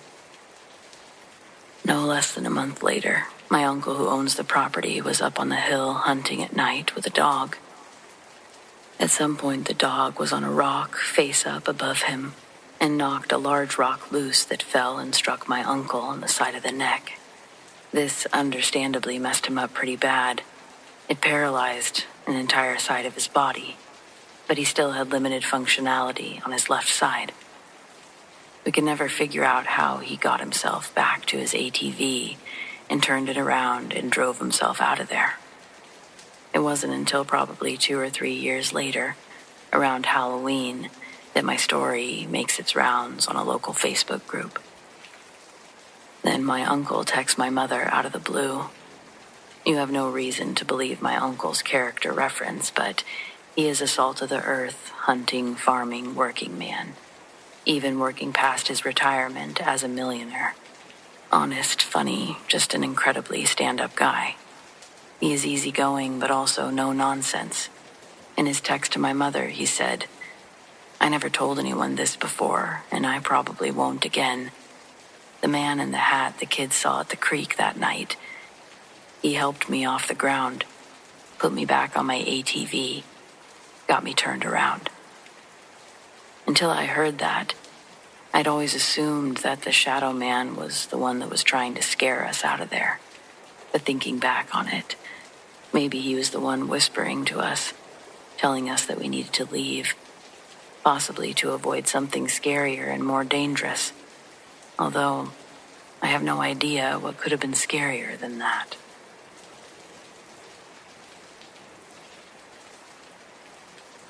I didn't think anything of it at first. That's important. If I'd felt uneasy right away, I'd probably dismiss the whole memory as me working myself up, but I didn't. I was just annoyed.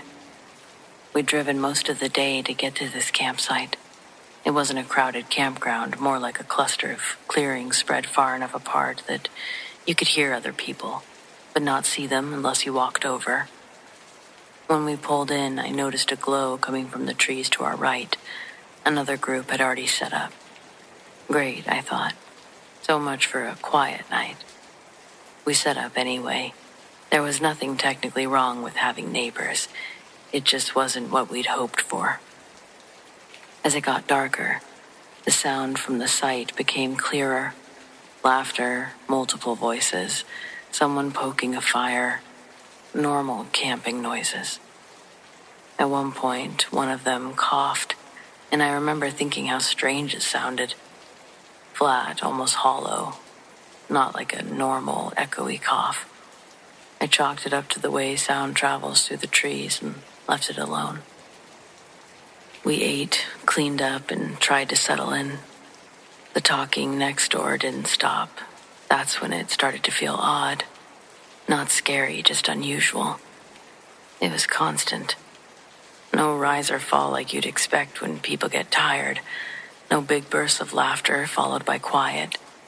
Just steady conversation at the same volume, like background noise you couldn't tune out. Around midnight, a little past, I checked my watch. They were still going. By 1, everyone in our group had commented on it. Do they ever shut up? Maybe they're drunk. Maybe it's a big group. But there were no sounds of people moving around. No footsteps or crunching leaves. No one heading toward the river. No doors opening or zipping. It was just the voices. At some point I realized I couldn't distinguish what they were saying. It wasn't because they were far away. It was because it didn't sound like actual words anymore. More like the shape of conversation. The rhythm without the meaning.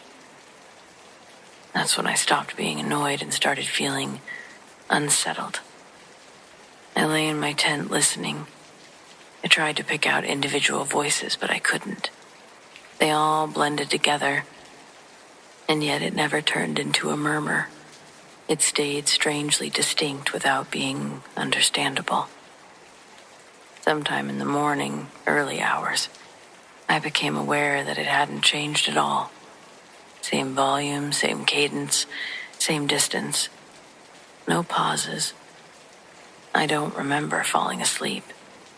When I woke up, the campsite next to us was silent. Relief washed over me at first.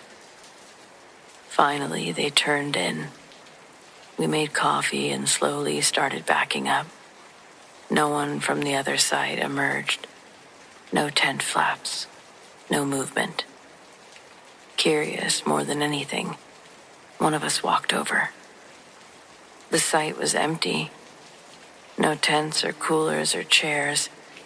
The fire ring was cold and clean, like it hadn't been used in days. The ground was undisturbed. No flattened grass or footprints or trash. No signs that anyone had ever been there. We all stood there confused, then started second-guessing ourselves. Maybe the sound had traveled. Maybe we'd misjudged the direction. Then someone pointed out that the fire glow we'd seen the night before, that was gone too. It wasn't until later, when we were driving away, that it hit me. I couldn't remember hearing the voices stop. They didn't trail off or quiet down, they were just gone. Like someone had turned something off. I've camped near loud grounds before, and I've been annoyed, frustrated, exhausted by noise. But I've never experienced something that sounded so convincingly human, while behaving so little like actual people. Whatever was there that night didn't need tents, it didn't need sleep, and it didn't leave anything behind.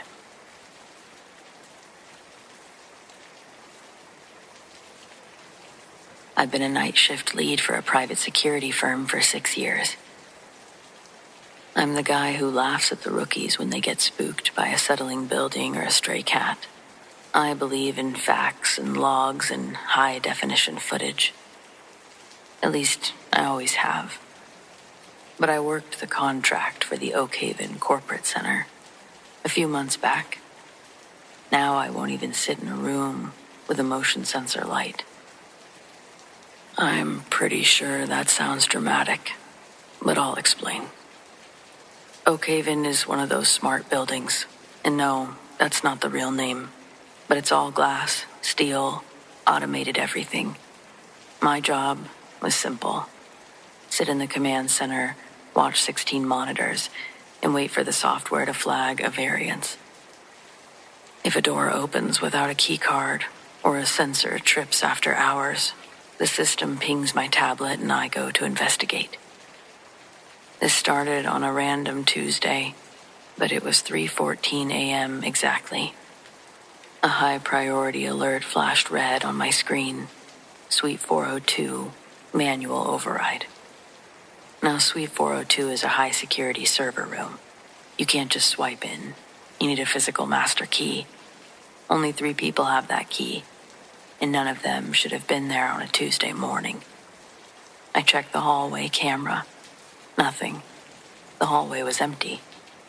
I assumed it was a faulty magnetic strike. Hardware fails all the time. I logged it as a glitch and moved on. Wednesday, 3:14 a.m., same alert, Suite 402, manual override.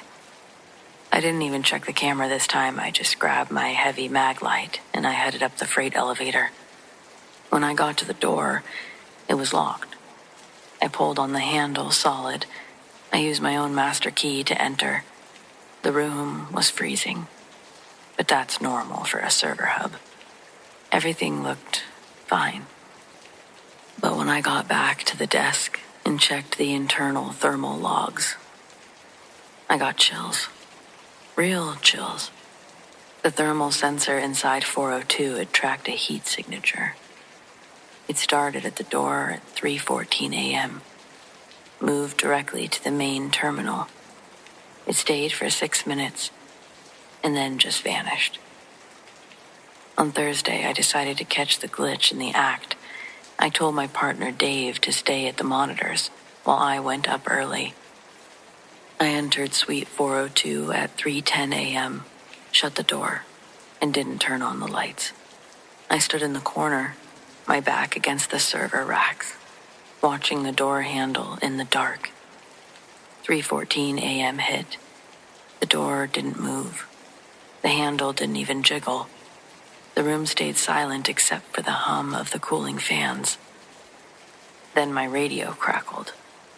It was Dave. His voice made me nervous. "Hey, man, what are you doing?" "I'm standing here, Dave," I whispered into the mic. "The door hasn't moved. It's a dead room." "No, you're not," Dave stuttered. "But I'm looking at the thermal feed for 402 right now. You're standing by the racks, yeah, but there's something else in there. They're standing right in front of you. You're looking right at them." I was already pretty frozen, but now I absolutely went stone. I couldn't see the thing in the dark. I could see nothing. But suddenly the air in front of me felt thicker, like someone was exhaling directly onto my face. Then, the main terminal screen on the desk hissed to life. The blue light illuminated the room, and I saw nothing. No one was there. But the keyboard was clicking, clack, clack, clack, clack, clack, fast, methodical. I lunged at the desk, shining my flashlight on the chair, but it was empty. On the screen, though, a notepad file was opened. Didn't look like code. It was a list. 2:10, checked Instagram. 2:45, text Amy, I'll be home late. 3:03, ate a sandwich. It was a log of everything that I had done in the security office that night. I didn't bother hanging around. It was time for me to go anyways.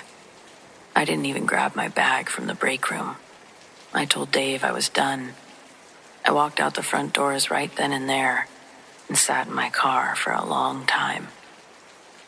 I did some digging. The guy who had my job before me, he was a veteran named Miller, a company man. He never missed a shift in 20 years, but he died of a massive heart attack at his desk last year while performing a routine system audit. The time of death on the report was 3:14 a.m. My guess is Miller is still on the clock, and that he's actually keeping an eye on the staff. Doesn't mean I'm going back there, though. No thanks.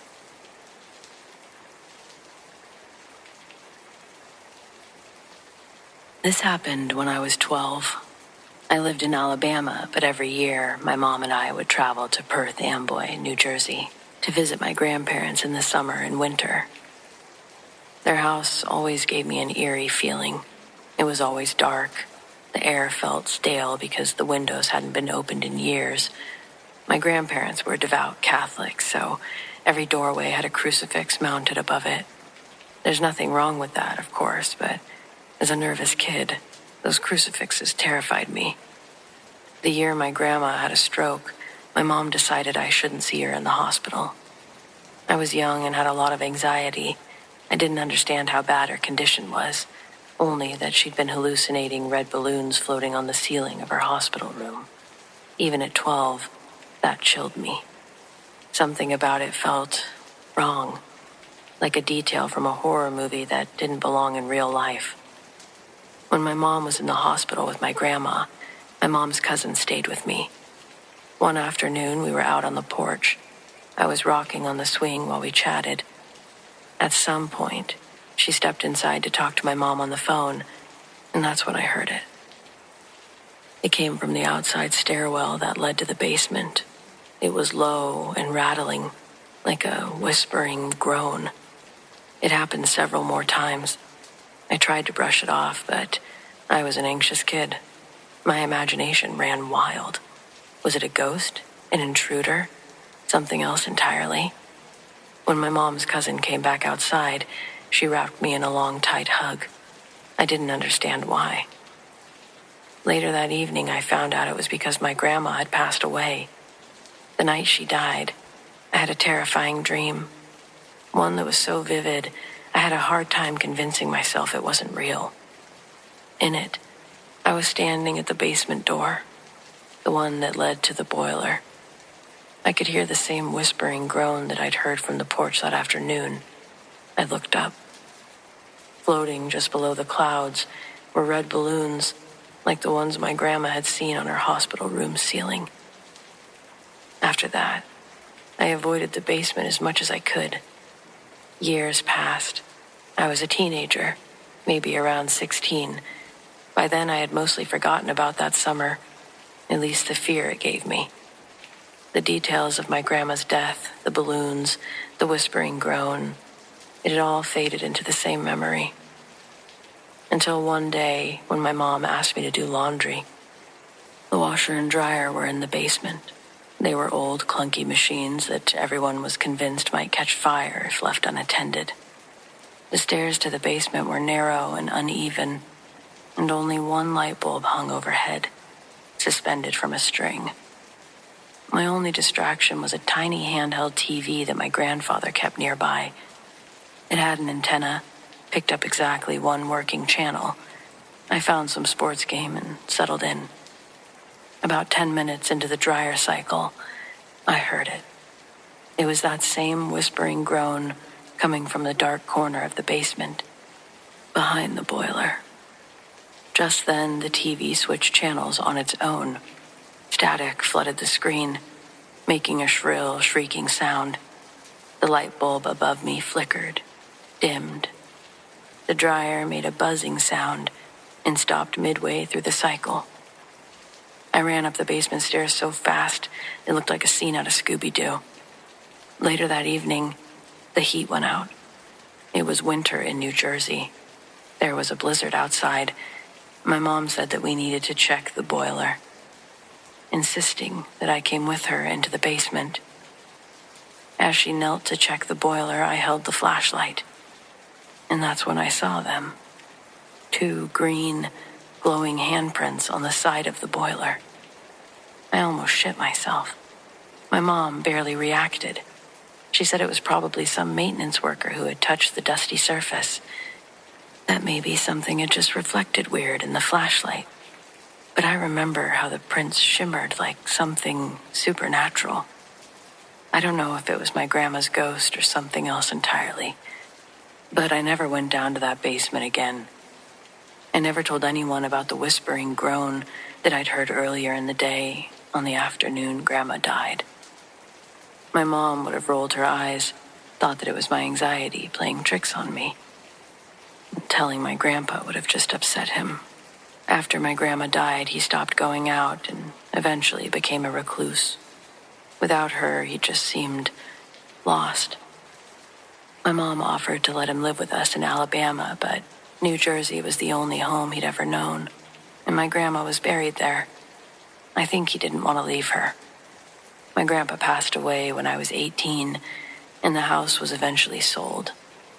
I'm 32 now, but I still remember that whispering groan, the red balloons, the ghostly handprints on the boiler. I haven't been back to New Jersey since he died, and no offense to my grandparents, but I'm perfectly fine with never being anywhere near that house or that basement ever again.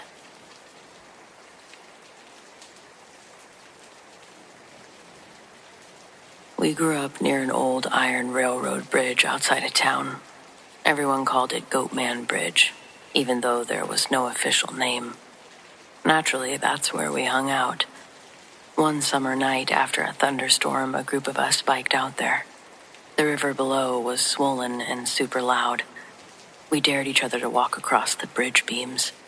Halfway across, the air got different. It was still. Even the frogs stopped. One of my friends said that someone was at the far end of the bridge. We all looked. At first, it looked like there was a tall man standing under the tree line. Then the lightning flashed, and we saw horns. And these weren't small ones. These were long, curved ones. And the legs of the thing, they were bent wrong, like a goat's. Its upper body was broad, human-shaped, but it was covered in dark hair. It took one step forward onto the bridge. The metal of it groaned under its weight, and we bolted. I was last, of course. Halfway across, I heard hooves striking metal behind me.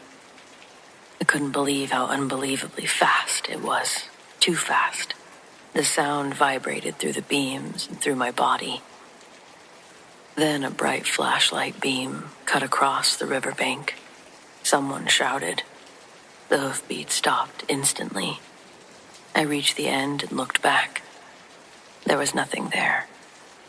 We don't know who it was that shined the flashlight, but we were grateful. Police came out to the location the next day after we told our parents. They found nothing except for deep scratches in the metal beams, about halfway across. They said it was probably vandalism, that they would have charged us for it if we hadn't turned ourselves in. Well, I haven't personally walked across that bridge since, but I understand how it got its name.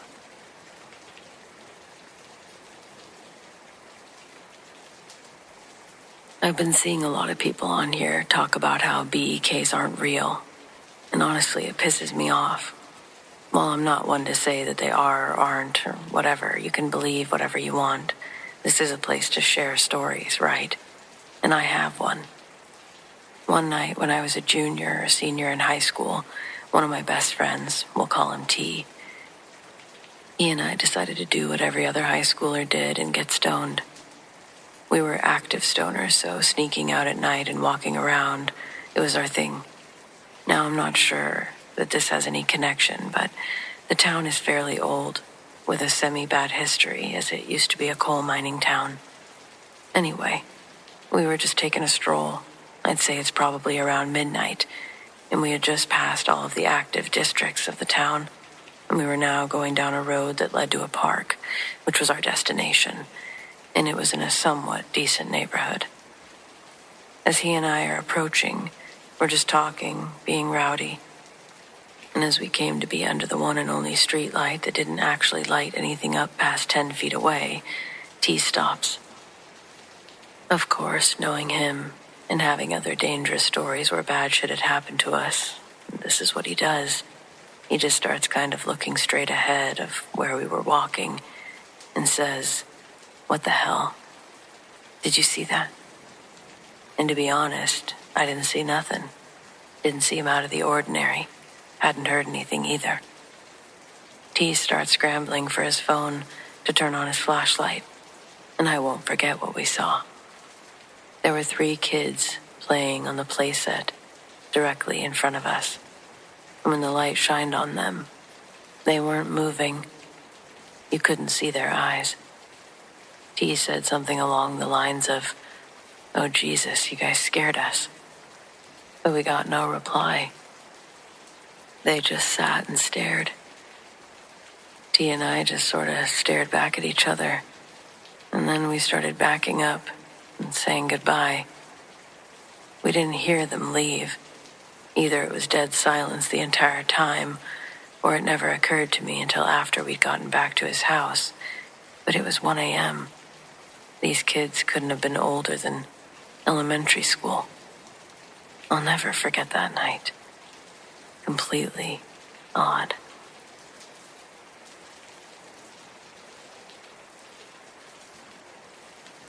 My grandma used to tell me that spirits came in the form of red birds. I don't see red birds very often and hadn't thought much about it until she died, and no joke, guess what landed on her portrait at the funeral? We had a big picture of her printed out at a FedEx Kinko's. My brother had actually made the frame by hand because we couldn't find one large enough to fit the dimensions. And wouldn't you know it, a cardinal landed right on it as we lowered the casket. All of her grandchildren were there to see it, and its intended purpose was radiated through all of us like a warm light. We knew that was her saying goodbye. I don't know if she personally made up the lore about the redbirds, but we've managed to keep it alive in the family by telling our kids about it. It was a little heartwarmer for us when the topic of death came about. But here's my problem now, and partially why I bothered reaching out in the first place. I guess it's advice, but specifically a wide range of opinions because I'm only able to reason with my own ontological process. Okay, let's remember my family's folklore. Now, how do I explain to my daughter that the cardinals that just dive-bombed us out of nowhere aren't angry family members? We were on a little trail walk yesterday. We must have disturbed a nest or something because these two big cardinals came out of nowhere, zipping inches from our heads. Jilly saw them first. She pointed and said, "Daddy, it's Gran-Gran." I look up to where she'd pointed, and sure enough, there's a big old cardinal sitting in the tree, staring down at us. And to make the whole thing worse, I said, "Oh yeah, there's Gran-Gran." Right before the bird went absolutely crazy. In my 38 years, I've never been in an altercation with a bird like that. Then another one showed up and started doing the same thing. I'm swatting at them, telling Jilly to run. She obviously has to trip over her shoes and scrape up her knee, solidifying this as a core memory. Meanwhile, none of my swings made contact with the birds, but I felt one of their talons dig into the back of my head, just take a little hair. When that happened, I knew this was a losing battle. I scooped Jilly off the ground, and I ran with her like a football all the way back to the car. "That wasn't Gran-Gran," I say. "Then who was it?" she asks. "Those were just angry birds." "But they were red birds, so they must have been someone, right?" "I guess. Maybe. I don't know." I never thought that I'd be stumped by a 5-year-old, but there I sat on the brink of extinguishing a child's sense of wonder at such a young age. So I said, "Those red birds must have been from someone else's family." I think I accidentally built a mental house of cards for her that's going to come crumbling down at any moment. Maybe it was my house of cards that had fallen and I'm projecting it onto her. I think there was a small part of me that believed what my grandma said, and I do. I really do. I know that I don't know about the spirit realm. For all I know, those really were cardinals from another less civilized family. But, fellow parents out there, have I mentally scarred my daughter? Did Grandma Monique's good intention actually poison her family's cognitive well-being? How can I reel this back without dismantling the essence of magic for a child? I mean, she's 5 and started storing all of these memories as permanent ontological fixtures, surely, so what are your thoughts?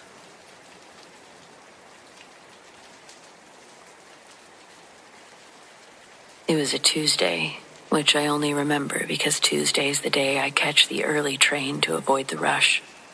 I was standing on the edge of platform 3, looking at the clock, the big digital one over the tracks. It flipped from 4:13 to 4:14. I remember the red LEDs looked slightly blurred, like the heat was rising off the rails even though it was mid-January. The train pulled in. It made this low, resonant hum instead of its usual screech. I stepped toward the yellow line, reaching into my pocket for my pass. I saw the conductor through the glass of the lead car. He was looking down at a clipboard, a silver watch on his wrist catching a stray beam of light. Then I blinked. When my eyes opened, the platform was empty. Not deserted by people, but empty of the train that should have been 6 inches from my face. The sun was also different. The sky was that deep bruised purple of full twilight. I'd gone from barely sunset to pure dusk in a matter of moments. I felt a sudden sharp cold, like someone had dropped an ice cube down my shirt. I looked back up at the clock. 6:02. I was still standing in the exact same spot. My hand was still in my pocket, fingers curled around my transit pass. My thumb was resting on the plastic edge, just as it had been 2 hours ago.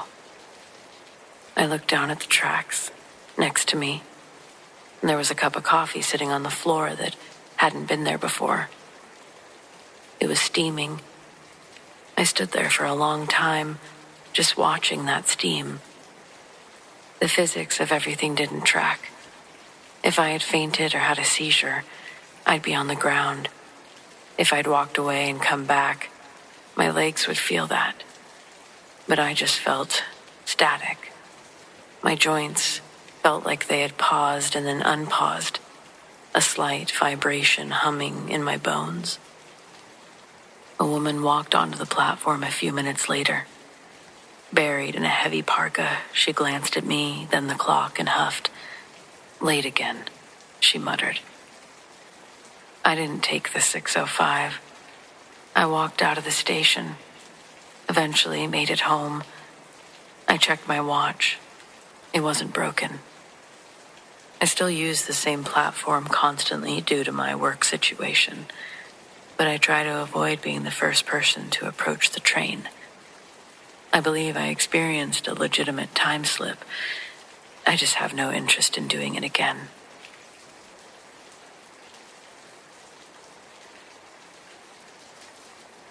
I was an adventurous kid.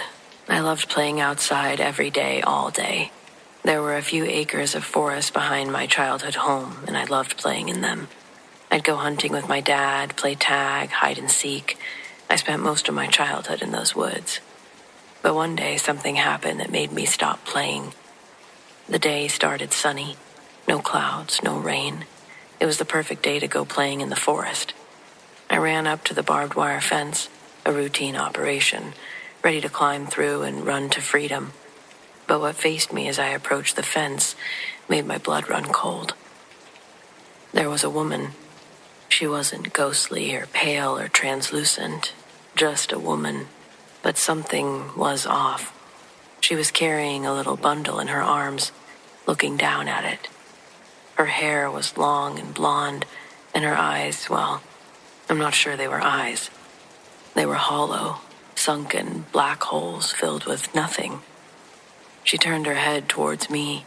Her skin was smooth with black lines that looked like lightning patterns.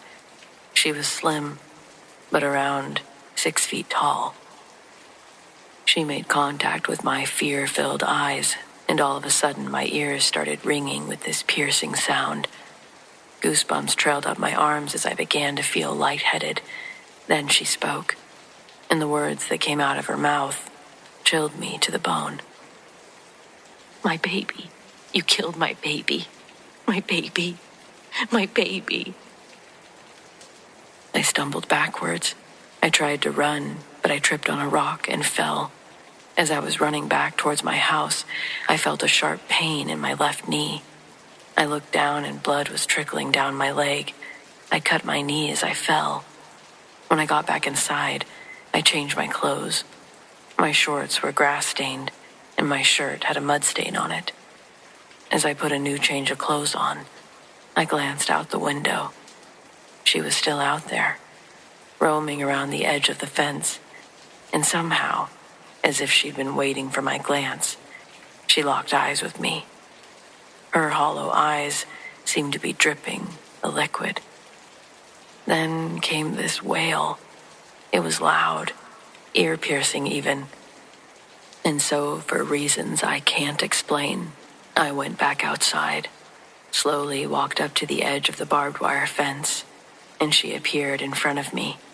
She repeated her words, and then she grabbed me, pulling me towards the barbed wire fence, and I felt something warm trickling down my arm. I was bleeding. I looked back up, and she was gone. She'd vanished. But how? I was trembling with fear as I went back inside, and I spent the rest of the day playing with my toys, fearful of what lurked outside.